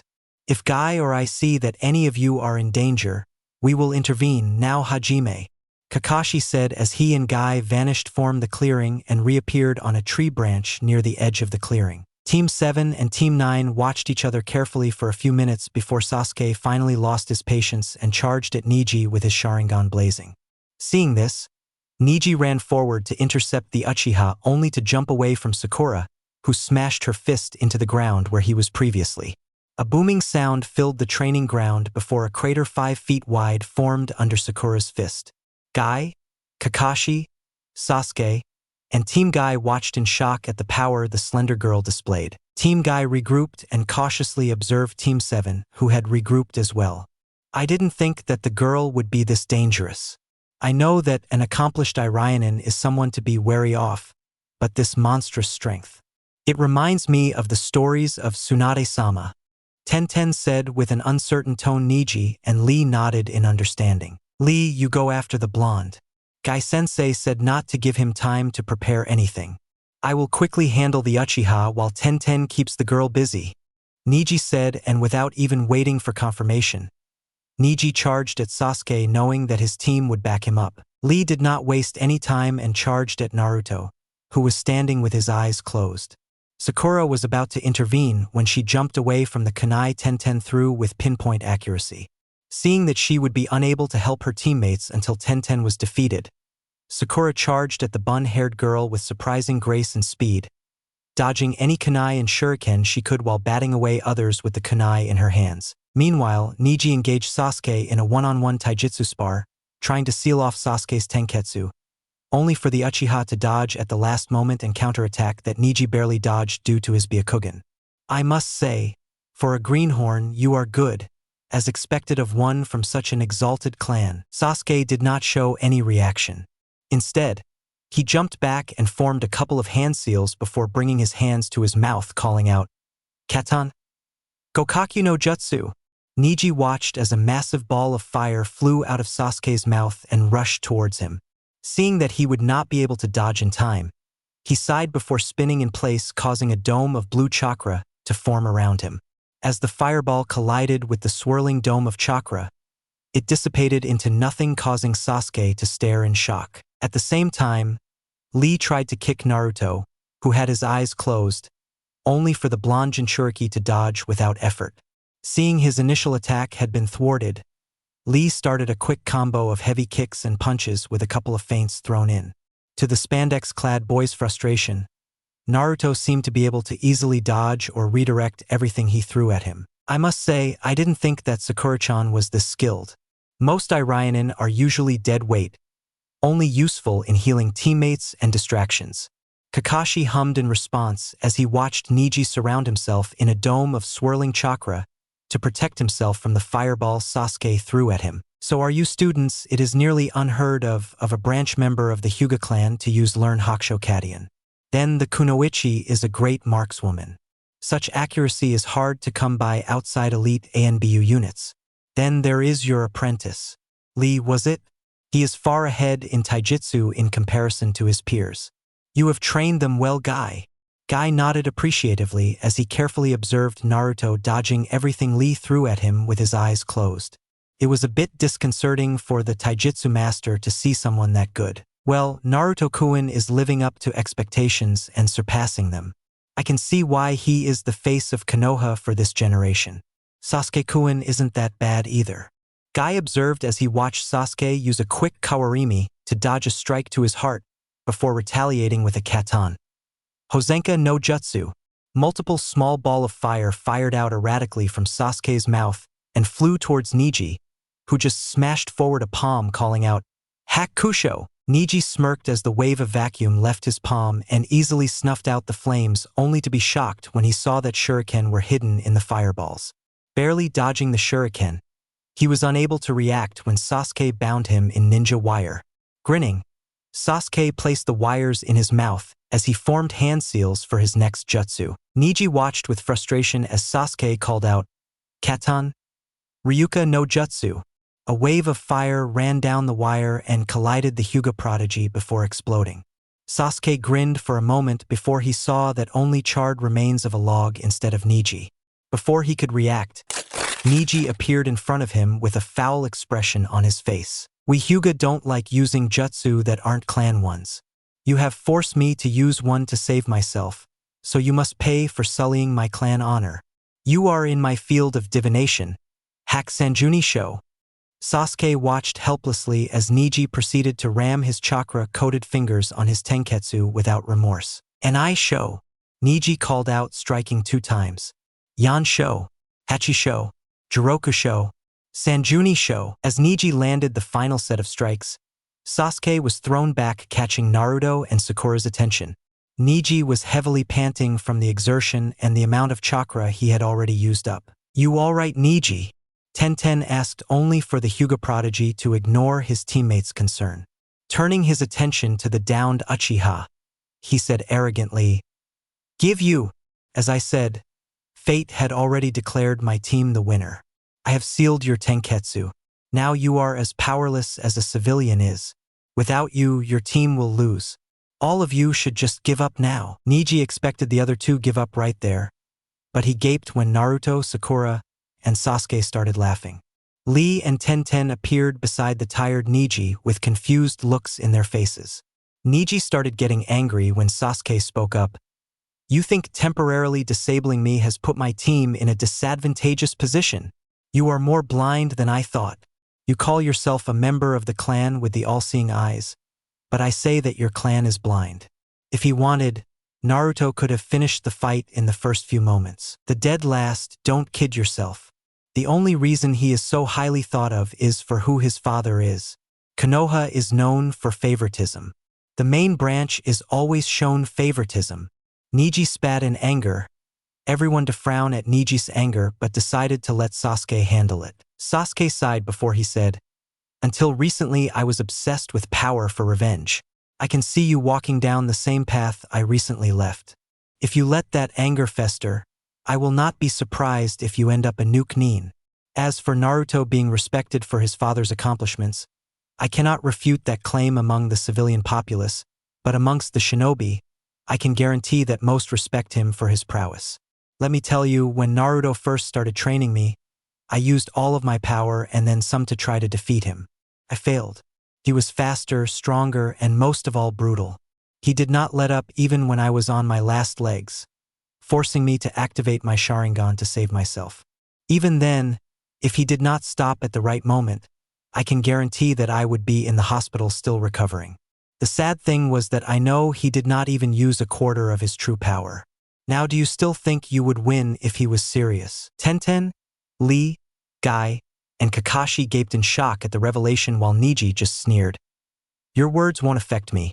For all I know, this must be a plan your team came up with to psych us. Sasuke just shrugged and shakily stood up. Neji was about to attack Sasuke again when Naruto appeared in front the Uchiha along with Sakura, a frown marring his face. Sasuke is right. You are blind if you can't tell the difference in chakra levels between my team and yours. Sasuke has just as much chakra as you. Sakura has enough to put most jonin to shame. Me, even without Kurama, I have more chakra than Jiraiya and the Sandaime combined. I do not know how good your Byakugan is, but I believe that it can see the flow of chakra within us. The smoothness of the flow is directly dependent upon our control. Sakura has the smoothest flow in the whole of Konoha. I can even dare to say that she has perfect control. How do you know that?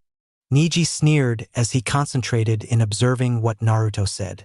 To his surprise, he found the word of the blonde Jinchuriki was true, though he would not admit that. My Senjutsu allows me unparalleled sensory abilities to the point I can even sense the chakra affinities, health, and emotions of someone. If you do not believe me, you can ask Hayashidano, Naruto said with a smirk before he nodded to Sakura, who grinned in response. Naruto was engulfed into a cloak of yellow chakra with black lines flowing throughout the cloak. Neji, Lee, Tenten, Guy, and Kakashi watched in awe at the power radiating from Naruto. Naruto placed a hand on Sakura's shoulder, causing a tail-less cloak of bubbling red chakra to engulf the girl. Both grinned as Naruto said, "Have fun, Sakura. Make sure to not accidentally kill them." Before Team 9 could react, Sakura charged forward at greater speeds than before, catching them by surprise. At the same time, Naruto placed a hand on Sasuke's shoulder, causing a pulse of chakra to flow through the Uchiha's body, forcefully reopening the closed tenketsu before a bubbling cloak of red chakra formed around him. "Please don't tell me he did what I think he did?" Kakashi whined, causing Guy to smirk. "If you mean sharing the Kyuubi's chakra with his team, then he did. I wonder what that will change," Guy said as he watched the wounds on Sasuke's body give off steam before sealing up without leaving behind a single scar. Kakashi and Guy watched in shock at that revelation. Everyone speculated that the Kyuubi used to increase Naruto's healing ability. Now they had proof. "My god. Look how powerful Sakura-chan has become now," Kakashi said as he watched with a wide-open eye at the massacre Sakura was performing. All around the field, there were craters as large as 12 feet wide. Tenten and Neji were panting while Lee had sweat dripping down his face. "Lee, use it. If you don't, you will lose," Guy said with a serious expression, causing Kakashi to look at him in shock. "You didn't teach him 10 Hashiman Tanko no Jin, did you?" Kakashi asked, only for Guy to nod. "How many can he open?" 3. "But they should be enough to change the tides a bit," Guy exclaimed as he watched Lee scream out before a massive wave of invisible chakra caught everyone's attention. Lee's hair had risen into the air, flowing in an unseen breeze. "Lee, are you all right?" Tenten asked as Neji watched with curiosity as their teammates screamed in what seemed pain before a massive wave of invisible chakra erupted from him. "Kaimon Kai," Lee intoned before he vanished from beside his teammates and reappeared behind Sakura, catching her off guard.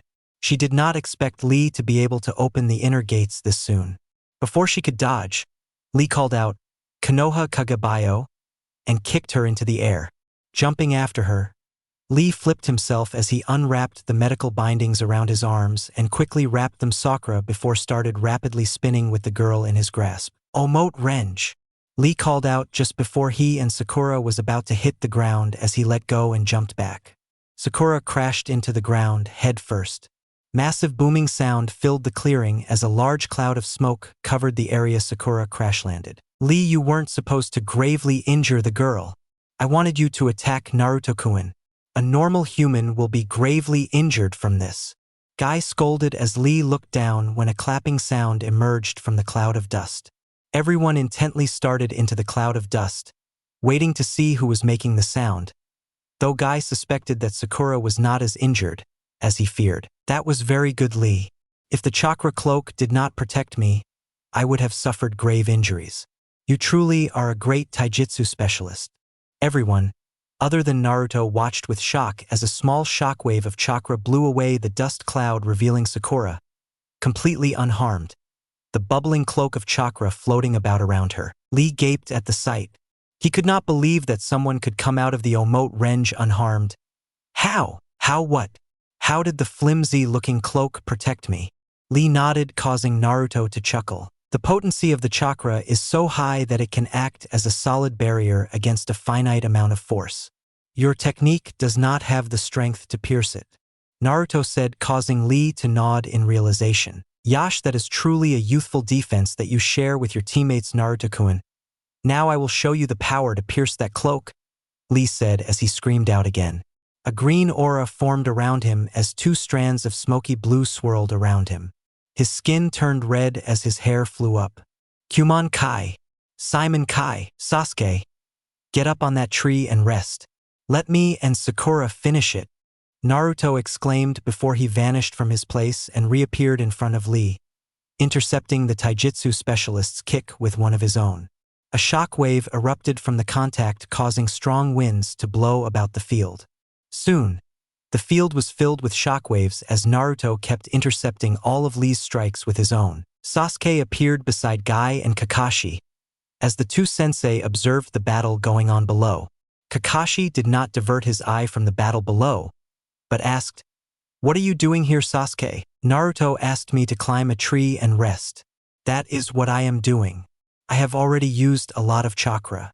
This chakra cloak has not replenished my stores. Kakashi nodded as he patted his student on the shoulder. Besides, if I go down there now, I would only hinder them. Tenten and Neji were trying to take down Sakura, but whatever they tried, Sakura easily countered. Kunai and shuriken, the cloak intercepted them. Juken strikes, none of the chakra needles were able to pierce the cloak. On the other hand, Sakura was easily able to strike at them, though she did not use the monstrous strength directly against them, for which they were grateful. Lee and Naruto are ripping up the field, Neji said as he tried to observe the fight, only to catch only glimpses of the fight. Both fighters were moving at a speed he was not fully able to perceive. At that very moment, he realized that even Lee was stronger than he was. That realization shook him to the core. The dobe who could not use chakra was stronger than he was. That was a bitter pill to swallow. Sakura saw that Neji was distracted and capitalized on it. Ramming her leg into the ground, she lifted out a large chunk of earth into the air. Neji and Tenten watched in shock as Sakura then proceeded to kick the chunk of earth towards them, the kick shattering the chunk into smaller, sharper shards that peppered them. Before they could react, Lee crashed into them with Naruto appearing beside his teammate and nodded at her. The pink-haired medic grinned before black sealing lines formed around her face and down her neck. Jumping up, a massive amount of chakra gathered in her fist. Naruto did not waste any time and rushed out of there, reappearing beside Sasuke and watched as Team 9 groaned as they tried to stand up. Neji was the first one up. Using his Byakugan, he saw Sakura in the air with a massive amount of chakra gathered in her fist. His eyes widened in horror as Sakura landed and crashed her fist into the ground. A massive booming sound and a shockwave erupted from point of impact before the whole field broke up. Chunk of earth and rock flew into the air, taking Team 9 with them. Crash landing on the now broken ground. Team 9 groaned out in pain. Lee tried to stand up before he collapsed, spasms running down his body as his skin returned to their original tone. Beside him, Tenten did not even try to stand up, grumbling about a monster genin who was as strong as a Sannin. Neji just stared into the sky with a disheartened look. He could not believe that he and his team lost. All right, everyone, exam finished. First, let Guy and I congratulate you on officially becoming genin team, even if you three have shown qualities and powers reminiscent of a Chunin at least and Jonin in case of Naruto. Now we will give you 6 a performance report. Guy walked forward and said, Neji, you let your arrogance blind you to the truth, again. You need to get that under control. Tenten, you start panicking whenever your opponent dodges your weapons or comes in too close for ranged combat. You need to practice your hand-to-hand combat skills more. Lee, you have outdone yourself. Now you just need to train harder and get used to the strain of the initial 3 gates. Just keep up the good work. YOSH, thank you, Ji-sensei. Lee exclaimed in excitement with Tenten nodding. Neji just kept staring at the sky. Now Team 7, Sasuke, you need to work on your stamina and increase your jutsu arsenal. Other than that, I saw that you did not use the Sharingan's intrinsic Genjutsu abilities. I will help you in training that. In addition, you need to increase your speed and reaction time. Sakura, you have thrown all my expectations out of the window, then set them alight with an S-rank fire jutsu. I must ask, what is that seal you used? Sakura stumbled at that, but before she could say anything, Naruto interjected. That is a simple Uzumaki clan Fuinjutsu that allows the storage of large amounts chakra to be stored and used later. I gave it to her a couple of days back and helped her charge it up with a tael worth of Mai and Kurama's chakra. Kakashi just gaped at the revelation, while Tenten had stars in her eyes. Why do you do this to me, Naruto? Kakashi whined while Naruto grinned. I don't know what you mean, sensei. Anyway, Tenten, I saw that you use quite a bit of Fuinjutsu. How about you help me understand the books my mother and father wrote, and I will allow you access to the Uzumaki clan Fuinjutsu style. It would be my honor. Thank you for offering to share your clan techniques with me, Naruto-sama. Tenten said with formal bow. Then meet me at Ichiraku Ramen a week from now during lunch. I need to catalog all the Fuinjutsu scrolls I have in the library before we start. Tenten nodded again in gratitude. Anyways, Naruto, what am I going to do with you? I cannot even get a proper read on you yet. So I will wait till your evaluation tomorrow before I decide on what to teach you. Kakashi exclaimed with annoyance. Yash, before Kakashi has a mental breakdown. Team 9, you will meet me at the Chunin exam stadium at 10 in the morning tomorrow without fail. His team nodded before Niji finally broke through his depressing thoughts and asked, but why Gai-sensei? Naruto-kun is to be evaluated by a team of Jonin and ANBU. Hokage-sama has ordered all free shinobi to attend. I heard that even a few of the daimyos of the neighboring countries would attend along with our own daimyo. Team 9 looked at the blonde Jinchuriki in shock. They could not believe that a team of Jonin and ANBU will evaluate a fresh genin. Yash! I can't wait for the youthful show Naruto-kun will put on for us. Naruto-kun know this. I will be rooting for you. Ah! Thank you, Lee. Now my youthful genin, head to the hospital and have medical checkups. I do not want any of you suffering from undetectable internal injuries. Guy's team nodded and made to leave the field when Naruto commented, see Niji. There is no such thing as fate. We make our own fates. Just look at Lee and Sakura, two civilians, yet they are both very strong. Niji huffed before he led his team away from Training Ground 7 and Team 7. Team 7, Kakashi, and Guy watched them leave with Naruto and Guy frowning at Niji's behavior. You need to pull that stick out of his ass, Guy-sensei, or he will end up in a very sticky situation. Guy nodded with a sigh. I have been trying for a year now, Naruto-kun, but I think that now I have a better chance now. You and your team along with Lee-kun have shaken him. I just hope that he listens to us instead of turning deaf. Don't worry, Guy-sensei. If he gets out of line, just call me. I will pull that stick out of his ass. Naruto said with a fox-like grin, causing a smile to form on Guy's face. Thank you for the offer, Naruto-kun. Kakashi smiled behind his mask and said, you three have the day off now. As you know, meet me at the Chunin exam stadium at 10 tomorrow. Before you leave, I have one last thing to say. Those who break the rules are scum, but those who abandon their comrades are worse than scum. Remember that. Engrave it in your hearts. It shall guide you down the right path. Now you can leave. Team 7 nodded before Sakura made the tiger hand seal and absorbed the chakra cloak into the diamond seal on her forehead. Kakashi and Guy looked surprised but ignored it as Naruto placed a hand on Sasuke's shoulder, causing the chakra cloak to dissipate before both the boys vanished in a swirl of leaves with Sakura following behind. They are some genin, Kakashi. I have no doubt that they will become legends just like the Sannin. Kakashi nodded in pleasure before he looked around the field. After a moment of silence, Kakashi turned to Guy. Ah, Guy. I will leave you to explain the situation with the field to Hokage-sama. Before Guy could even react, Kakashi vanished in a swirl of leaves, leaving behind a gaping Guy. That is so unyouthful of you, Kakashi. Why do I have to explain the situation to Hokage-sama when it was your team that did the destruction?